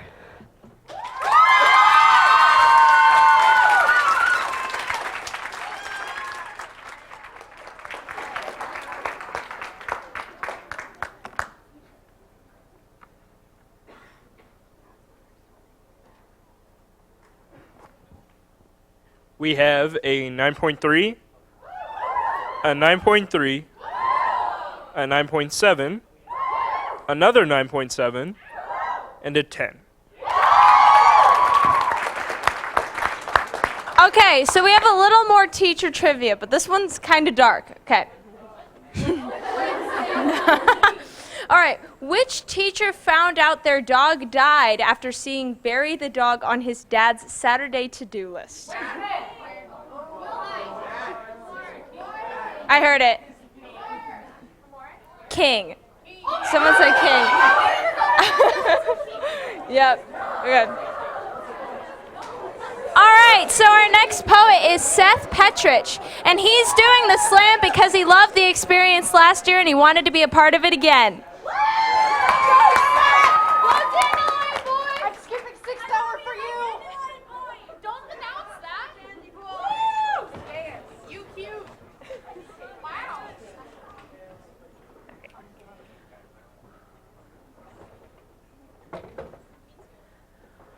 I'm going to be honest. I'm not standing up here because I have something inspirational or emotional or whimsical to say. I'm not even up here for English extra credit. No. I'm standing up on the stage, hands shaking, voice trembling, living my worst fear, because this is my last year, and as that final day draws near, I couldn't bear the thought of not being up here one last time to say a few lines. You see, this is only my second slam. My first didn't go as I planned, and the two before I would have ran screaming from the mere thought of reading before a crowd. But I want to be proud when I look back on my high school days. I want to be able to say I was a part of something bigger than myself, that I didn't just sit up on a shelf and let those 4 years blow me by, because oh, how time flies. When I'm looking back, I don't want to feel like I lacked any part of the experience. My whole life, I've been a spectator. For once I would like to try being one of the dream makers instead. That's why the fear in my head was outvoted by the hope in my chest, and even though I know I'm not the best, I'm still standing up here nonetheless. But I suppose it's not that deep. I'm mostly afraid of not being able to keep all the friends I've met, the ones who I let talk me into doing this. You know who you are, and UMKC's not that far, so you had better believe I'm going to be back to visit. Because I'm going to miss this. This day is worth every drop of adrenaline coursing through my veins. Every fiber of my being pains as my time here ends. So thank you, Northwest, for all the memories, the good and the bad.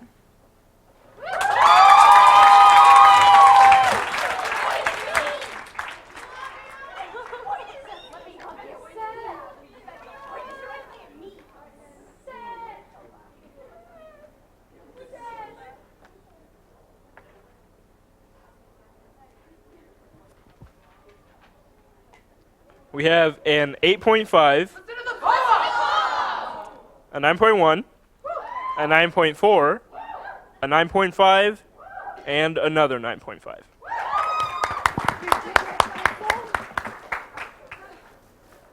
All right, our next poet, you can't tell this by looking at him, but he is the only person in chemistry class who is excited about solubility. Let's welcome Henry Hales.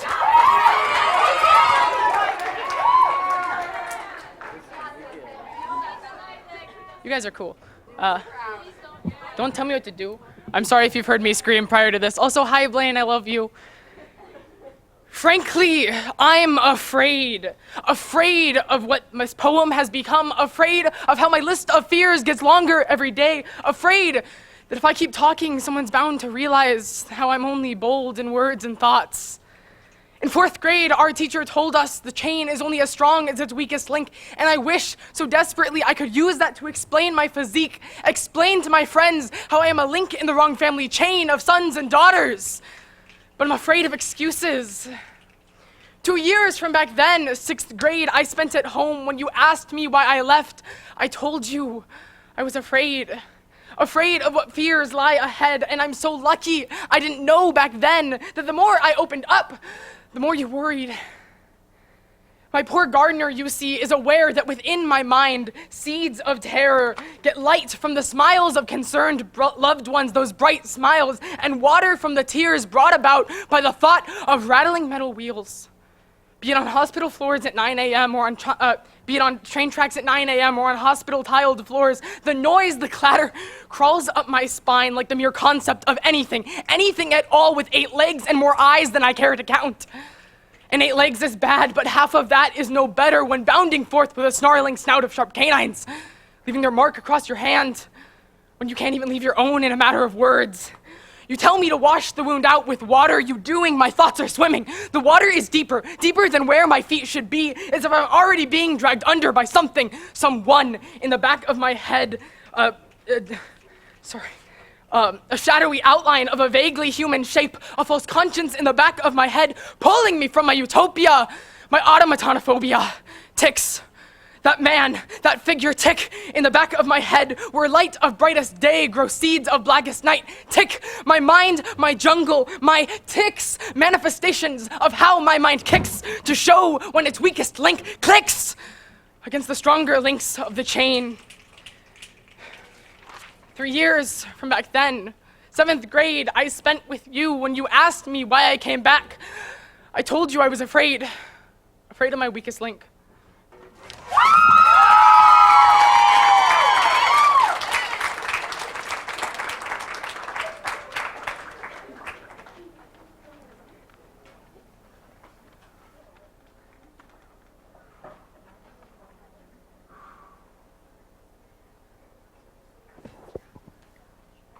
We have a 9.3, a 9.5, a 9.5, a 9.6, and a 9.9.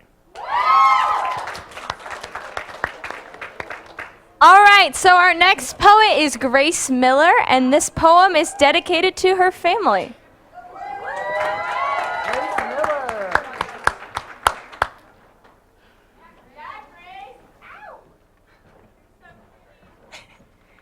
Thanks for sticking around. I know it's 6th hour and you guys are kind of done, but this poem is called Breathe. Sometimes it gets hard to breathe. You get devoured by the deep, dark, air-sucking pit of life. The responsibilities, worries, and struggles of your days have the ability to cloud everything out and kick up the dirt so that you are forced to inhale as it flies up in your face. Sometimes it gets hard to breathe. I'm lying awake at night with millions of ideas dancing in my head, playing with my thoughts, toying with my mind. I gasp as I shoot upright and remember that my brother is all alone. His health and safety mean more to me than I can bear to explain, even though I don't know if I've ever breathed a word of this before. I contain myself from my mom. Sometimes it's hard for her to breathe. I have to be her oxygen tank, reassuring her that her babies are safe in this God-forsaken world and that it won't be like before. She suffocates on the thoughts and worst-case scenarios she has pent up in her lungs that selfishly take up the precious space meant for clean air. She breathes in and practically bursts her lungs until it all flows out in one wavering breath. I have to help her breathe. I wish I knew how to protect her from herself. I tell her of my grades and the joys of my days and distract those asthmatic lungs from turning against her. And then there's Dad. Sometimes it gets hard for him to watch other people breathe. He is a level-headed guy who doesn't forget to take a breath. He wouldn't dare be careless enough to deny the ample supply of air around him to pass through his lips and reach his starving lungs. He is fine. I don't need to worry about him. He doesn't mind the idea of his son possibly never having kids and hiding him from his hyper-Catholic family and going to work day in and day out to provide for his own family who is chomping at the bit to get our greedy paws on the dough he brings us home. But maybe he's not fine at all. Maybe he just got really good at holding his breath.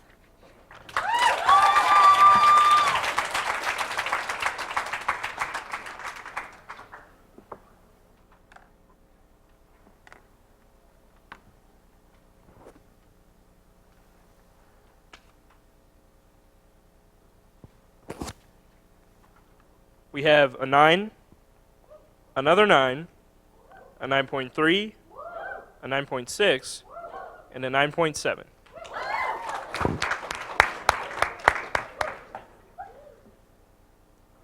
All right. Which Northwest teacher is distant cousins with Jesse James? English department? White. Rayner. All right, our next poet is sophomore Ellen Schnacker, and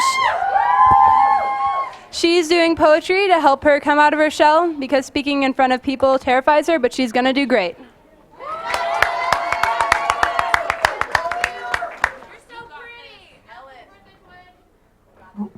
Okay, so this poem is dedicated to my older brother.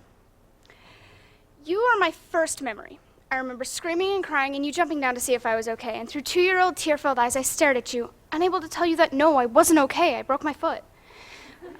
No, I don't remember you crying with me, but Mom swears you did. I also don't remember you ever leaving my side. You are my second memory. I remember the ground rushing towards me and not much after that. But I remember the concerned look on your face when my wrist still hurt hours later. I don't remember you saying anything, but I know that you cared. I also don't remember you ever leaving my side. Everything after that is a blur, a montage of happy memories, you reading to me, climbing trees together, chasing each other around, playing some combination of soccer and tag. I don't remember you ever leaving my side. Mom tells me stories back from before I existed. She tells me of stories of how every night you prayed for me, begging God for a sibling that you could teach, play with, learn with, live with, love with, because even then you never left my side. You were my first best friend, and I was yours. I couldn't have ever asked for a better friend. You pushed me to be the best person I could be, a kind person, a caring person, an honest person. You challenged me to be a person. You knew the thoughts that haunt my mind before I could find the words to express them, and before I even knew my heart was broken, you were right there next to me, catching my tears and holding my problems and brokenness in your own heart. I never knew how to fix your broken heart, even though I could see it plainly. I helplessly watched the sadness in your eyes, and even though you didn't see me crying with you, I did. When you left for college, I thought everything would change and was terrified that we would drift apart, but we only grew closer with the distance. Sometimes I remember when we were little and I had to wear your hand-me-downs. I hated it. And now, just a few years later, I raid your closet on a weekly basis. I spent a few years not wanting to be compared to you, desperate to be my own person with no affiliations to anyone. And it took all those years to remember what I knew when I was a little kid. You are the person I most aspire to be. I still text you when I'm upset, and you're always there to comfort me. And even though I don't see you crying with me, I know you do. And I also know that you have never left my side.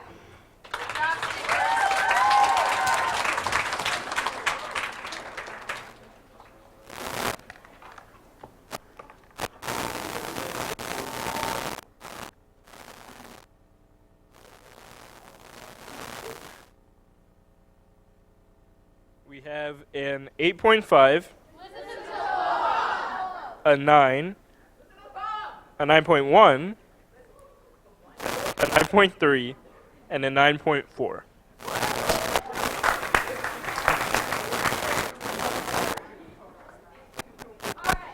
Our next poet is Jacob Fry. And he just wants you to know, Mom's spaghetti.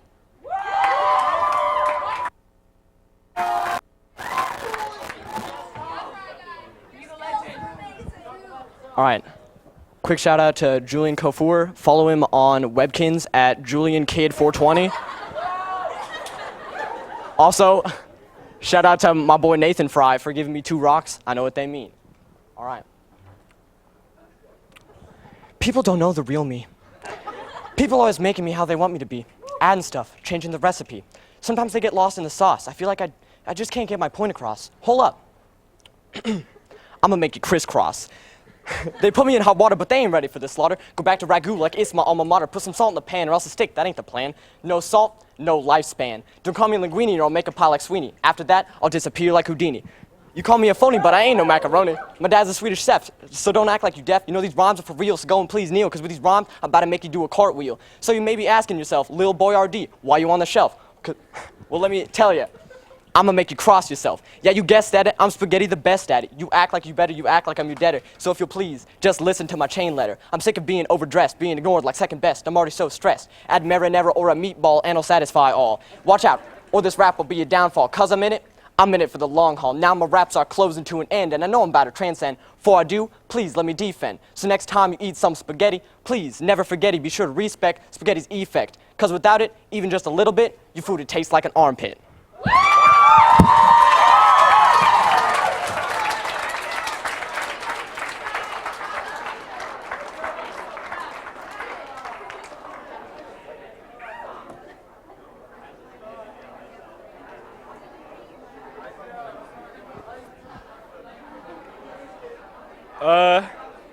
We have a 9.3, a 9.4, 9.4, a 9.6, a 9.7, and a 10.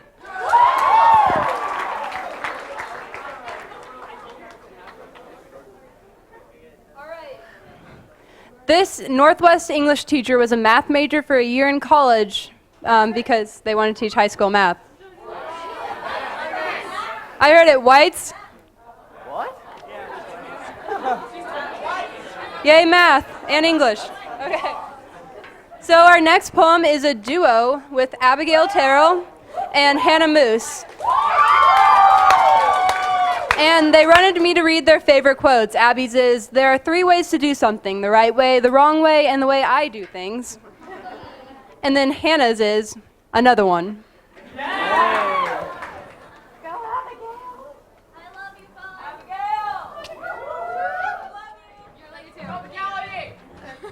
Topicality is false. Is this on? I honestly have no idea. Is it on now? I don't know. I can scream at you guys. I mean, that's cool. All right. You want me to scream it with you? Yes. All right. I don't know what to do with it, but whatever. Okay. Ready? Staring at the mirror. I just don't want to see. My face is too red and I'm just not appealing. Every other girl's flawless and amazing in things. I just think God forgot about me. Staring at the mirror, I just can't get over me. Red rosy cheeks, my hair and nails stay on fleek. I stay in designer brand things. Can we all just thank God for blessing me? Staring at the mirror, be who you want to be. Society doesn't teach you that confidence is key. Don't change for a man, Society, a woman, or whatever you please, you make us fear to speak, so we remain silent as you can see. But this message is our key to win. Y'all gotta hear us when we say this. We had to change the message to make it stop. You can't be playing if you want to sit at the top. Coming together as one should be our plot. Be a leader. In a society that claims to be full of leaders, there seem to be too many followers. But listen, it could be different. I am ready to interject, to speak my piece, to give my stance. Go ahead, Abby. Do I smile and nod or just say what I think? I used Used to to think believe that the latter was better, but now I see that it's wrong. But we are sparked by the belief that we will be hated. That my image will be tainted by foul words. Thrown at me by those who speak about acceptance. How are you accepting When you disrespect those who disagree with you? How are you accepting when? You berate those who are different than you. How are you accepting when you reject? Those like me. We are either too tall, too short, too fat, or too thin. We must recognize. We are all women. In the end, together we can win. Our ancestors worked hard for the rights we have today, so don't let them silence you. Don't let them ignore what you have to say. We are good enough. Don't let them shut you down whenever you try to speak up. The world will always be stacked against you. Don't listen to the world and what it has to say. You are you. And I am me. We are where we want to be. Keep your head up and don't look down. Go ahead and turn this whole world around. In order to change the message, we have to sing the same song. And know all the words. Remember everything we said on this day. Oh yeah, what did Beyonce say? Who runs the world? Girls.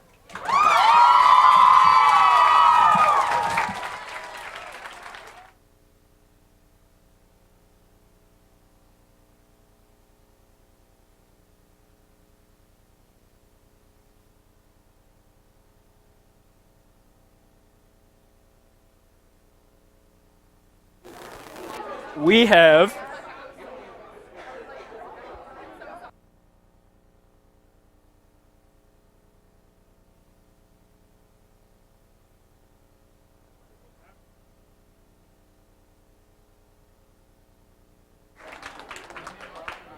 Okay, our next poet is Daniela Silva.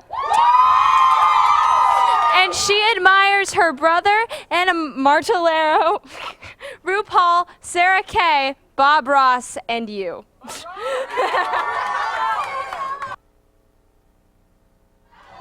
Hey everybody. Okay.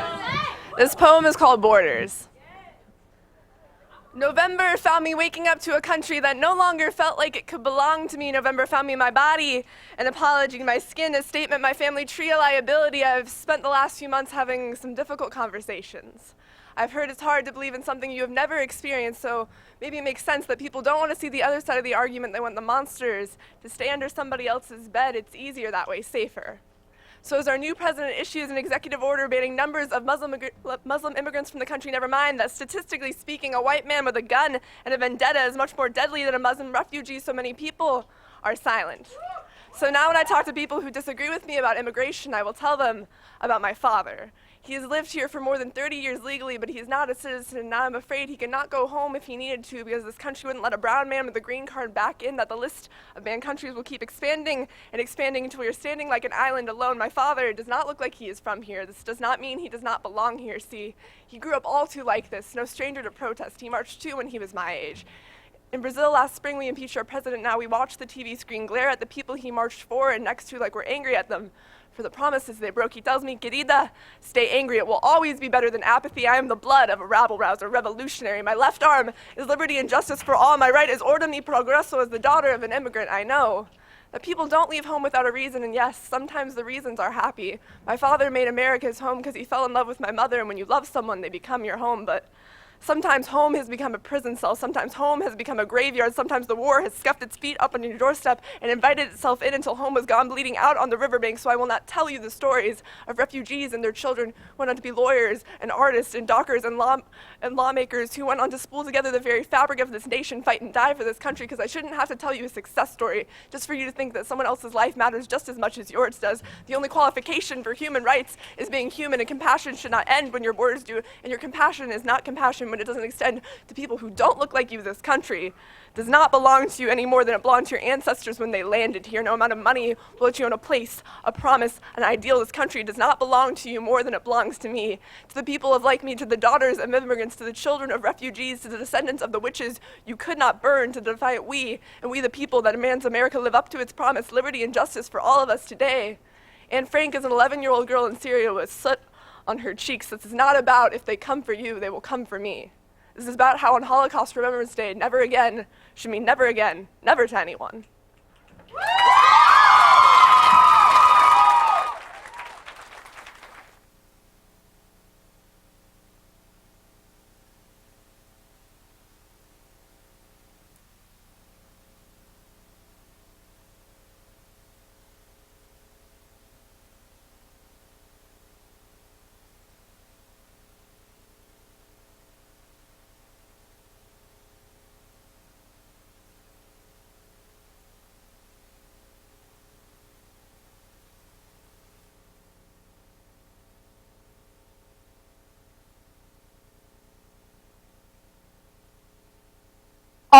right. Our next poem is from sophomore Dayton Rains. He's inspired by the diversity and beauty of human beings, and this first poem is dedicated to those who've taught him how much love there is in the world.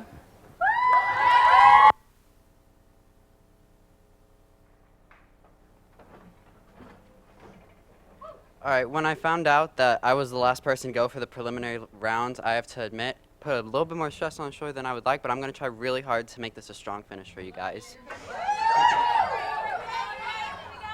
This poem is called I Will My Lord, and it's dedicated to everyone who uses the big man upstairs' name for anything but love. Lord, I am staring you down, standing amongst those who'd rather be on the ground. I will keep my calm. I will stand tall, while onto their knees the others will fall. I will keep a level head and steady my gaze, no matter how many times they will try to erase my will stand and take from me is something you can't give. To me is all I will allow, and give to you I will, but I will never bow. While I love and appreciate your thought, this is something that to me you have taught, to love myself as I know you love me, so with myself I can live finally. Because for so long others only told of your hate, but this is no debate. There seems to be no room for love in this political dichotomy because of the size of our malice and hypocrisy, but I will not let that be a stop sign. The hate from others I will always decline, for I have made my decision and I won't stand for any derision. This is the path I choose, because I have suffered enough abuse from me, myself, I, and those who disparage people like me from their boxes of soap. I cannot allow to bear your false hate any longer, so listen to me, for now I feel much stronger. I will not cower in your presence. Lord, I must challenge their pretense, because this goes against my common sense, and I'm telling you this, it needs to end. So listen to me, my Lord, my guy, as I plead up to the thundering sky.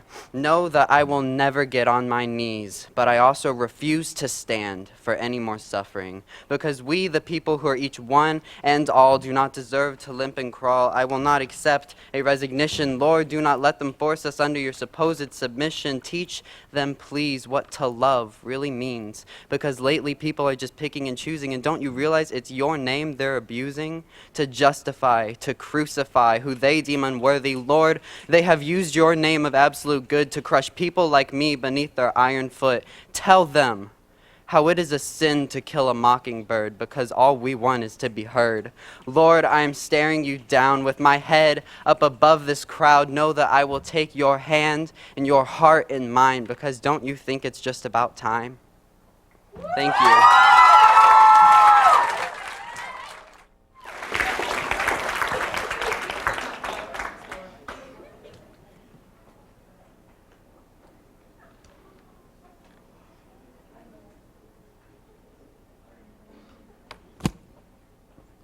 We have a 9, another 9, a 9.2, a 9.4, and a 9.5.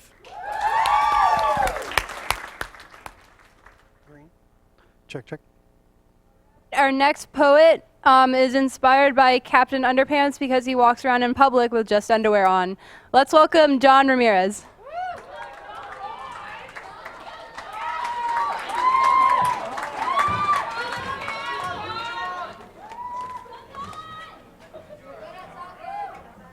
I'm going to make this quick and painless as possible.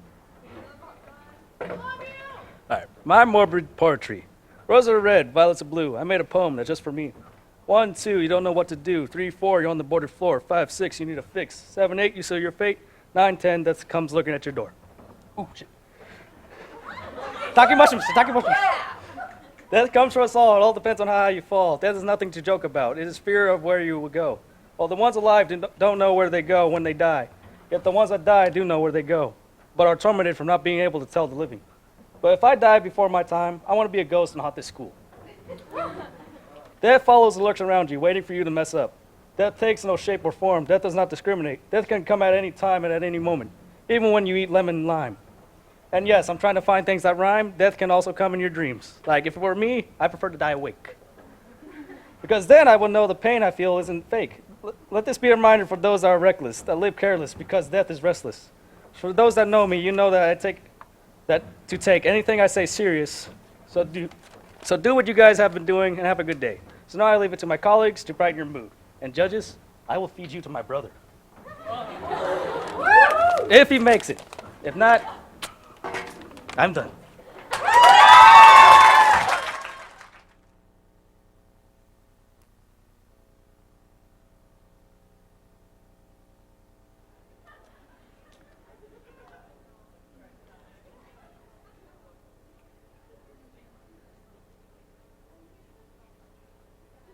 We have an 8.5, an 8.7, an 8.8, 8.9, and another 8.9.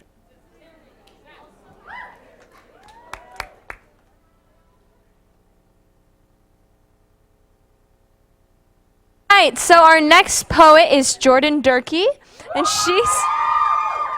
she's doing the poetry slam because she's a senior, and if this goes bad, she'll never have to see you people again.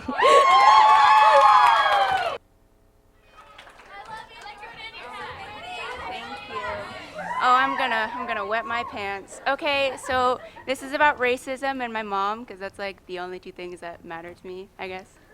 Okay, coffee is the second most traded commodity on earth, right behind crude oil. Coffee with cream, that's what they call me. Being mixed isn't a bad thing, but I do have an issue with this particular comparison. Coffee is black, coffee is bitter, coffee isn't good without a little cream and sugar, and my mama is black. But my mama isn't bitter, and my mama is a beautiful, amazing woman without cream and sugar. My mama has big lips, big breasts, and a really big ass, and my mama has a wide nose and black curly hair, and my mama is a beautiful woman, the perfect blend of dark coffee beans. And when I was younger, my mama used to burn her hair to a crisp trying to straighten it. She'd wear baggy clothes to hide all her curves, and she'd wear long sleeves in the summer to stop her skin from getting darker, and she still folds her lips to make them look smaller. I guess the apple doesn't fall far from the tree, because for years I tried to make myself as white and as sweet as cream, and that must have killed my mother's self-esteem. I hated being black. I didn't want that discrimination that came with my pigmentation. I hated even a drop of color on my skin, and oh God, I hated the smell of coffee. I was convinced that I'd never be beautiful if I wasn't sweet, and my features only looked good on women who resembled cream, and I would burn my hair to a crisp trying to straighten it, and I would stay inside in the summer and bleach my skin. I didn't want to be black. I didn't want to be bitter. I never thought I'd be good enough without cream and sugar, but mama, black is successful, and black is special, and nothing about having dark skin is disrespectful. And if coffee means wine, then I am drunk on my black brother and sister's beauty, and if coffee means wine, I must be quite the drinker, because I drink coffee every day. And mama, like my daily cup of coffee, you are smooth, you are sweet, and you are strong. And like my daily cup of coffee, black is strong. And I guess coffee doesn't need sugar to be sweet, because coffee is actually a fruit. And no matter your skin color, you should already know that the blacker the berry, the sweeter the juice.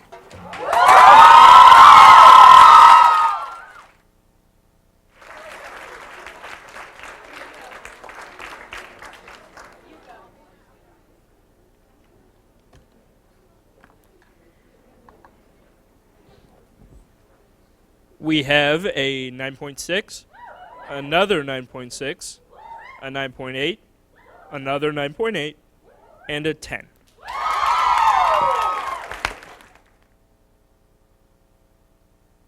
All right, our next poet is Junior Ashley Ellis, and she is doing the slam to give Northwest her message.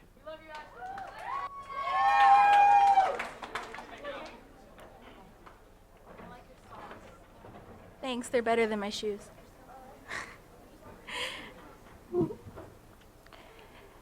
Genesis Gray, you're probably one of the most beautiful people that's ever graced my presence. No younger brother named Exodus, and I love you more than I'm loving McDonald's. Speaking of which, you brought me a 20-piece on my birthday, and I'll never forget the tear that actually rolled down my cheek as you walked up my driveway with those beautiful nugs, Henny. You taught me camaraderie.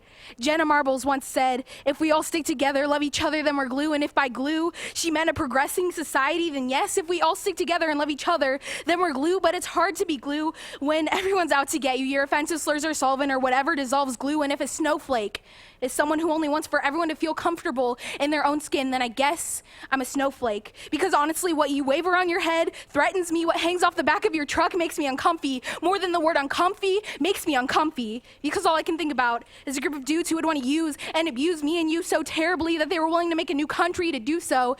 And Caitlin's dog's name is Dixie.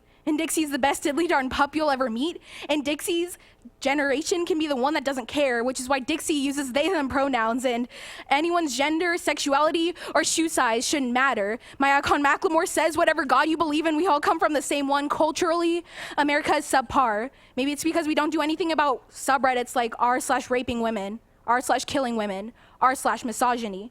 Rape culture is not only ingrained in the crusty old dudes of our society, it's everywhere, which is why I'm dedicating these lines to the 8.5 million women who are abused by a male counterpart every year. But let's also give it up for the 1.5 million men who are annual victims of domestic abuse, whose voices are silenced by their socially mandated masculine cover-ups. While we're at it, I'd like to formally apologize to one of my best friends. I don't know why a lot of our nation is the way it is, but understand I'm here with you when they tell you to go back to Mexico. You're not even from Mexico.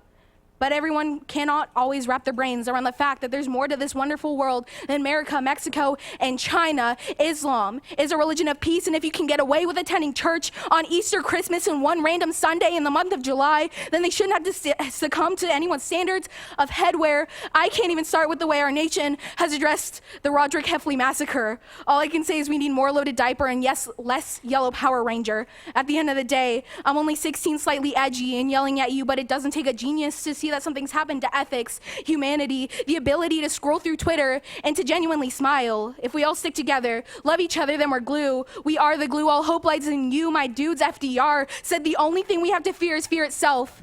And today, I'm saying the only thing we can hate is hatred. Please, hate hatred. Genesis means entrance, beginning, begin, to see yourself as more of a person and not a puzzle piece, a commodity. And always remember that you have the right to exist. Stay classy, Northwest.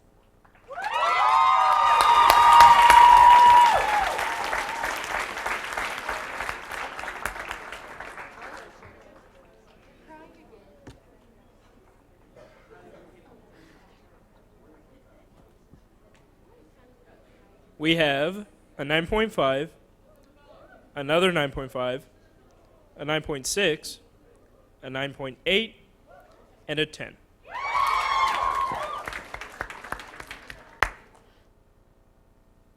Wait, can Jake Brundrett go talk to London? She's over there right now. So that's it for the preliminary rounds of the Poetry Slam. So can we give a round of applause for all of the poets today? And then can we give a round of applause for our judges this round? Okay, so now, How about a round of applause for Miss London for organizing this all?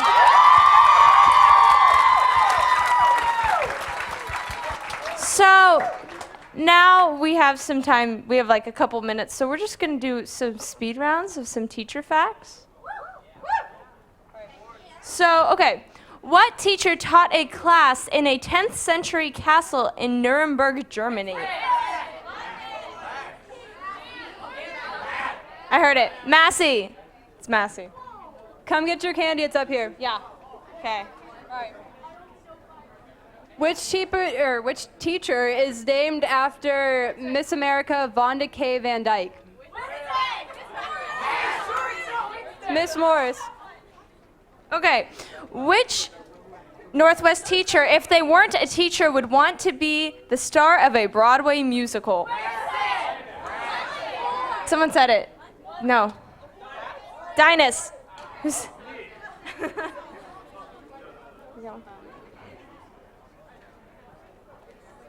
Which teacher can do a pretty wicked Pee Wee Herman impression?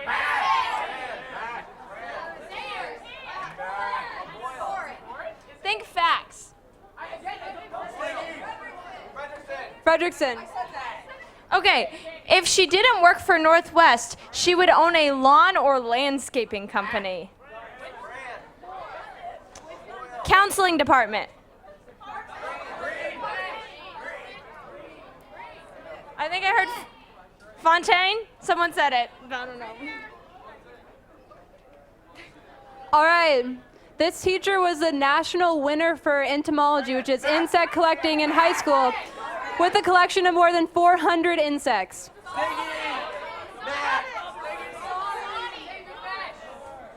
Someone we already set up here this round. Massey. Okay. This teacher quilted their first quilt at age 5. English department.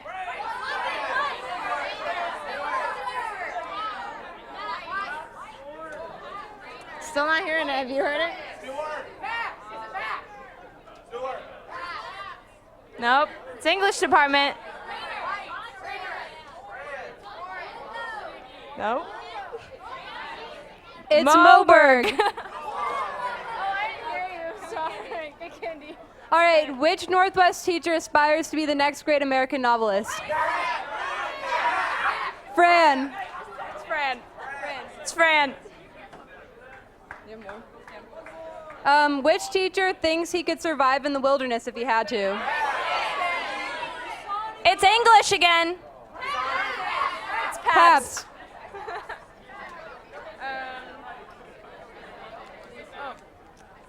Which teacher can still do a pretty good cartwheel and wanted to be Chief Justice of the Supreme Court when she was a kid? Language department.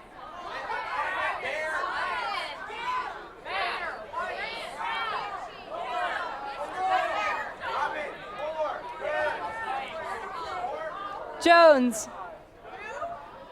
Jones. Okay. Okay.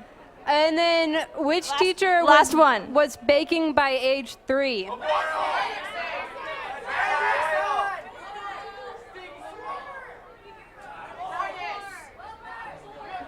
Coleman. All right. So that's it. We're going to start getting things set up for finals now. Aren't so. your teachers cool, Northwest? Yeah.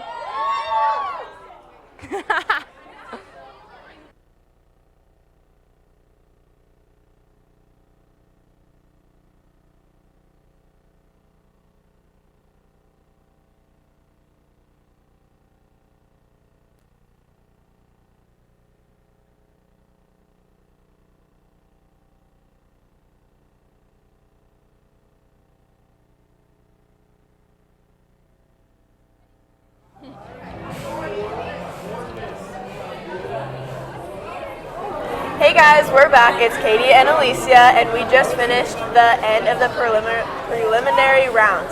We started off with Haley Schaefer, and she gave a really great poem about society and just kind of the struggles within that, and I thought it was really great, and a lot of people really related to it. Definitely. And next was Maya Urich. She talked about how sexual orientation doesn't matter, what you define yourself as doesn't make you any lesser or better than anyone else, that everyone should have equal rights, and just her feelings about the society we live in and the country as a whole and how things have been changing. Yeah, I thought it was really good. Next was Seth Petrick, and his poem was kind of about like being courageous enough to go up there and finally like say his poem, because he talked about how freshman year he would have like been scared out of his mind to be able to go up there and give a poem, and I think so many seniors can relate to that, because we all look back to our freshman year and think like how nervous we were from everything at Northwest, and like I think that was super relatable and I really, really enjoyed it. Yeah, definitely. And then next we have Henry Hales. He kind of just spoke about how in his family and just kind of in life in general, he's always just kind of been the weaker link with his family and friends. He just didn't live up to not the potential of his family, but just he wasn't at the same level as them in some aspects. And that just overcoming that and living through life and just accepting himself as who he was and just getting through that. Yeah. And after that, we had Grace Miller. Her poem was called Breathe. It was kind of about her family and how she just wanted everyone to be able to like take a breath and realize everything's gonna be okay, and just like how she was able to get through everything. And one thing that I really thought was good that she talked about was like Brennan Mills, she was talking Michael about her dad Chavez, and how, Jordan like, how Durkee, he's able to Jake handle everything Bundret, with such strength. Abigail but and he was like, Hannah, she's like, maybe Lance he's not the Teschendorf, best at breathing, Austin but like holding his Heinisch, breath. And I think Daniela that was a Silva, really good, Claire like, Hutchinson, metaphor and for Lily today. Ottinger. And then Everyone next up else we needs had to come Ellen to the center section and sit down. She just had If your a name was not called, you pretty, need to come sit over. Emotional poem about her brother and how that no matter what, ever since they were little, he's always been there for her through, you know, everyone. A lot of people can relate to this. When you have a sibling, it's just always nice to have someone there to go through the same things with you. and just have a mentor and all of that. And she just talked about all the times they've had together and how even though they don't live together anymore because of college and stuff like that, that he still cares about her a lot and their relationship is still really good. Yeah. After that, we had Jacob Fry. His poem was definitely bubbly and pretty humorous, and he threw in some metaphors about spaghetti, and I think everybody loved the poem. Like, it was definitely a crowd pleaser. Everyone really enjoyed it, so that was good. Yeah. And then next up was Abigail Terrell and Hannah Moose. They had a poem together, and they just talked about just the struggles of being a girl and just being an individual in general, just kind of finding your confidence and just accepting yourself for who you are, and that you're always good enough for whatever. Even if you can't do something, you can do something else just as good as someone else. So yeah. After that was Daniela Silva, and her poem was called Borders. And Daniela is one of the girls on the Louder Than a Bomb team, so we obviously knew she was very talented going into this, and like we're all excited and anxious to hear it. But yeah, her poem was called Borders. It was kind of about how the like change in politics lately with Trump and everything has affected her personally, and how her family life has changed, and just kind of her views on that. And I thought that was really cool. Yeah, definitely. And next was Dayton Ray's. He talked about just individual strength and just through hardships in life and all of that, that you just persevere and you find yourself through everything that happens. And the crowd really liked it. They thought, you could tell that they thought he was a strong person, and they really reacted well to the poem. Yeah, for sure. After that, we had John Ramirez, and he took a very serious topic with like a humorous twist, what I think was very well appreciated after a long day of poems.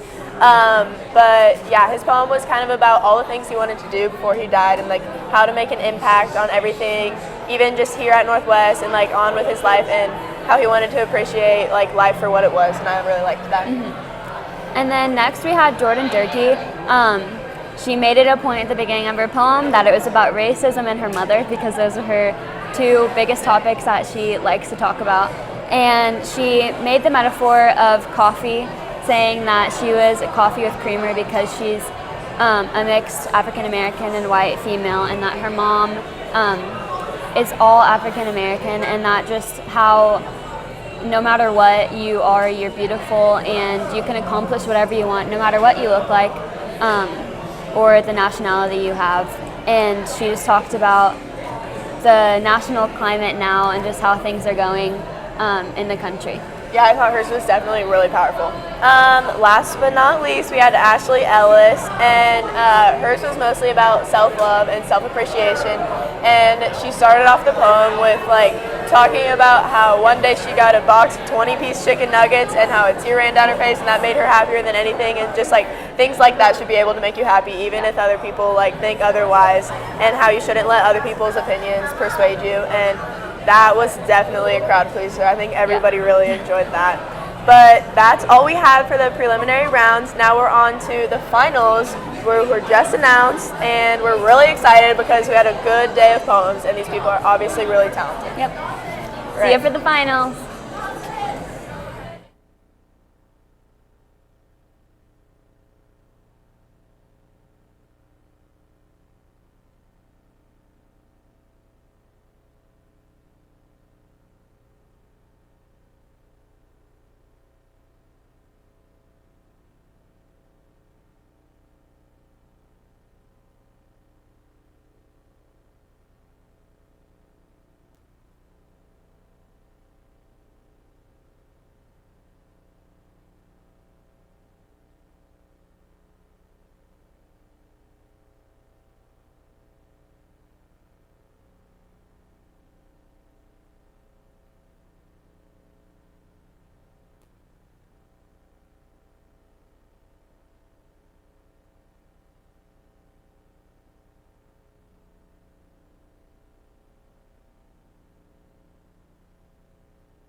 finalists, welcome to the final round of the Shining Mission Northwest Poetry Slam. Yeah. So a few changes for the finals round. All scores are starting blank, and the poets aren't going in any particular order. So fresh slate. Let's see who comes out on top. But So we've had We've had a lot of amazing, amazing, amazing poets today. So when you see your classmates in the hallways, know that they're capable of amazing things. So, round of applause. Okay, so here's the order for finals. Michael Chavez, Jake Brundrett, Claire Hutchinson, Austin Heinisch, Daniela Silva, Jordan Durkee, Lance Teschendorf, Brendan Mills, Lily Ottinger, and Abigail Terrell and Hannah Moose. So we're starting off with Michael Chavez. Give him a round of applause.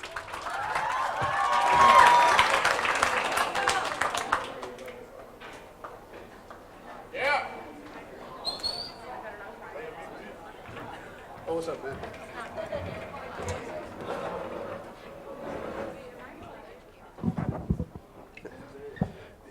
Can you hear me? All right.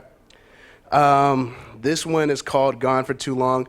And just before I get started, this is one of those songs I kind of wrote because I've been writing for like about 4 years now. And because I took a break from writing because of depression and all that stuff, but then I came back with it. That's why it's called Gone for Too Long. So here we go.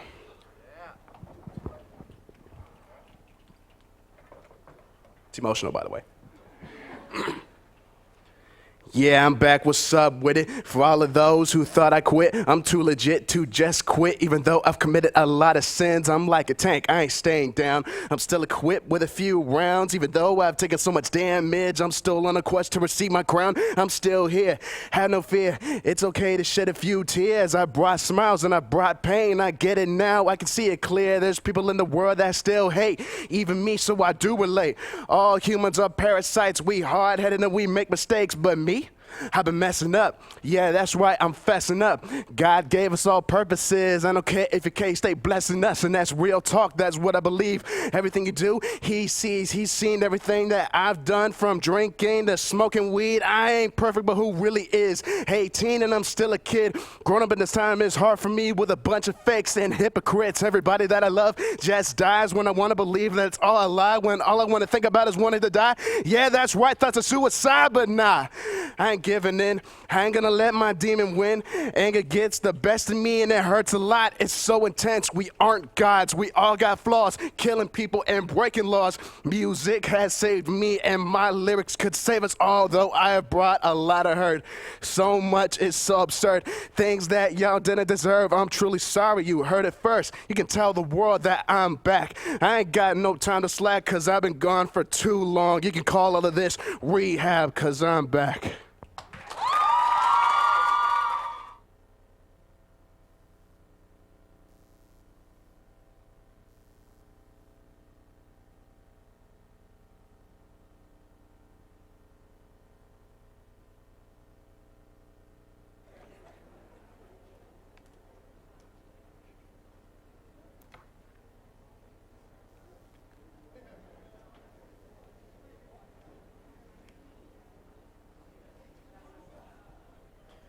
We have a 9,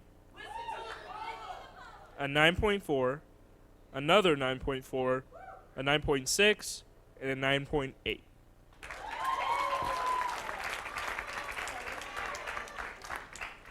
All right, next up we have Jake Brundrett, so give it up for him.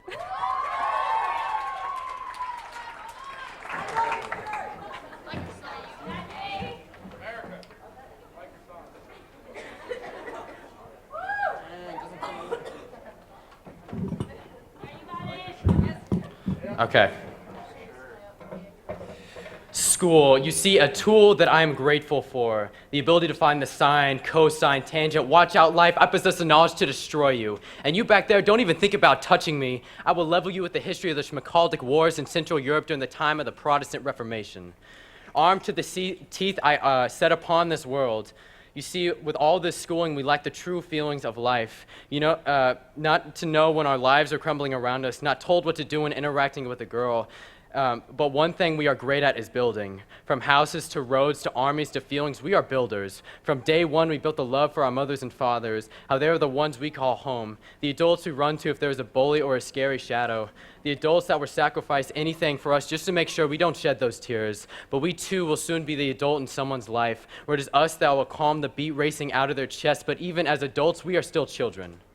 You see, in school, they taught us that the heart is the most important organ in our body, the same organ that burns after too many grandma's cookies, the heart that jumps every time you see that special someone, the heart that is broken after a month and 5 days. But you see, we are builders, stitching up what is broken, how the duct tape is always on hand along with some rubber bands where I'm trying to forget the warmth of your hands and mine. Trying to forget, but the memories intertwined with happiness and sadness. But you see, as if a lesson taught in school I learned, but sometimes I forget. Forget what being broken feels like, getting the sour taste that I've forgotten, but keeps on reminding me. But you see, we will continue. Yes, many of us will be dropped a couple more times, but in the end, we will find peace, even if some of us are in pieces. But sadly, we can only say that that is life. The life that we are thrown into, not knowing the true brutality, not warned to have the mentality to survive, but I ask, please, instead of asking the simple questions of math, teach us the hardest problems of life. And to deny this plea is as if putting a knife to the throats to the lives the politicians claim to be so important. So please, teach us the true things about life, the kind we feel important about school and not bragging how we fell asleep in it. Please, teach us life.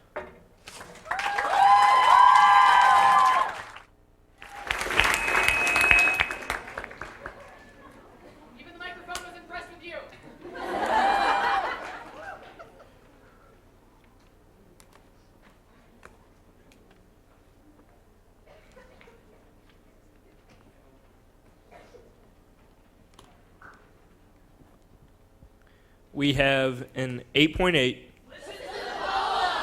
a 9, a 9.2, a 9.4, and a 9.5.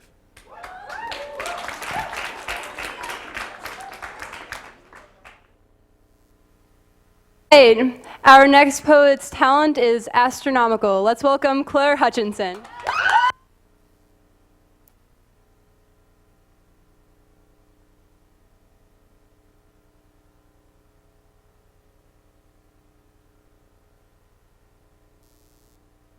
Click your heels and wish for home. Where exactly is it that you go? I packed away all my ambition in manila envelopes and sent them away to coral reefs so fish generations after me could learn from my mistakes. Start saving for college when you're 6, a year for every digit, because if you want a higher education, then you can't afford the things that make you happy. Maybe that's why Nemo's dad didn't want him to go to school. Sew your stories into the patchwork quilt of your backpack slung across your shoulders, and never trust someone you can't touch with the tips of your eyelashes. Start wearing mascara so that you can pretend that everyone you love is close enough. When you look up at the stars at night, tuck them into your lint-lined backpack pockets and keep the stardust there like secrets. No one ever keeps secrets. Sprinkle those stars onto your shoes and hope that pixie dust flies you faster than Southwest or Spirit Airlines. Mailboxes don't go in reverse, so everything that you've sent away doesn't tend to come right back without being stamped in red. No one lives there. Address not real. Santa died in the 2nd grade. Nemo, go home.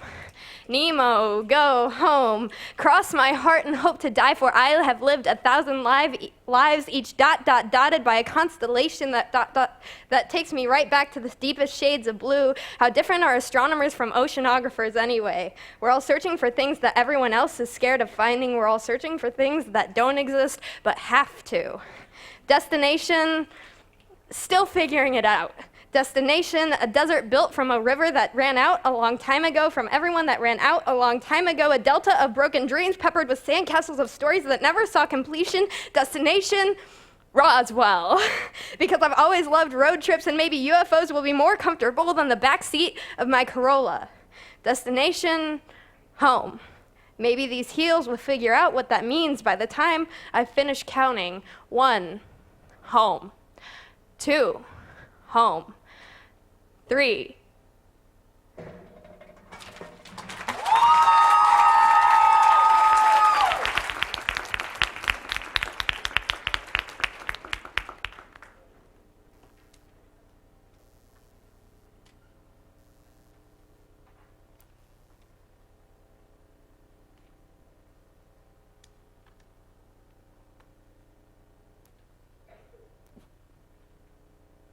We have a 9.7, another 9.7, a 9.8, a 9.9, and a 10.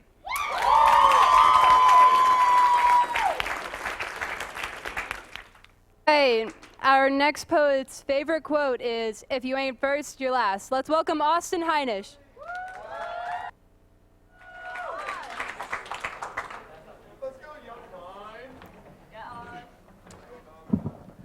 All right, I'm sorry this isn't memorized. I wrote some of it during 5th hour. I'm trying to give you guys a laugh. All right. I started with high school, but let me tell you all a little something about me. I'm my mom's oldest child to children of 3. I have 2 little sisters, which may be the same for some of you, but I'm here to talk about what it's like to have 2 sisters from a guy's point of view. There are pros and cons to growing up with sisters. For example, after a certain age, it gets a little weird to play Twister. Great game. Let me give you another con. In the privacy of their homes, girls love to toot, but at least my ego gets boosted when their friends think I'm cute. Now, they say when it comes to food that boys can't be beat, but I have to beat their little feet to the dinner meat or I just won't eat. Don't take that the wrong way, I know how it sounds, but if I ate as much as my sisters, I wouldn't weigh 160 pounds. And when they're done eating, you can tell they were there because the kitchen's a mess and they don't care. But if you want to see a real mess, let's go to our bathroom, because it looks like the aftermath of an atomic bomb mixed with the smell of perfume. There's makeup everywhere and 1,001 hairbands. I tried to move the curling iron once and burnt the hell out of my hand. But they managed to make some room for me out of all that mush. They unselfishly gave me 1.3 inches for my toothbrush. But it's not that bad. I've learned how to survive. I stay in my room because that's where I thrive. If I get in their way too much, it's a guarantee they'll get mad. And let me tell you from experience, that's when it gets bad. Because boys can yell, but girls can scream. You haven't heard loud until you've heard sisters battle over the last ice cream. And I hope they wait to date, because that could get weird. Like, what if they date someone with a beard? I'd be all confused. Like, do I tell him what's up, or do I let him do him, because he could probably beat me up? I don't know. Anyways, when it comes to family gatherings, I just can't compete. My 9-year-old sister's cuteness can't be beat. There's me, the teenage boy with the awkward facial hair, versus the 9-year-old girl whose cheeks are chubby and bare. But I carry on the family name, and that's what counts, because nothing's better than being able to keep a name that no one can pronounce. But there have been some good things that I can put my stamp on. I'm one of the only guys you'll meet who's not afraid of tampons. I've touched one or two. If you didn't know, I've even gone as far as using one to stop a bloody nose. And speaking of blood, I don't ever fight them because it'll end real quick. Sisters kick hard, and they know where to kick. So when people ask me if not having any brothers makes me mad, I just fake a smile and say, it's not that bad.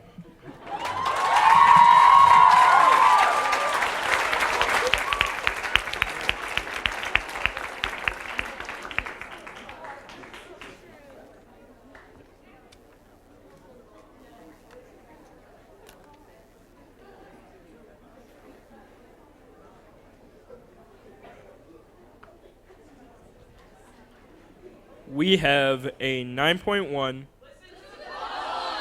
a 9.6, another 9.6, a 9.7, and a 10. Up next, we have Daniela Silva, so give her a round of applause.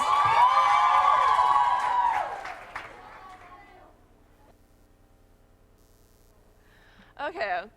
Well, really quick, I just want to say this has always been my very favorite event that Northwest does, and it really warms my heart to see a lot of people who don't care about poetry normal times all pile into the library and get really into it for a day. I think that's one of the coolest things. And this poem is called "In Defense of the National Endowment for the Arts," because where are you going to defend art if not at a poetry slam, right? As the state of our union begins to crumble like a first-grade papier-mâché art project held together with Elmer's glue and enthusiasm, I wonder at a nation that thinks investing in guns and walls will make the world a better place than investing in art and empathy. The United States of America already has a bigger military spending budget than all the other first world nations combined. Its pocketbook grows heavier. Will we bleed the National Endowment for the Arts dry? Just another reform brought to you by the pull yourself up by your bootstraps crowd who are always talking like everyone's born with the same pair of shoes.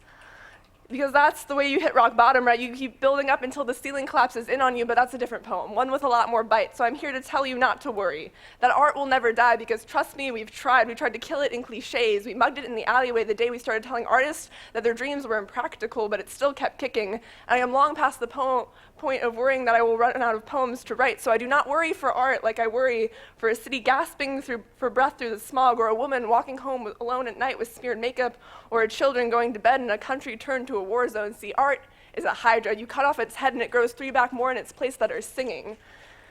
Art is eternal, and that's the whole point, right? Long after you're gone, your words still echo like a melody, singing strangers to sleep, so I do not worry for art, but I worry for a world that thinks it's better to destroy than to create. I worry for a world that will teach you how to draw nothing but borders. The reason you are required to take an art class is because there is something distinctly and undeniably about the act of creation. You are required to take an art class so that you learn that sometimes you have to make something 5 times and watch it crash and burn, every one of them, just to end up with something that you like. You're required to take an art class so you know you have to keep trying to end up with something that you like.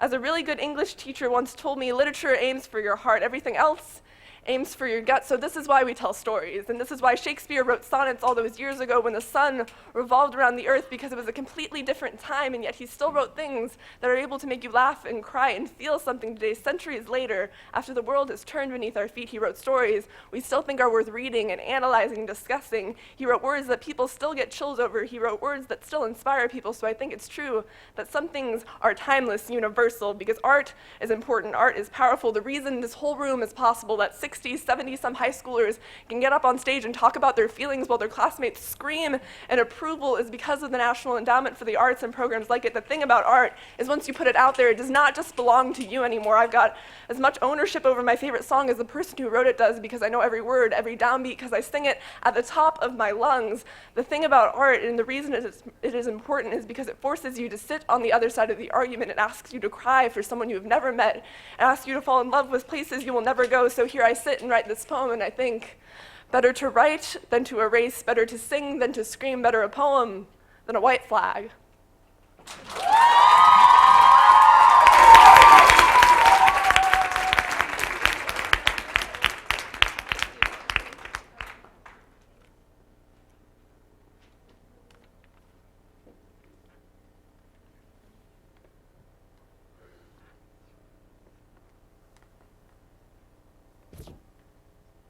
We have a 9.7, a 9.9, a 10, another 10, and another 10.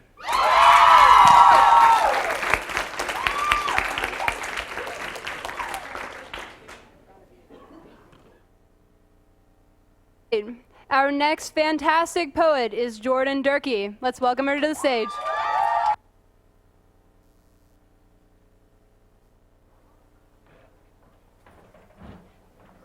Can you hear me okay? Am I being quiet? No? Okay, cool. Thank you. Thank you. I have trouble maintaining eye contact. It's a trait I picked up from my older brother. Looking up to him while he looked behind me when we would speak when we were younger. I have trouble maintaining contact. I'm sorry I didn't text you back. I was busy laughing alone at a video from 1996 playing in the back of my head 27 times already. I was busy saying the lines out loud alone in an empty room. I have trouble with touch. The trouble is touch. Your hands feel like fire, burning my skin, and your hug feels like it's choking me. I would rather be alone. I have trouble with lashing out, sort of like a short fuse, except there is no fuse, only acidic rage, bubbling and boiling over the top of the pot that is my head, out of the sides of my mouth. I have trouble with social interaction. The trouble is there's no one to interact with. I bite my nails when I talk. I don't really talk. I get it from my big brother. My big brother has trouble maintaining eye contact. When I speak to him and ask him about his day, he never texts me back when I ask if he's doing okay. He laughs by himself to old movies in his mind, and my brother's best friend is dead. And he thought it was a joke when I showed him the news reports, and he threw chairs and books across the room, and he laughed at an old movie playing in his head 27 times, and my brother won't let me touch him. Not even when he's crying, not even when rage is boiling over and out of his eyes, not when he's kicking and screaming like he did when we were younger, pushing me into the sand because my big brother has a short fuse and he bites his nails when he talks. They say that autism speaks, but in my brother's case it mumbles. It looks 6 feet behind my head in conversation, and it lacks conversation.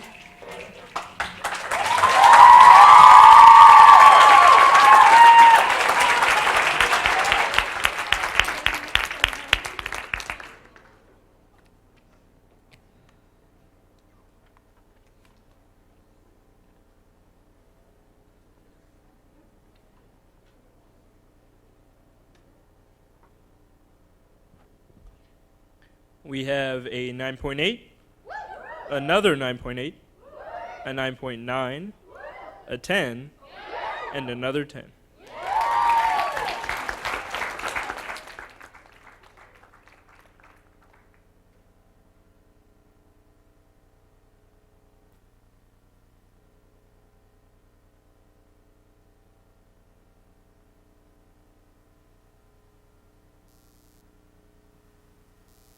We're gonna have Lance Teschendorf.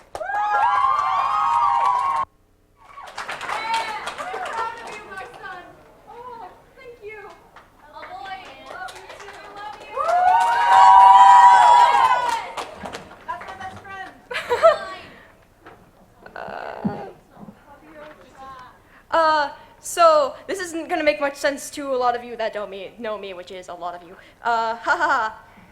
This is a letter to someone I have trouble letting go of.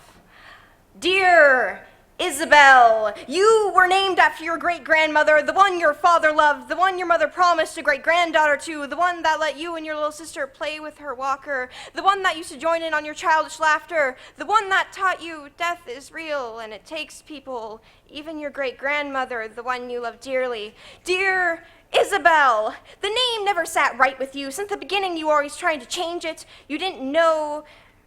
Your mother was relieved when you finally settled for Izzy. She didn't know the name game never really ended. It just escalated when you found out why the name never sat right, why you never felt like a great-granddaughter. Dear Isabel, you have gotten way too good at hiding from your father, but you only know he only sees what he wants. Dear Isabel, the first time your mother ever got mad over the name game is when you started naming spacemen instead of princesses. You'll always wonder if that was her real problem with it, not that you were named after your great-grandmother. Dear Isabel, there is an ending to the name game. You're gonna have to hide it for a while. Your mother doesn't seem to like the spacemen names. Your father doesn't seem to believe you. Dear Isabel, 18 is a lot closer than it seems. Dear Isabel, I know the name has always tasted bitter on your tongue. I know it has always felt like a knife. I know you shudder every first day of school. You shudder every substitute. You will be okay. I promise you. There will be a day when you are in a room full of people and none of them know Isabel. They just know you. Who you are, not who you were or supposed to be. Dear Isabel, you are not your great-grandmother. I know that's the hardest thing for your family to understand. They will tell you that you don't understand. They will claim that you are spitting on her grave. They will tell you that you are wrong about you. They will tell you that you don't love her. They will forget that you loved her. They will forget that she loved you too. You're going to have to remind them that she loved you too. They will forget you've been playing the name game since the name game existed. Because they have never lived inside your head, just as they have never lived inside the head of Ruth Isabel, your great-grandmother. When you were little, they used to laugh and tell you how great-grandma Ruth hated her middle name. They used to lie and say it was she used to lie and say it was Elizabeth and only admitted to the correct middle name when she met your mother. But they will still put her legacy in your first name and forget that your middle name is Ruth. Dear Isabel, you will never change your middle name because contrary to popular belief, you love your great-grandmother. Contrary to popular belief, you still want pieces of her to live on in you. Because contrary to popular belief, you still love your great-grandmother, but contrary to popular belief, you are not your great-grandmother, so you will not keep the pieces that weren't meant for you, the ones that don't fit you, the ones that feel like knives and taste bitter on your tongue, because it's not who you are. And contrary to popular belief, Becoming who you are is not disrespectful to your great-grandmother who loved you too. Remind them that she loved you too, and it wasn't because they named you Isabel. Dear spaceman, the name game has an ending, and it isn't Isabel, and it isn't Izzy, and a lot of people aren't gonna like the ending. And not at first, at least, but it'll make you happy, and it's okay to be happy. Let's face it, we were never going to be happy as Isabel. Don't force yourself to try to. The name game has an ending, and in the end, we are the winners. Yours truly, Lance. That's you, by the way.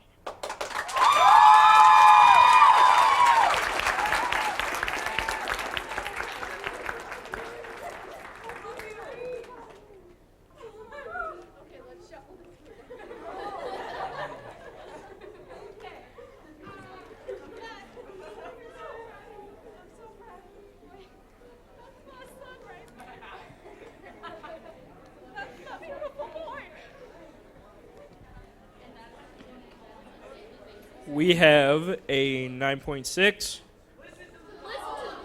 a 9.7, a 9.8, another 9.8, and a 10.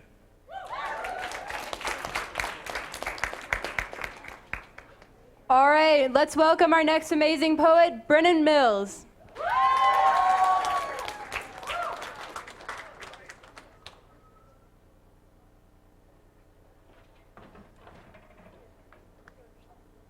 This is called debt. In life, there's two things you can bet on. The first is death, and the other is a debt song. Because we gotta play strong and play along to their prolonged wrong all the day long until we're gone. And if I press on their marathon, then I ain't got nothing to live on. Debt singing, and it's a phenomenon that we gotta pay to move on. $60K a year just for college. They think I don't have the knowledge to acknowledge the burden of that debt track. I can't fit that much money in my backpack. Come on, feel my air sac, kick back, relax. Wait, no, attack. Negative feedback on my cardiac. Big business sucking down my dollars, push down my dreams of being a scholar, because where's the honor in being a goner? Lost in the water, that's debt's pulling me under, now where's my dollar? I'm being shortchanged, changed by the pain of empty wallets and the freshman weight gain. Insane, feeling my money extracted like Saddam Hussein. Chained by the vein in my brain, saying I gotta pay or move out the way, so give me the bill. Because I'm more than willing still to be a little part in their bigger party. Seeing only things that they want me to see, I nod to agree. I read the marquee, lock down and guarantee, but I'm still nobody. Nobody to you and nobody to me, and now I see they want my money. But I'll spell it out for you. M-O-N-E. Why do I buy things I feel a certain way? Why do I buy things I had a bad day? I think I buy because I'm worthless. Gotta validate and purchase my purpose. And the world is my circus of life, liberty, and the pursuit of happy times, but it's damn hard to pay your way with nickels and dimes. But the dime store was made for me. I like their bargaining. Now, if I could negotiate a proper fee for college, then I could keep it sweet. Charm and charisma holding, bargaining the bourgeoisie to stop what they're doing and look at the poverty of a poor, broke college student who has nothing he has proven. But I can't make it on my own. I'm trying, and they disown my lone groans. They throw their stones, but nobody's throwing me cash. But now I'm in the zone, making up my own scholarship, my quips, my whips, and zips my scholarship. And it's my workmanship that's the bargaining chip, just to see a clip of the trip known as college. And they better look out for me today, because I'm better at racking up debt than the USA. Peace, peace.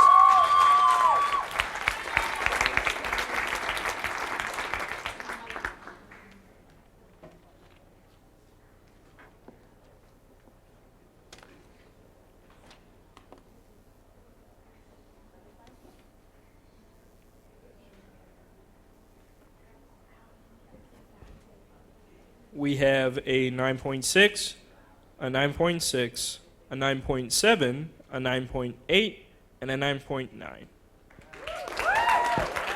All right, next up we have Lily Ottinger. Give it up for her.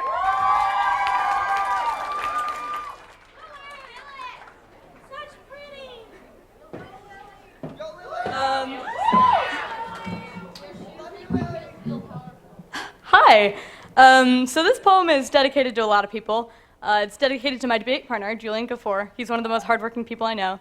It's dedicated to Claire, whose poetry I've heard so much of, and I just love you to death. And more than anything, it's dedicated to everyone here, because I love poetry, and I love all of you. We love you! All right.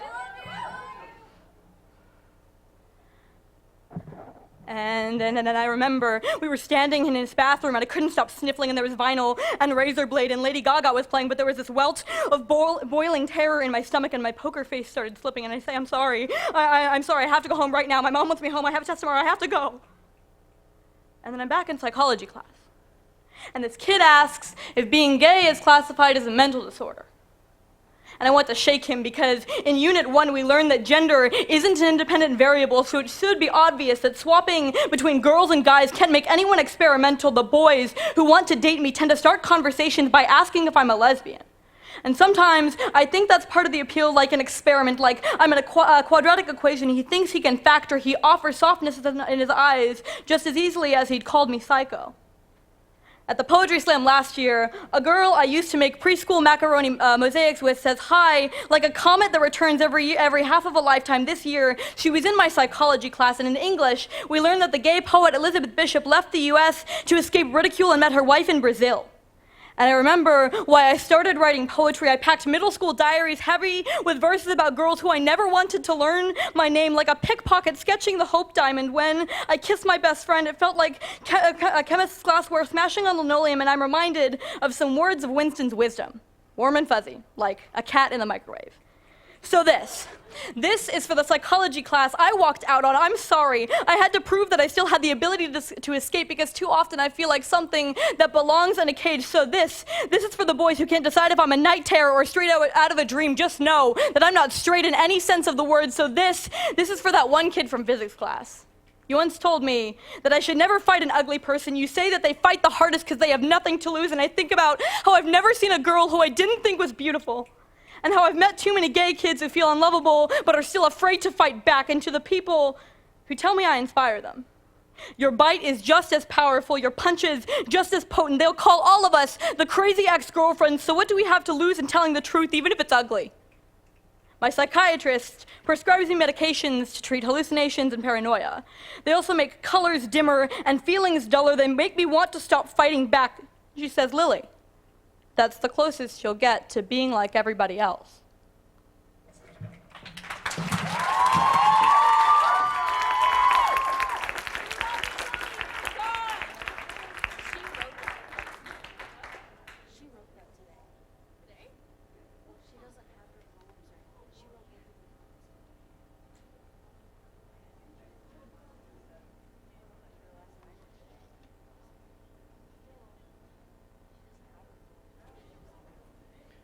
We have a 9.7, a 9.9, a 9.9, a 10, and a 10.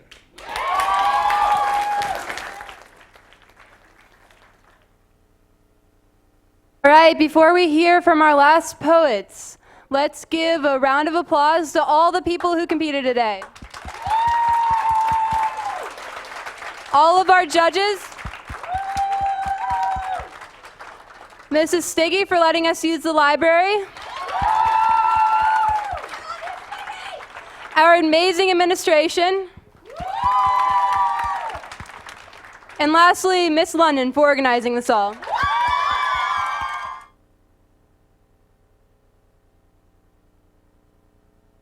All right, our final two poets are competing in a duo. Let's welcome Abigail Terrell and Hannah Moose.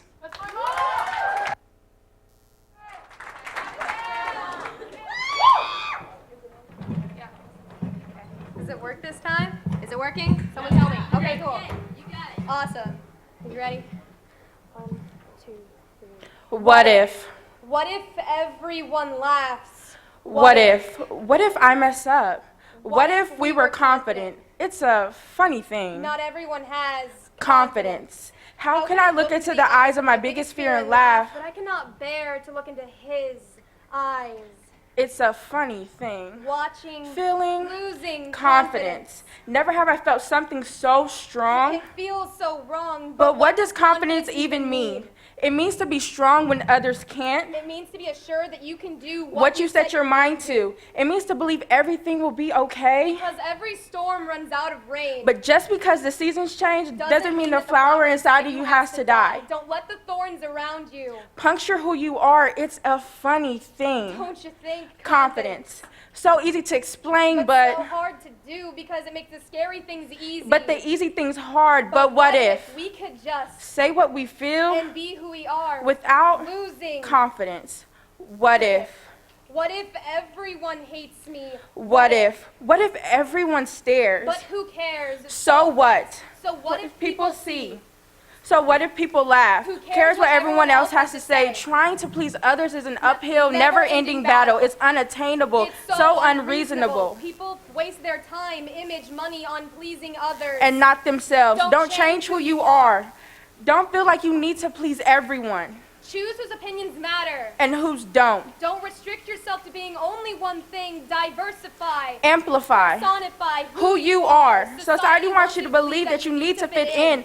Don't waste your precious days on worrying. Because at the end of the day, what everyone else has to say just doesn't matter.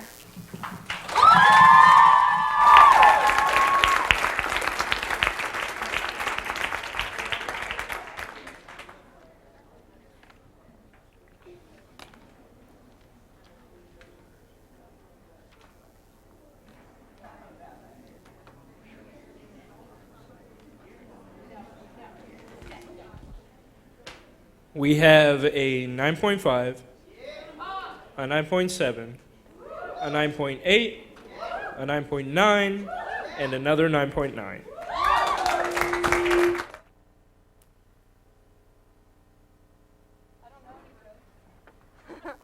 All right, so really quick, there's a couple more people we didn't get to thank. So we need to thank KUGR for putting in the time to film everything today, because you guys are awesome. So, Raise your hand if you had fun today. Raise your hand if you wish you would have done the poetry slam this year. Raise your hand if you're going to do it next year. Raise your hand if you're going to turn in your poems on time and not make London mad. Oh. Raise your hand if you're going to buy a t-shirt by next Wednesday. Raise your hand if you're actually going to bring money for the t-shirt. Less hands. Less hands. Oh, that's okay. Jordan Ray. Jordan Ray, you've been requested to dance. Raise your hand if you want Jordan Ray to dance. Come here, Jordan.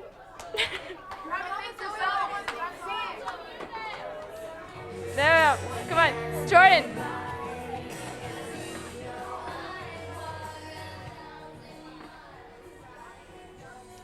Guess Jordan's not gonna dance, you guys.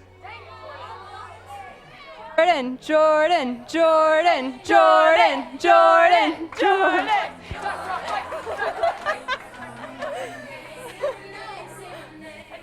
I don't know.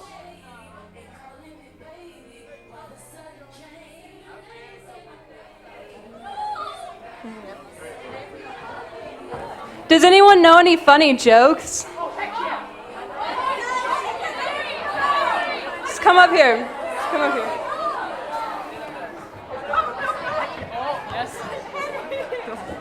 Hey, what's a pirate's favorite letter? Well, you would think that, but it's actually the C. Ah, you're very funny. When is it safe to come out? When the coast is queer. How many tentacles does it take to, make a tickle laugh? There you go, guys. That's the joke. Sorry, Why couldn't the man find his map? Because he lost his map. The current state of our country. Okay, so we have our final two for the Poetry Slam this year. They're going to perform at the prom assembly in a couple weeks. Yeah, can we get a drum roll? Our two finalists are Lily Ottinger and Daniela Silva.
Hello Northwest, we're back with the finals. They just ended.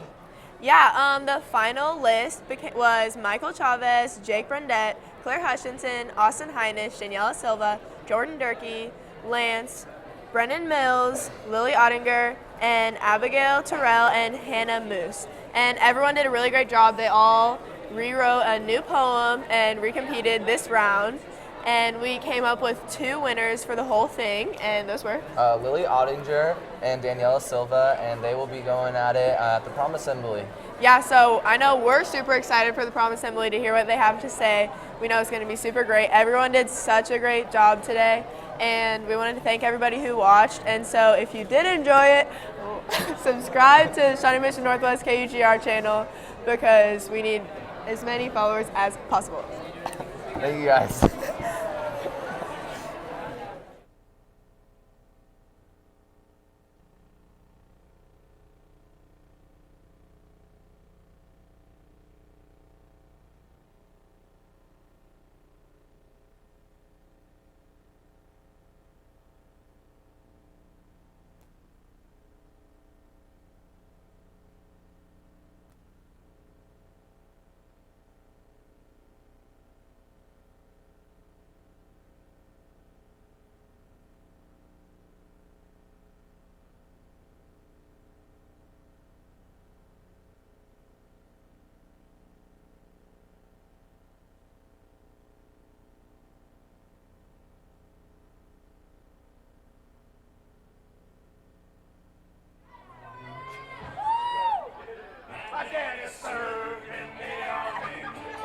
There's a right eye when he blew a flag out in our yard till the day that he died. He wanted my mother, my brother, my sister, and me.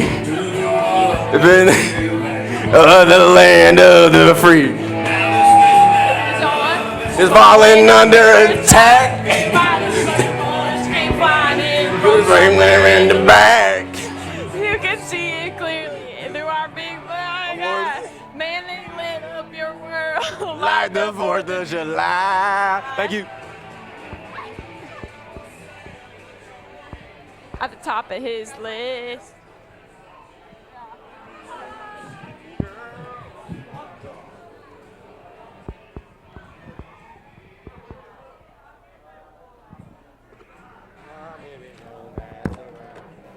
American girls, an American guy. Dada, Dada, is it still on? Dada. Daddy.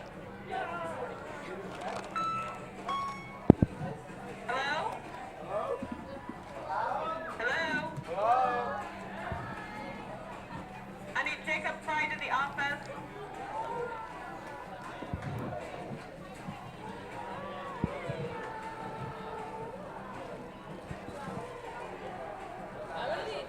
I'm gonna need you to throw away your spinach gummy bear. Miranda Gibson, please go to room 108. Miranda Gibson, please go to room 108. We have tabletop members, please stop by room 238 and sign up for the gauntlet. Tabletop members, go to room 238 and sign up for the gauntlet. I need Jacob Fry to the office, please. Jacob Fry to the office.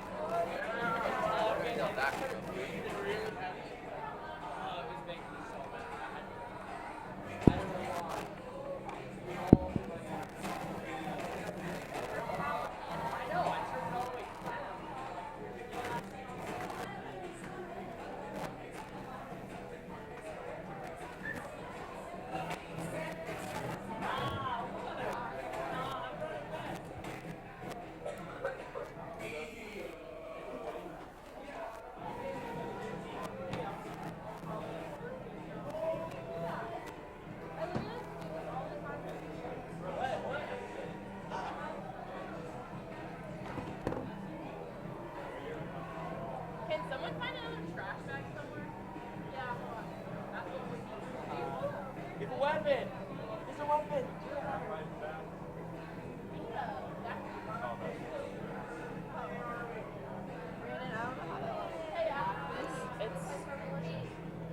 Keep holding it.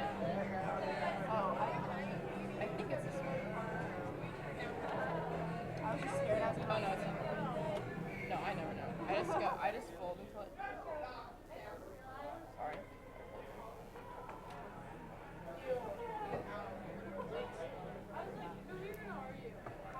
It's not loud enough. Can we point them towards us now? I did it. Adam!